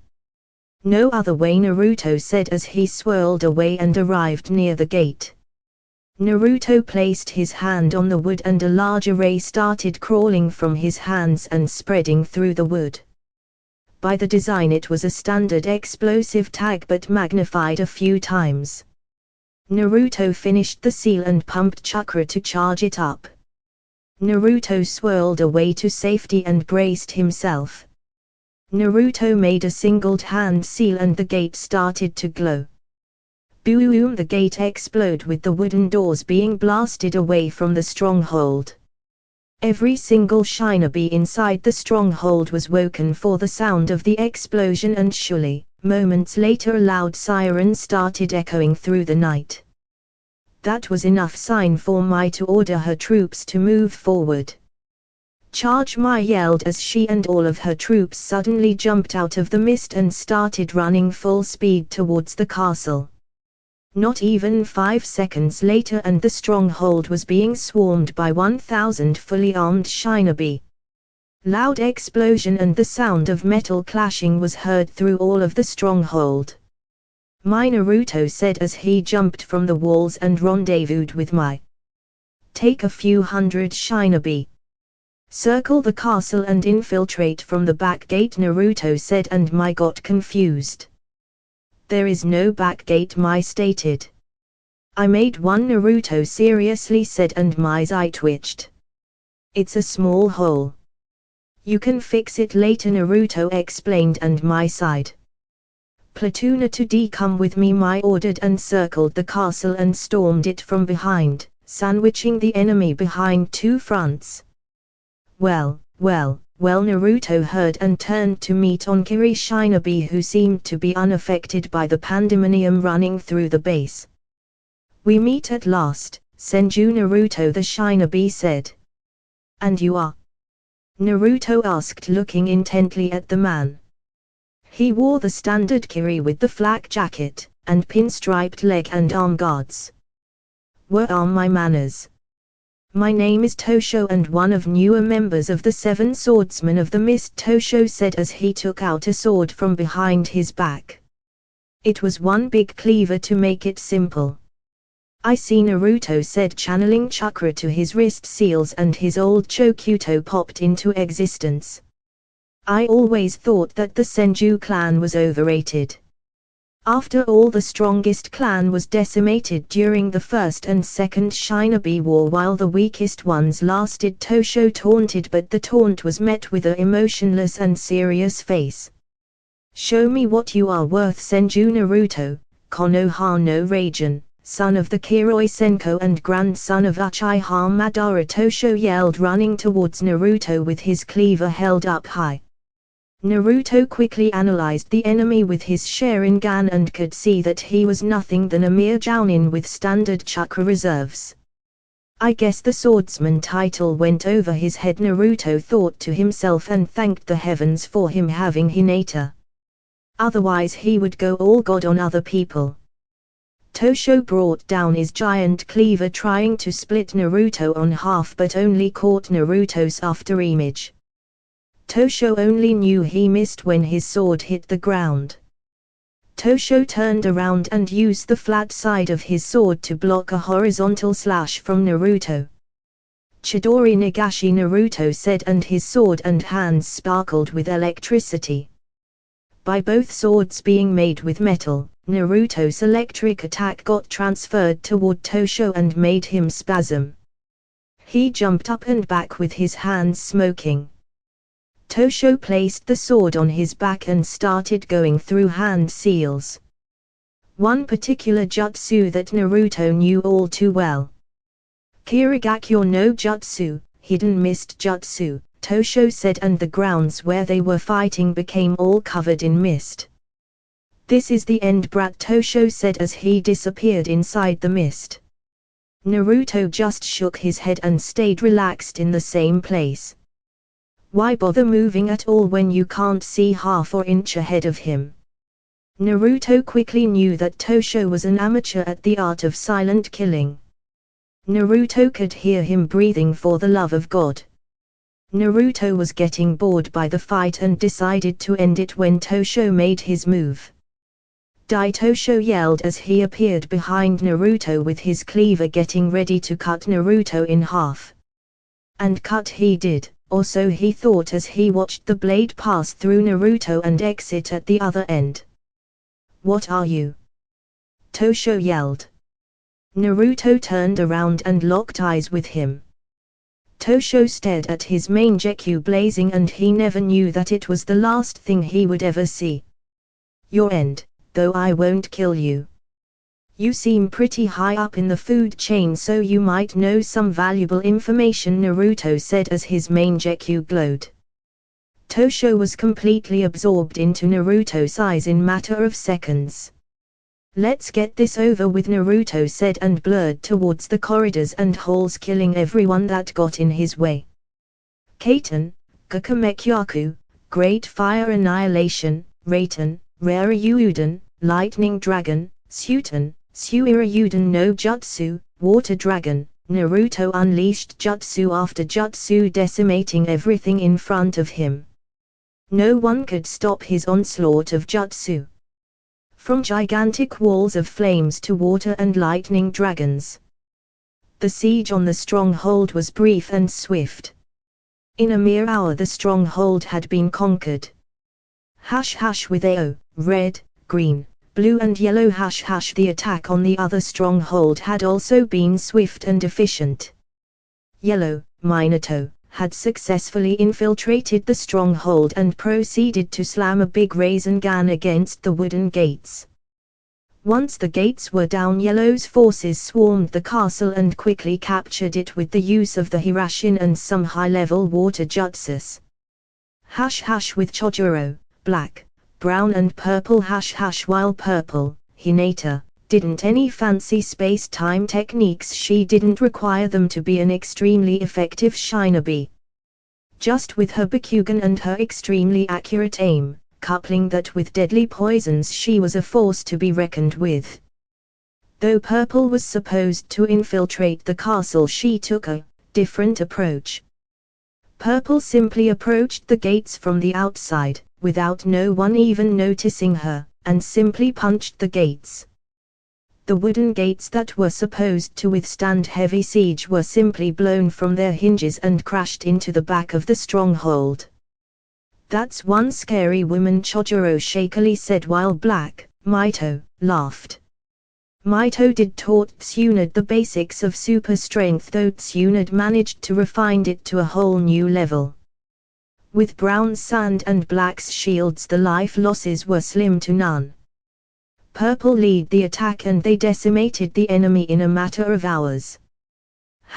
Next day my, Ao, Chojuro and most of the dragons were gathered at the main stronghold, the one Naruto and Mai conquered. The castle had a cheerful ambient.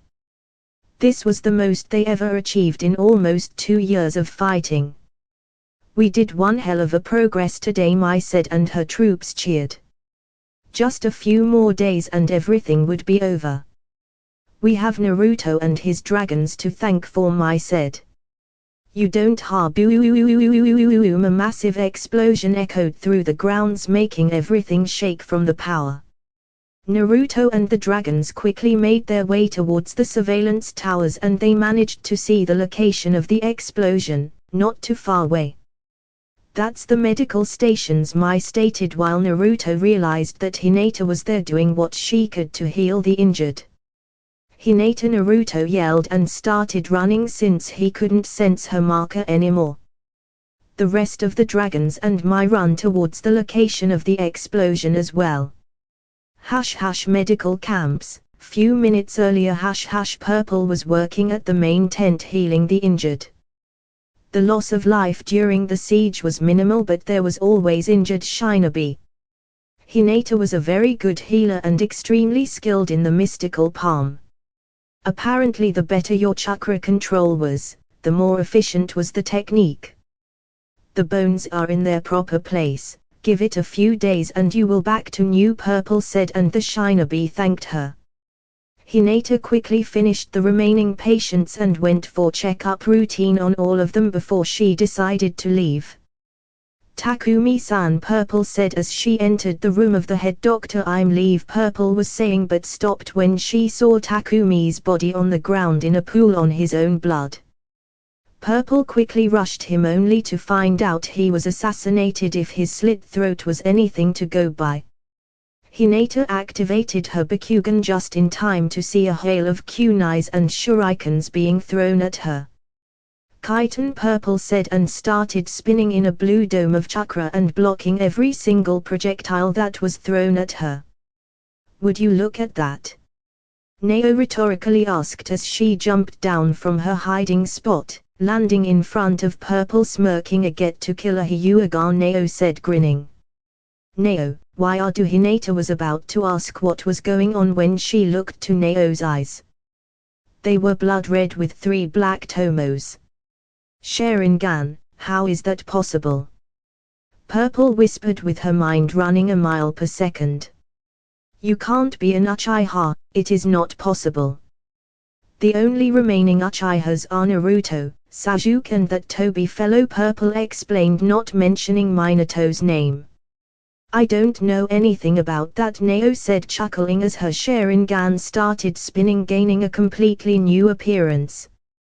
What was once the standard Sharingan now looked like a vortex, and given the fact that the Sharingan was spinning, it gave the effect of drawing Purple to her eyes. A Mangekyou, Purple said as she broke the trance from looking at her eyes. Yes dear. A eternal Mangekyou Sharingan, you stand no chance, Nao said as she smirked. Nao blurred through hand seals and took a deep breath. Kaiten, Gukeikyuu no Jutsu, great fireball technique, Nao said and released a fireball towards Purple. Purple jumped away to avoid, and the whole medical tent went up in flames, making it nothing more than a battlefield. Suiten, Suijin Heki, water wall, Purple said midair and released a small water wall to block the flames that decimated the tent. Suiten, Suirayuden no Jutsu, water dragon, Purple said as she used the water she expelled from her mouth and formed a water dragon. The dragon rocketed towards Nao, but it was countered by a fire dragon that nullified her attack.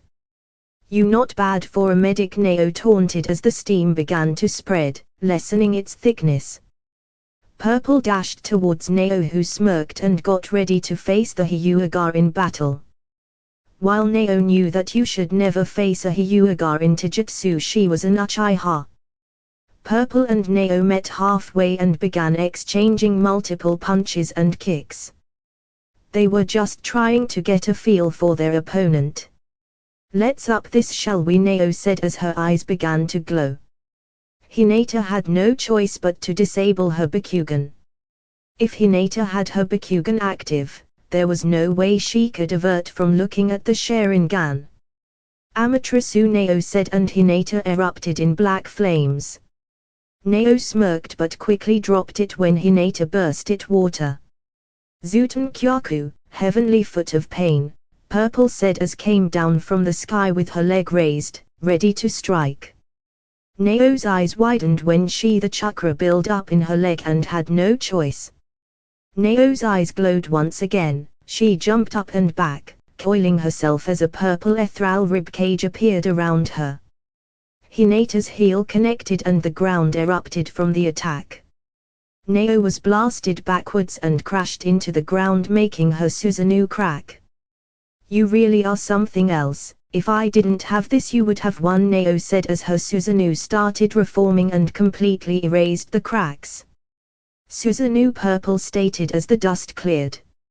"How do you know this power?" Neo curiously asked. "I know all about the Susanoo and his weakness," Purple stated while Neo took it as an offense to her eyes. "The Susanoo has no weakness, it's our ultimate defense," Neo said as her chakra flared.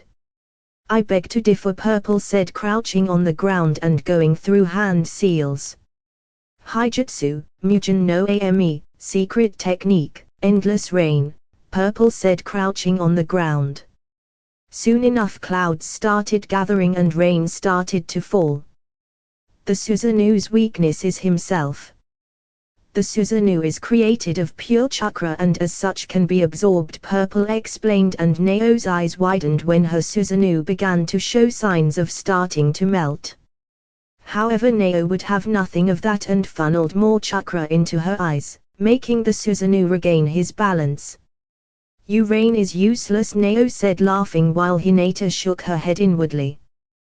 "The Susanoo already eats lot of chakra. By using my rain I'm making you double the amount required to stabilize it. The bigger the Susanoo the more chakra it eats.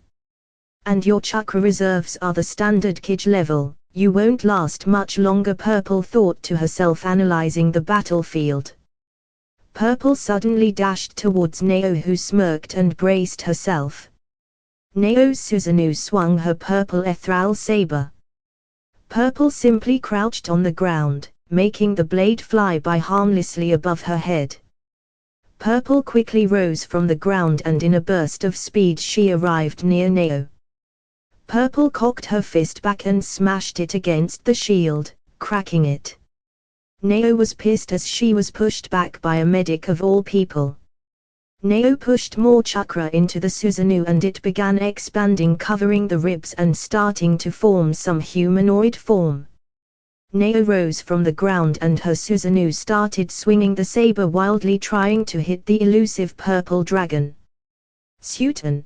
Purple started going through hand seals but was stopped by a burst of black flames right on top of her mask. Purple quickly stopped channeling chakra into her mask and it fell to the ground, revealing the face of one Hyuga Hinata.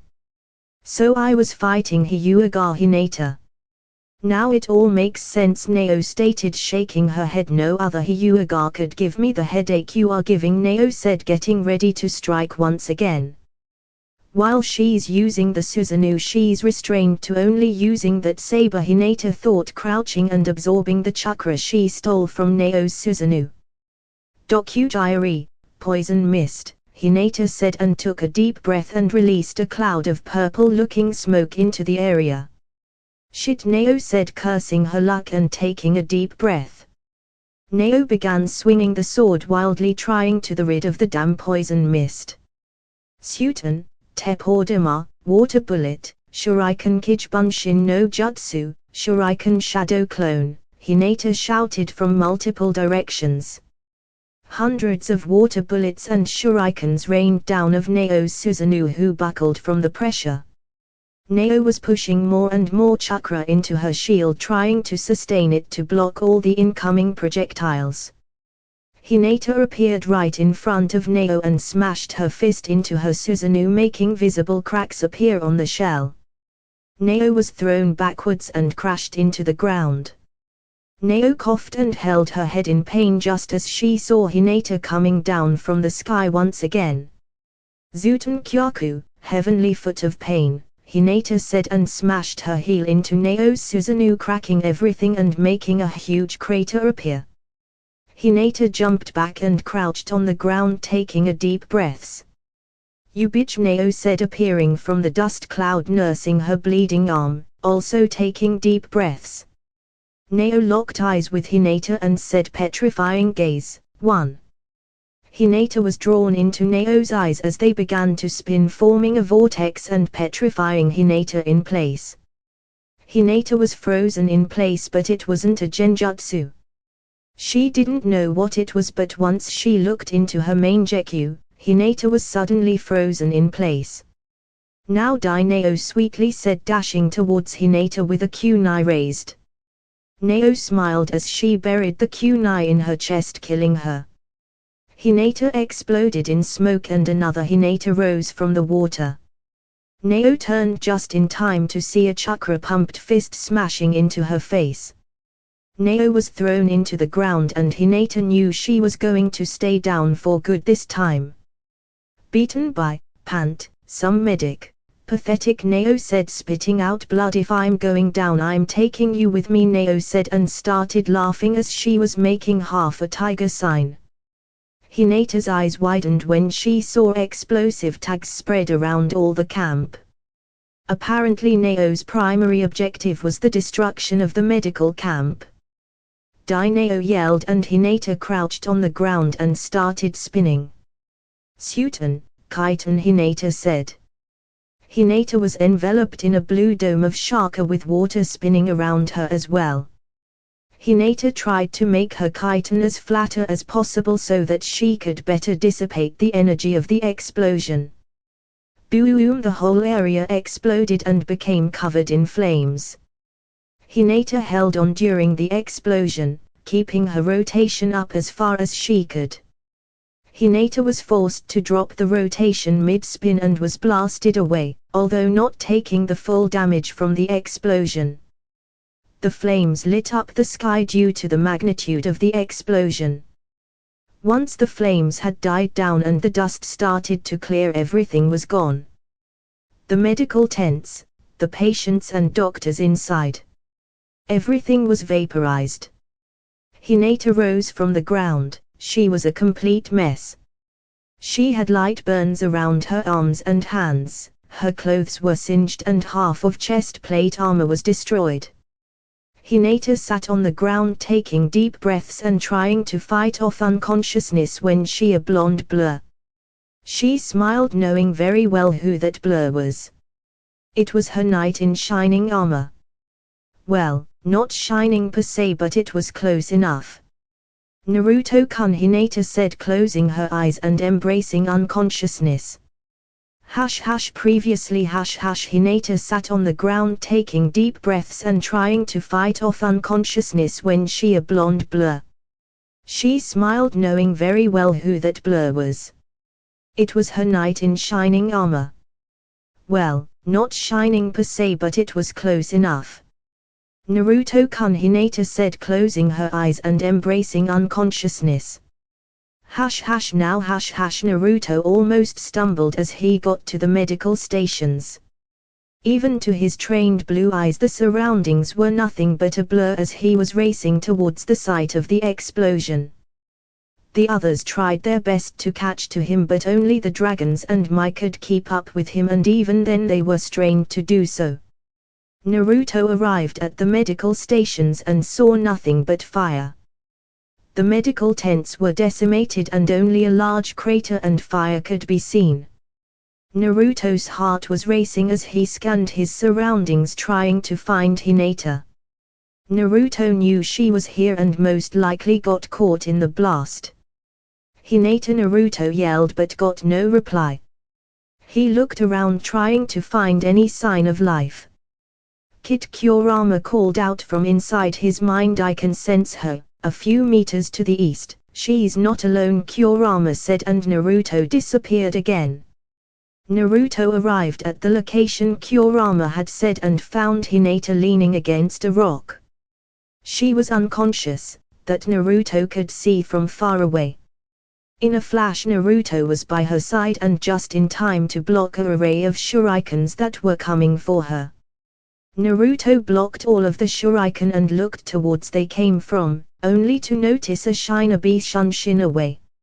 It was only a glimpse, but Naruto could see that she was female, and she was that medic, Neo, he had saved from when he infiltrated the strongholds. Naruto took Hinata in his arms and gently laid her on the ground. Naruto bent down, placing his head on her chest to sigh in relief when he heard a strong heartbeat. His eyes were flashing red with black slits as he unintentionally pulled Kurama's power. He was pissed all right. In a flash of hand seals and a poof of smoke, Kagura was on the human realm. "You summoned Naruto?" Kagura asked, but didn't wait for a reply when he saw the devastation around her and Naruto's mate on the ground. Kagura's tails immediately started glowing and scanning Hinata's body.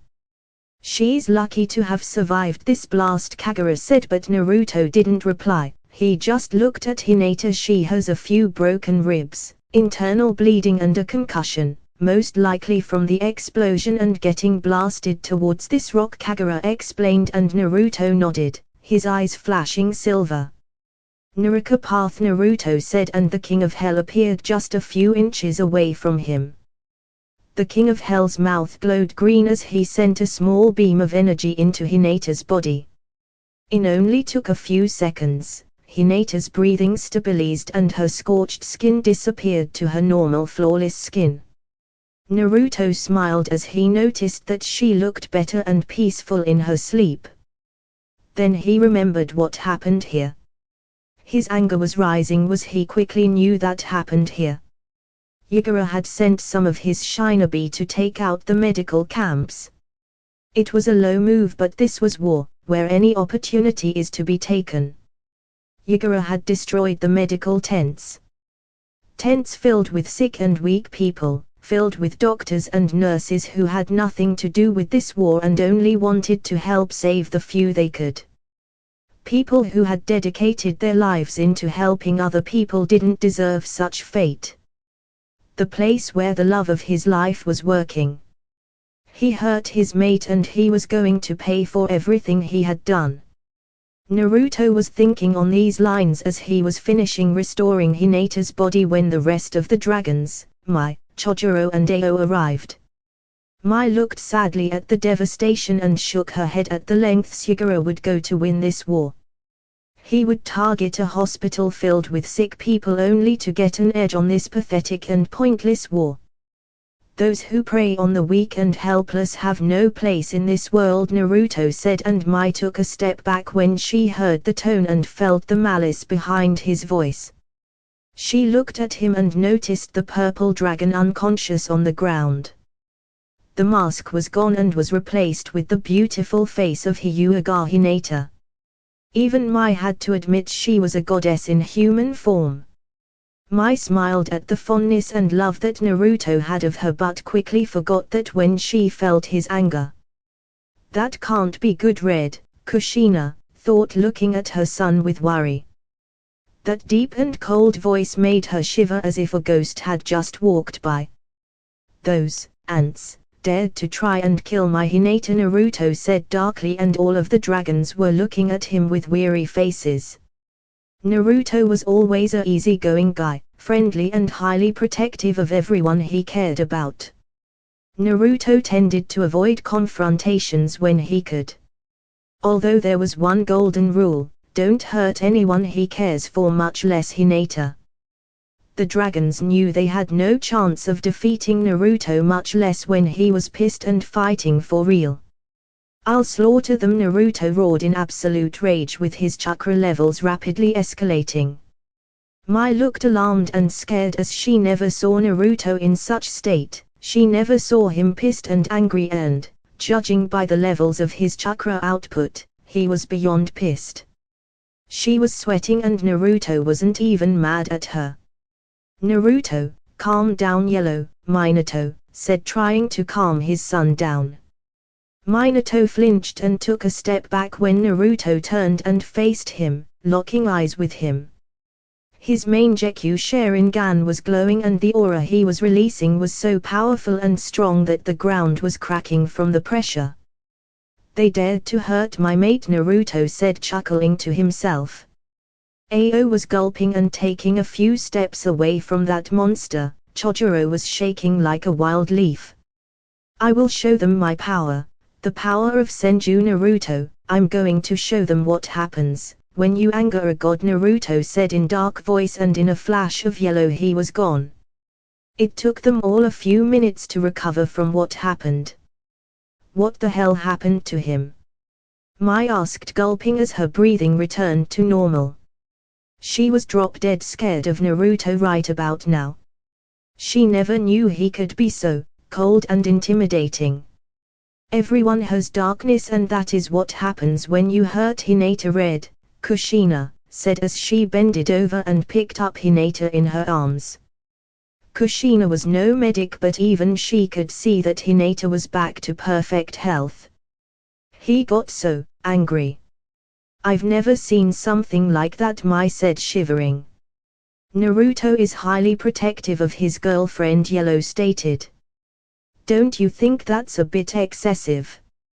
He managed to heal her back to full health, Mai explained, confused.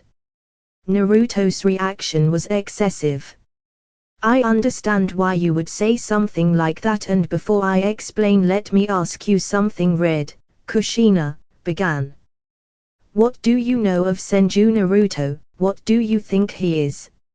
Red asked to Mai, who got into a thinking position.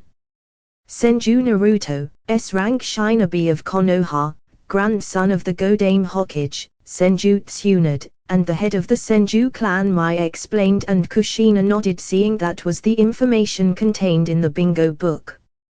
How do you think his life was growing up in the Leaf was?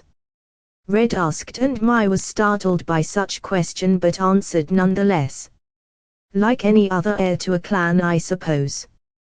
He was most likely treated like a king or royalty, even more for him being the heir of the Senju clan, one of the founding clans of Konoha and said to be the strongest of all, Mai explained, and Kushina gave a hollowed chuckle.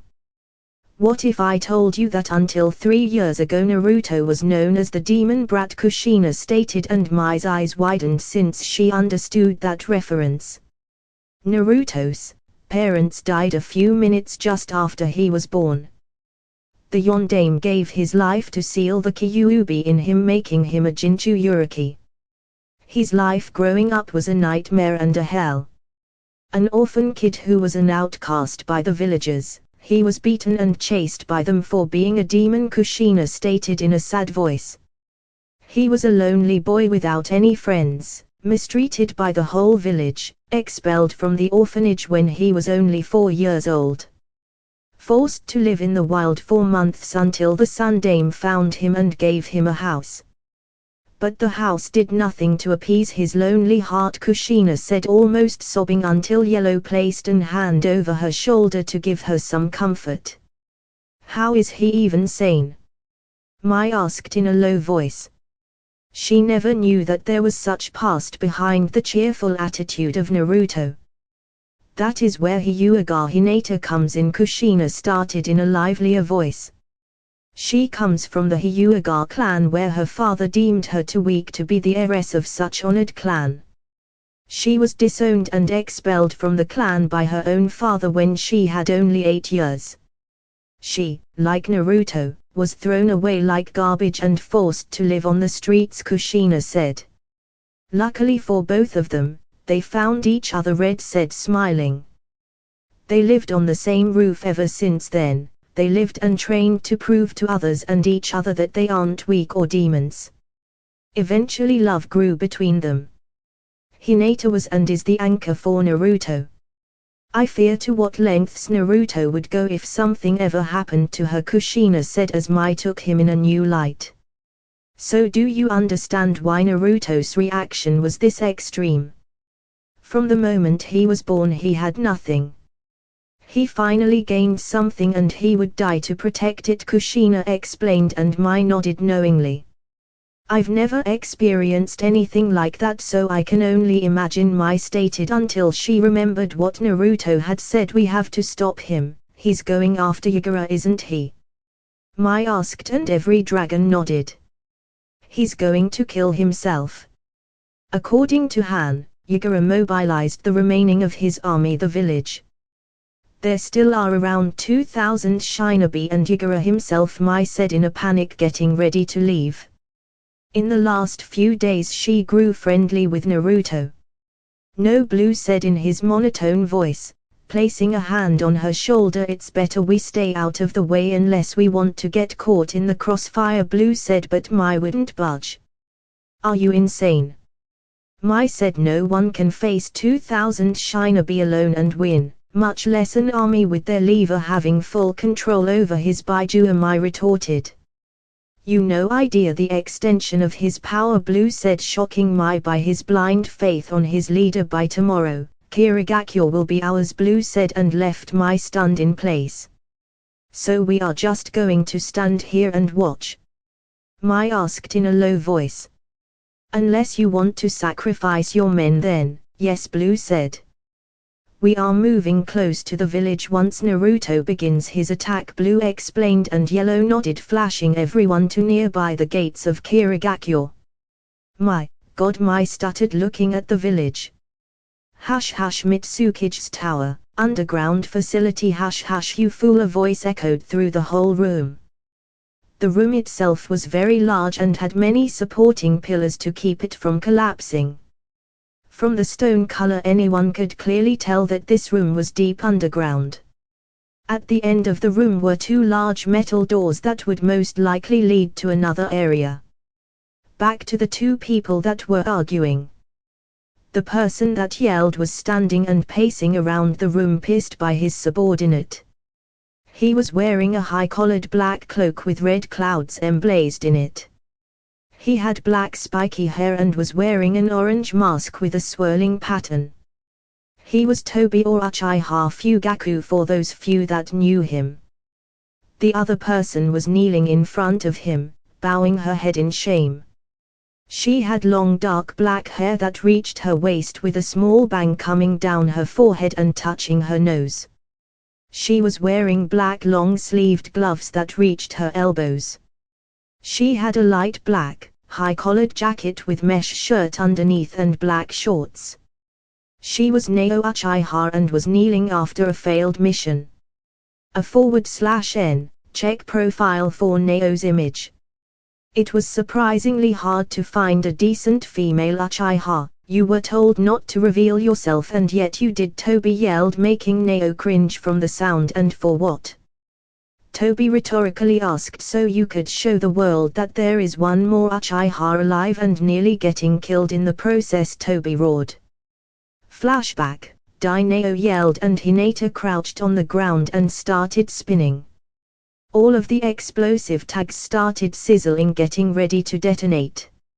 Neo saw Hinata crouching, knowing very well that she was trying to pull a chitin to survive the blast. Neo closed her eyes and relaxed. The moment she heard one of the tags go off, she focused and channeled chakra into her left eye. She opened her left eyes and it proudly displayed her Sharingan glowing in all its power.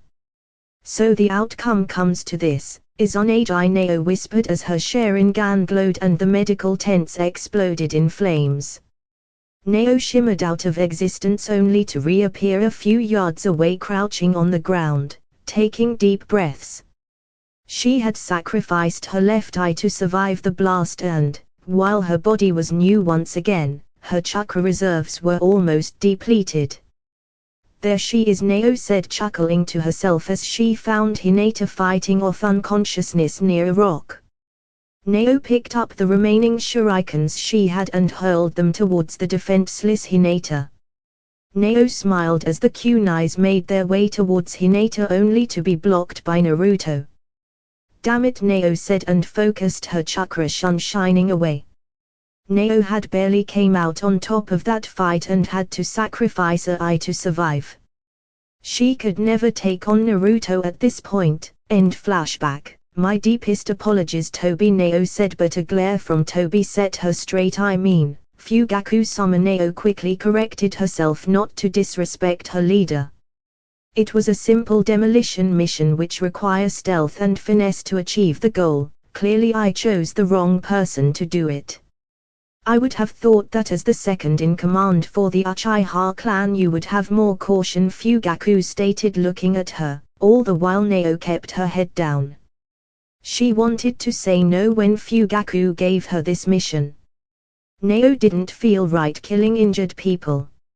Nao was a warrior of the Uchiha clan and she felt that every life she took it had to be in combat with her winning, but she was an Uchiha and her loyalty was to her leader. And now look at you, you blew the mission so you could fight a Hyuga, Fugaku said, shaking his head, and you lost.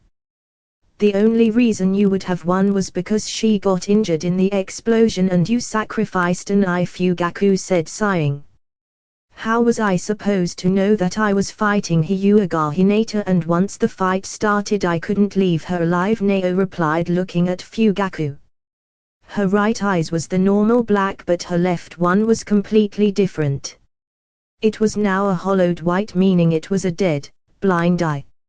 A sacrifice for using the Uchiha's kinjutsu and changing reality. And look how good that went, Fugaku sarcastically replied. You lost an eye and yet, the Hyuga still lives, Fugaku countered, and Nao bit her lip. With your sister dead, you possess the only eternal in the whole clan, as only a few others have the Mangekyou, Fugaku said, and Nao looked down sadly. The funny thing about an Uchiha is that they can't live without their eyes. If you remove them, the Uchiha dies shortly. And that happened to Nao's sister, as Nao's eyes didn't accept her sister. When they found out, it was too late. You know that you can have Nagato heal me with his Rinnegan. Nao tried to counter, but Fugaku was adamant in making sure she understood her mistake. Nagato is dying. The Rinnegan is too powerful for his body. Every time he uses it, his body grows weaker and weaker. He won't last much longer, Fugaku sadly said. The Rinnegan isn't some ordinary Daojutsu. Even with the Uzumaki vitality, those eyes are too powerful for him to wield, Fugaku stated, releasing a deep breath. There isn't many people who could even think of wielding such Daojutsu without any drawbacks. Only someone who has both Uchiha and Senju blood can wield it to their full power, Fugaku explained. If you placed those eyes on any Uchiha, they would die the moment they used them. Due to their bodies, the Senju and Uzumaki can wield them, but that is only partially and temporarily, until their body succumbs. And there aren't that many Senjus left around. Fugaku said, and Nao sighed. You could use them without any drawbacks, as Madara-sama gave you Senju DNA to strengthen your body, Nao stated, getting a tick mark from Fugaku. Nagato still has plenty of uses. I'll have him restore your eyesight. The Akatsuki is beginning to make their move, and soon the Uchiha clan will rule the world, Fugaku stated, and Nao got up to leave when a new figure entered the room. The figure wore dark blue pants with a blue cloth hanging from halfway up his stomach to his knees. He also wore black arm guards that covered his forearms and stretched up to reach his upper biceps. He also wore a purple rope belt around his waist, tied in a bow, in which he carries his sword. He was Uchiha Sasuke. So Hinata kicked your ass, Sasuke mockingly said with his Sharingan glowing. Nao replied, walking past him but not without giving her reply. If I remember correctly, you lost to the dead last of the academy several times, Nao retorted, smirking while Sasuke scowled. He was about to comment when a massive earthquake was felt. Fugaku, Sasuke and Nao stumbled as they tried to keep their ground. A few specks of dust fell from the ceiling due to the size of the earthquake. This chakra, Nao said with her eyes widening. Who could possess such presence? Nao fearfully asked. Fugaku was also curious about this massive chakra signature that he suddenly felt within the village. Fugaku focused as he felt his chakra and cursed his luck. That would be the pissed off Senju whose girlfriend you tried to kill a few minutes ago, Fugaku stated. So the Dobi shows himself, Sasuke said, and was about to leave and go fight him when Fugaku grabbed him by the arm. He's on a different level than you. Patience, Sasuke, Fugaku said, and Sasuke unwillingly agreed, leaving the room. Looks like my pet's hour has come to an end. I can't reveal the Uchihas just yet, Fugaku thought to himself, making his way to the roof to observe just how much Naruto had grown. He was such a obedient pet, such shame, Fugaku sadly thought.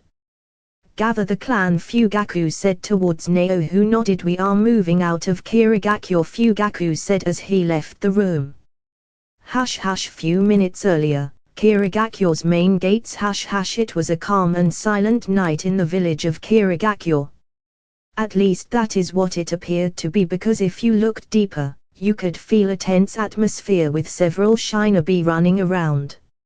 After all, they were at war, and Yagura had mobilized the remaining army to defend the village against the next assault, which would be in the next few days. It was a full moon and a cloudless night. The moon was shining high in the sky, illuminating the whole village. The shinobi were running around like headless chickens. They had so much to do and so little time. Guards were posted at the gates and walls to check for any sign of an attack. Armories and blacksmiths were working non-stop to produce weapons and armor for the shinobi to use. Man, I hope those monsters attack soon so that Yagura-sama can wipe them out and get this over with, one of the guards stated to his companion, who seemed bored as well. Apparently no one liked doing guard duty. After all, you just sit there looking out for threats and stamp papers all day. Couldn't agree more, the other guard replied, yawning. The guard stretched and opened his eyes, getting up, when he saw a small flare on the distance. What is that? The guard asked, looking at the distance. There was a small flare on the distance. It looked like a small campfire or something similar. What? The other guard asked as his companion's eyes widened. That, the guard yelled, as he jumped off, when the small beacon on the distance was quickly approaching. The other guard didn't even have time to blink as the small beacon became a gigantic wall of white-hot flames. The walls and gates were engulfed by the flames with such intensity that even rock started melting. Raise the Allah dash, the surviving guard yelled, but that was cut off by a sword through his chest. The last thing the guard saw was a pair of deep blood-red eyes. I'll show them the despair the bloodlines users felt, Naruto said as he blurred towards the village with his sword at hand. Naruto was running through the village when the shinobi started gathering up in front of him. In just a few seconds the whole army was standing in front of him, with Naruto looking at them impassively, his yellow hair flowing in the wind. Truly amazing, Yagura said as he watched the battle from the top of the Mitsukige's tower. 2,000 shinobi stand in front of you and you don't even blink, Yagura said, astonished. When I'm done with them, Naruto said, pointing his sword towards the army. I'm coming for your head, Yagura, Naruto stated, and the army started laughing. Do you really think you can get past us? One of the shinobi said while other laughed. I'm not getting past you. When I'm done slaughtering every one of you, I'll be going for Yagura, Naruto stated, and the shinobi quickly shut up. Let me show you the power of a god, Naruto stated, and began unleashing his silver chakra that seemed to complement the moon in the sky. His hair began to flap wildly and the ground began to crack as his aura skyrocketed. The shinobi army decided that enough was enough and rushed Naruto. Suddenly the whole village felt his chakra and anger and buckled to his power. A few shinobi stumbled as they ran once they felt his true power. They were gasping for air and dropping to their knees as Naruto unleashed his chakra. Kaiten, Gakamekyaku, Great Fire Annihilation, Naruto said, forming the horse hand seal and pumping his lungs with chakra. A colossal wall of flames erupted from his mouth and rocketed towards the shinobi army, scorching the ground and destroying everything in its path. The shinobi army's eyes widened at the sheer magnitude of the jutsu. Water users quickly rushed to the front lines to try and mount some kind of defense suiton, Suijin Heki, water wall. Dozens of shinobi shouted, releasing water from their mouths to stop the onslaught of the flames. The water collided with the fire and it was enough to stop it in its tracks. Once the clash was over, a big steam cloud washed over the battlefield from the jutsu clash. Naruto smiled as his sword sparkled with electricity and he rushed head-on against an army of 2,000. There was no other word for it unless slaughter. These weak shinobi posed no threat against Naruto. Naruto ducked under one punch and kicked another shinobi, blasting him away from the power of the strike. Left and right, shinobi were getting tossed aside like rag dolls. There was no stopping him. They could barely track Naruto, and once they got close to him it would be over. The fact that it was night coupled with the steam cloud made it worse for the shinobi who were dropping like flies. Fuatan, Datapa, great breakthrough, a shinobi shouted and sent a gust of wind that sent Naruto flying back, but he quickly flipped midair and landed gracefully on the ground. Naruto's eyes glowed as he made a single tiger hand seal. Angton, Gakamekyaku, Inferno style, great fire annihilation, Naruto said, and instead of the usual white-hot flames, pitch black ones came from his mouth. But, unlike the other ones, there was no stopping this attack. Blocking this attack wasn't an option, as the army soon discovered when the black wave clashed with a water shield and easily evaporated it. Black flames spread through the battlefield, decimating a chunk of the army as the other scrambled. The army watched in fear as the black flames descended upon them. They ran out of the way, but a small contact and it was all over. They screamed and rolled on the ground, trying to put out the black flames. Once the unlucky ones have been dealt with, the army retook their positions, all the while watching the black flames burning on the side. Now they understood who they angered and who they were facing. The heated air went to the sky and started forming clouds, and rain started to fall. Soon enough thunders could be heard, illuminating the whole sky with their power. Due to the clouds and being night, darkness covered the whole village. The only light they had was that of a few fires created from the destruction and lightning bolts in the sky. 300 down. Naruto started as his eyes glowed once again. 1700 to go, Naruto said as he was surrounded by a silver aura. The aura started expanding and forming a shield around Naruto. It was the beginning stage of the Susanoo. A single rib-caged form stood around Naruto as it began to grow and grow. Soon the ribcage started growing out and getting covered by a small layer. "What monster is he?" a fearful shinobi asked as he looked towards the monster figure that surrounded Naruto. He was some kind of silver ethereal humanoid with black teeth. The humanoid's hands glowed and a weapon appeared in each of his hands.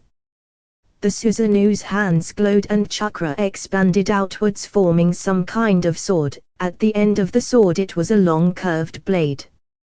Those were scythes, the weapon that Naruto's Susanoo decided to show. Some say that the Susanoo's weapons are the ones the user is truly meant to wield during his lifetime, but Naruto had a suspicion it had something to do with the deal he made with the Shinigami. After all, if Naruto wanted, any enemy slain by those swords would be sealed in the death god's stomach for all eternity. Flashback, training trip, snake boar ram rabbit dog rat bird horse snake clap hands. Shiki Fuyin, Reaper death seal, Naruto said as the air suddenly became colder. Jiraiya, Hinata and Gaara shivered when they felt the Shinigami's presence shimmer behind Naruto. Behind Naruto a white spectral image formed almost instantly. The figure had purple-colored skin with large white robes. He had 2 red horns and 2 fangs with black teeth. He had long white spiky hair and on his mouth a large knife. On his hands he had a chain of red beads. What did you summon me for, mortal? The death god asked, annoyed. His voice was like ice. It seemed that yet again, another human had dared to summon him to his bidding. I have a proposition for you, Shinigami-sama, Naruto said, but the Shinigami didn't look pleased. I don't deal with mortals.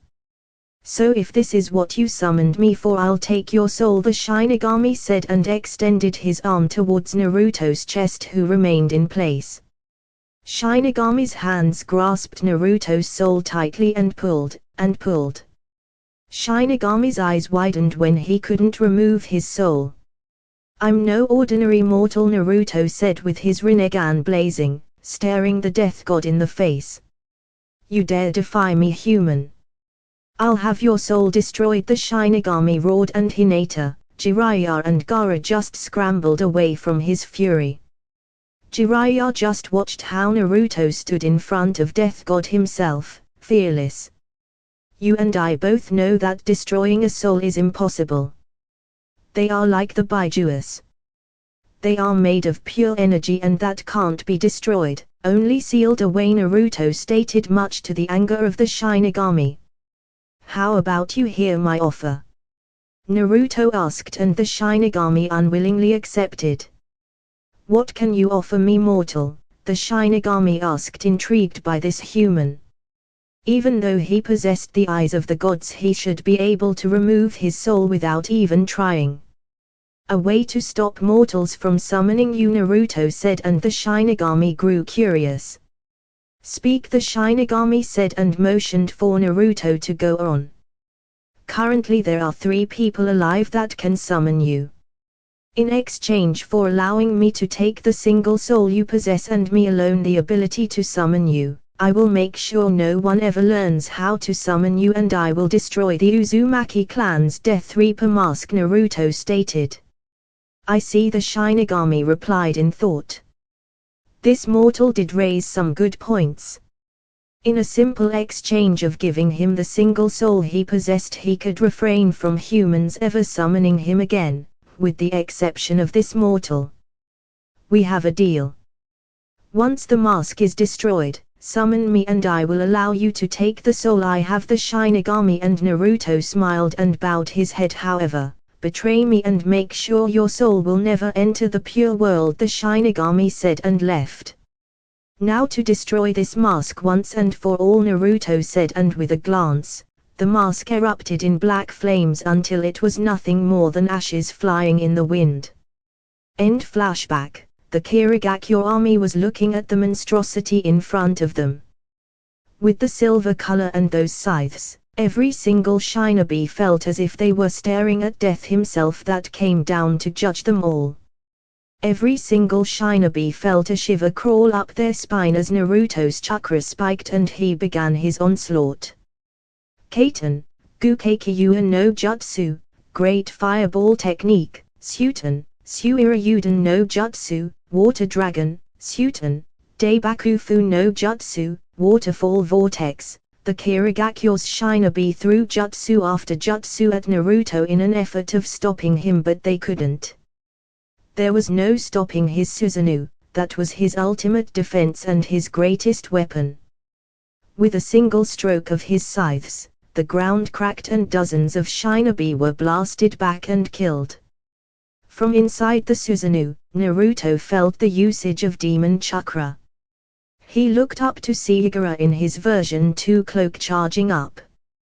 Baiju Udama, tailed beast ball, Yagura said, and sent a Baiju-powered beast ball towards Naruto in an effort to vanquish him for good. Naruto smiled as the ball approached, and swinged his scythe. With a single stroke, the tailed beast ball was split in half and detonated prematurely. The ball exploded just before it hit Naruto's Susanoo, causing further deaths in Yagura's army. So the turtle came out to play, Naruto said as he watched Yagura fully transform into his full beast. Yagura had completely transformed into his Baijua, the Sanbi, and stood behind his army backing them up. Ready, Kurama? Naruto asked his own Baijua, who smirked in return. Kukiyo's no Jutsu, Kyuubi no Yoko, summoning technique, nine-tailed demon fox, Naruto said, slamming his hand on the ground. There was a large poof of smoke and a big shock wave that blasted most of the shinobi back. Once the smoke cleared, the Kyuubi was standing there, his nine tails swinging in all of their glory, with Naruto on top on his head. The Kyuubi roared and the ground shook from the shockwave. His nine tails were swinging wildly. Everyone in the village could feel the oppressive and powerful chakra oozing from the Kyuubi.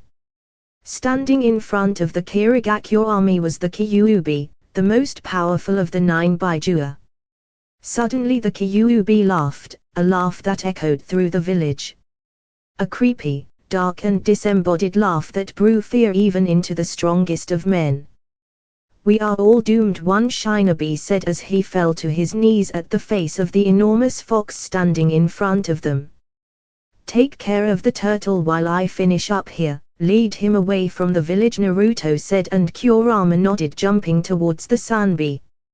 "Hush hush with my and the others, hush hush my god," my stuttered, looking at the village. There were small fires everywhere, but what stood out was the towering 9-tailed fox in the middle of the village with Naruto standing on top of his head.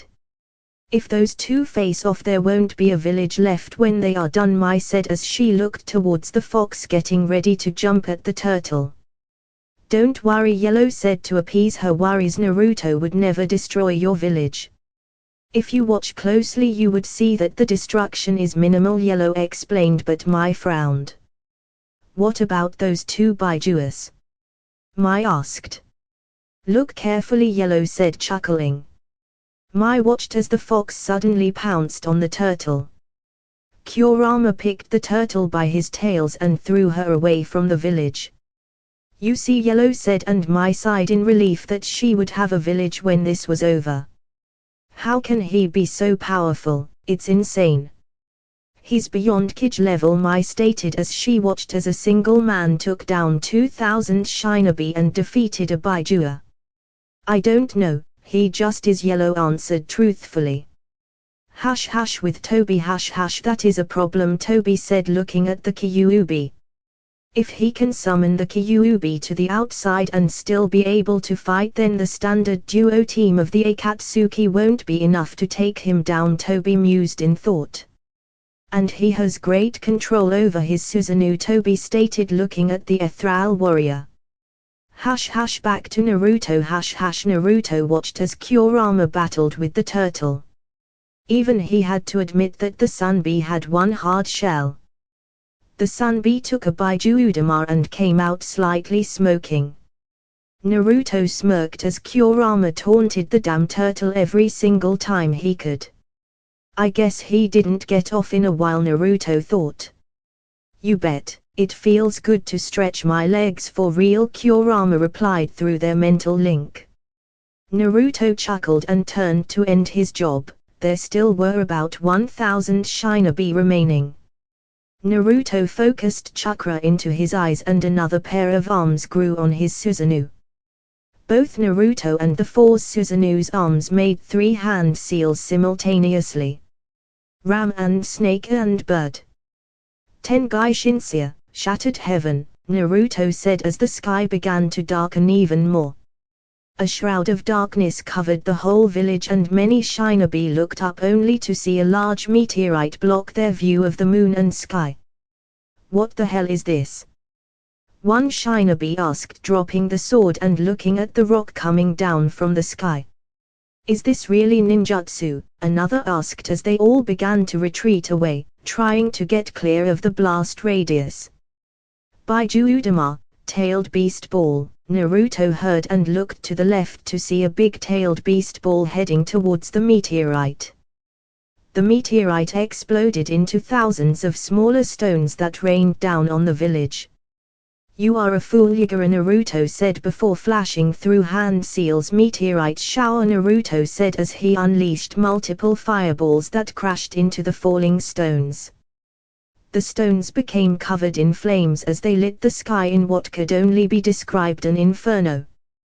These big balls of flames were crashing everywhere. The shinobi used water jutsu and rose earth shields but to no avail. And to finish, Naruto said as he dropped his Susanoo and his eyes shifted to his Rinnegan. Naruto suddenly started levitating and flying high into the air. Naruto dodged a few meteorites that had yet to crash and rose high up air, almost touching the clouds.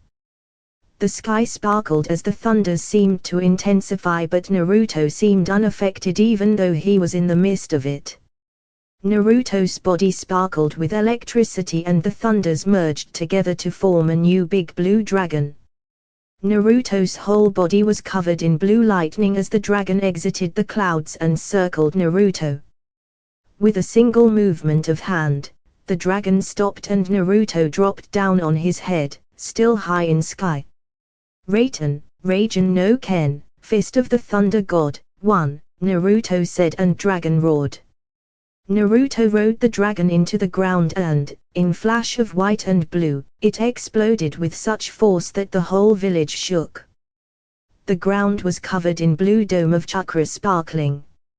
Even the Kyuubi and the Sanbi braced themselves so they didn't get blasted away with the shockwave. Once the smoke had cleared and the blue chakra disappeared, the only thing remaining in the middle of the crater was Naruto, completely fine and without a hair out of place. Naruto looked around and saw that the army was devastated. There were 2, maybe 300 survivors here and there. That is what you get for attacking in numbers. Usually numbers mean victory, but not when the enemy can use large-scale jutsus and wipe them out in a fraction of a second. Namikaze Minato had done the same during the Third World War, and now, Senju Naruto, had just started his own legend by decimating an army of 2,000. Please, the shinobi said, backing away and stumbling to the ground, falling on his butt. No more. We surrender, the shinobi said, while the others did the same and bowed to Naruto in sign of defeat. Naruto didn't spare them a glance as he looked towards the Kyuubi and the Sanbi. There was only one target left, Yagura. With Mai and the others. It's over, Blue said, while Mai, Ao, Chojuro and her rebel army stared in shock. A single shinobi had decimated 2,000 trained shinobi in under a few minutes. Remind me to never piss him off, Ao muttered under his breath while Chojuro was on the ground drooling. Thank God we will be allied to the leaf, Mai thought with her eyes bulging out of her skull. He was truly a god. Just what kind monster did Namikaze Minato and Uzumaki Kushina had? To think he conquered a village without even truly using his Rinnegan, Green thought as he looked at the devastation. There weren't many bodies left as the Amaterasu flames, coupled with the last Raiten Jutsu, disintegrated everything. Send word to the army. We are occupying the village, Yellow said, and Mai nodded, ordering her army to take control of the village. Naruto had been careful to only use those devastating jutsus on the main clearing of village, leaving the buildings mostly intact. Naruto could feel life force inside, and those were probably civilians, and, while he was pissed, he wouldn't target civilians who had nothing to do with this. With Toby. Toby watched the outcome of the battle with a single bead of sweat rolling down his head. He should never allowed Naruto to grow this much, and now, he knew that he was going to be trouble. And a lot of it. And for someone who had a god under his belt, he felt a very human chill crawling up his spine. This won't end well, Toby thought as he warped away from the village and into his new hideout.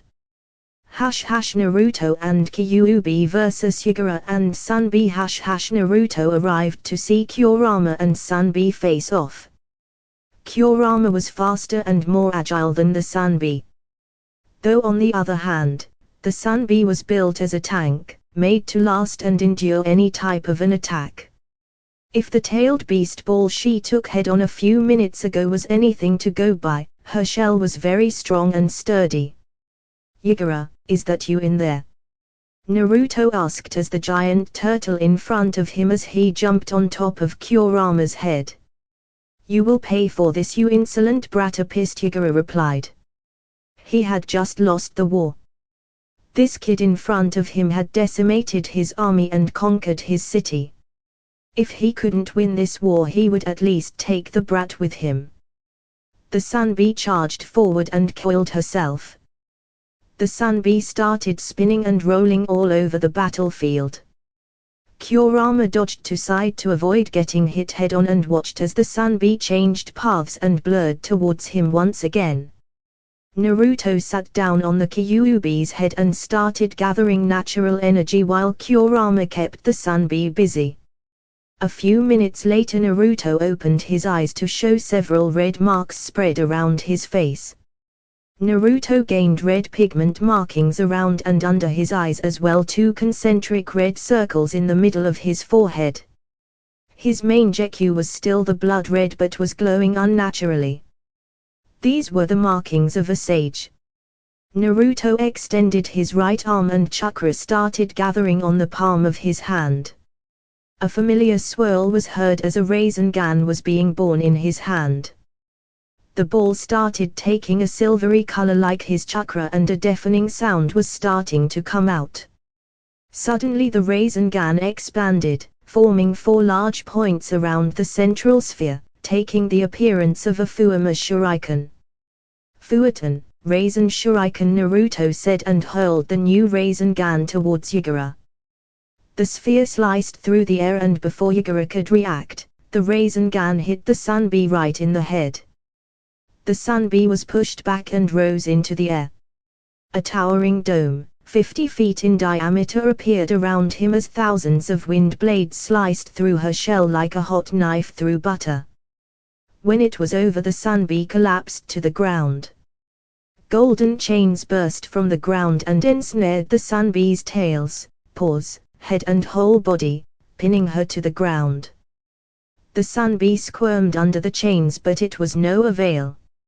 Even Kurama had trouble with those chains. Rat, ox, dog, boar. Naruto went through the hand signs and clapped his hands together. He slammed his right hand on the ground and kanji started flowing out of it and going towards the Sunbee, forming a ring around him.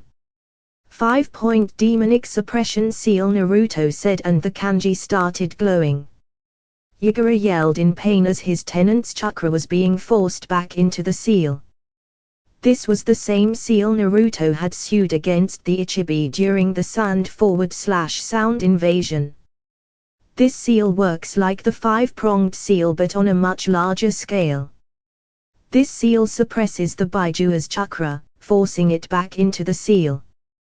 The Sunbee coiled itself in a large dome of water. In just a few seconds all the water disappeared and Yagura fell to the ground. Naruto jumped down from Kurama's head and approached Yagura, who was lying on the ground. Sutan, swish auha, exploding water wave, Yagura shouted, and Naruto's eyes widened when a gigantic water wave rose from the ground. Yagura was panting at the top of the wave as he commanded her to crash into Naruto. Naruto used his Kamui and left the water hit the ground. Once the wave had calmed down, Naruto jumped on top of the water looking at Yagura. "You are still alive," Naruto said, looking towards Yagura. He was slightly bent over, taking deep breaths. "It's over, Yagura. Your reign of tyranny and oppression has come to an end," Naruto said, closing the distance between them. "Something is wrong," Naruto whispered to himself, observing Yagura intently. His chakra network was off, very off. His chakra seemed to be all over the place, like he had some genjutsu affecting him. Could it be? Naruto thought to himself as he approached Yagura and placed 2 fingers on his forehead. "Kai, release!" Naruto shouted as he infused some of his chakra into Yagura's network to disrupt and restart his chakra flow. Yagura blinked and noticed the blonde in front of him. "Who are you?" Yagura asked to Naruto, whose eyes widened. "Oh shit," Naruto thought, since he was right. Suddenly his eyes became silver as his Rinnegan flared to life. Naruto placed a hand on top of his head. Human path, Naruto said, and started reading Soul. Naruto was rummaging through his memories when a certain orange-masked individual appeared in them. Toby, Naruto thought angrily. It was all his fault. Toby had used the Sunbi as medium to manipulate Yagura. He was just another innocent in all of this. What, Yagura said, dropping to his knees and looking at his shaking hands. What have I done? Yagura asked himself, and Naruto knew that look all too well. Regret, and a lot of it. Naruto turned to Kurama when the ground suddenly shook. Naruto quickly turned back to Yagura, who had a small smile on his face and a hand on his stomach. Time seemed to slow down as Yagura spoke. Thank you for setting me free. Take care of Kiri for me, Yagura said just before his body exploded and bright light rose to the skies. The light expanded and started reforming in the air. 3 trails suddenly sprouted from the energy. The energy started condensing, gaining a light blue tone and several spikes. The Sunbi was reforming. He took his own life by fully releasing the Sunbi, Naruto sadly thought. Toby had wrecked yet another village and countless lives. And all for what? Can you blame him? Kurama rhetorically asked when he became aware of everything he had done. He couldn't live with it, Kurama said, and Naruto nodded, looking at the Sunbi nearly finished reforming. I'll make sure he's remembered for who he truly was, Naruto thought to himself as the Sunbi landed on the ground. Naruto looked up as the Sunbi looked down. Suddenly and out of nowhere, one of the Sunbis came down and crushed Naruto into the ground. I didn't think you would associate with humans, Kurama, the Sunbi said towards his brother. That wasn't very nice, Isabu, Naruto said as he started levitating until he was at eye level with the Sunbi. Those eyes, Isabu said in shock. This human had the Rinnegan, his father's eyes. You see, he's not an ordinary human, Kurama replied, chuckling. Why did you try to kill me, Isabu? Naruto asked, curious. After all, Naruto was the cause of his release. I know all of you humans. You a bunch of power-hungry fools, and I didn't intend to be sealed again, Isabu replied, and Naruto nodded. What if I told that I never intended to seal you? Naruto rhetorically asked towards a surprised Sunbi. In fact, I have a proposition for you, Naruto said. Really? Isabu asked with caution, as humans weren't to be trusted. What do you have in mind? Isabu asked, curious. Yagura's last wish was for me to take care of Kiri. I can't do that since I have Konoha to look out for. I want you to protect this village, but this time, instead of you being a weapon sealed inside some human, I want you to be a guardian. Naruto said towards the surprised Sunbi, who looked interested and surprised by this human.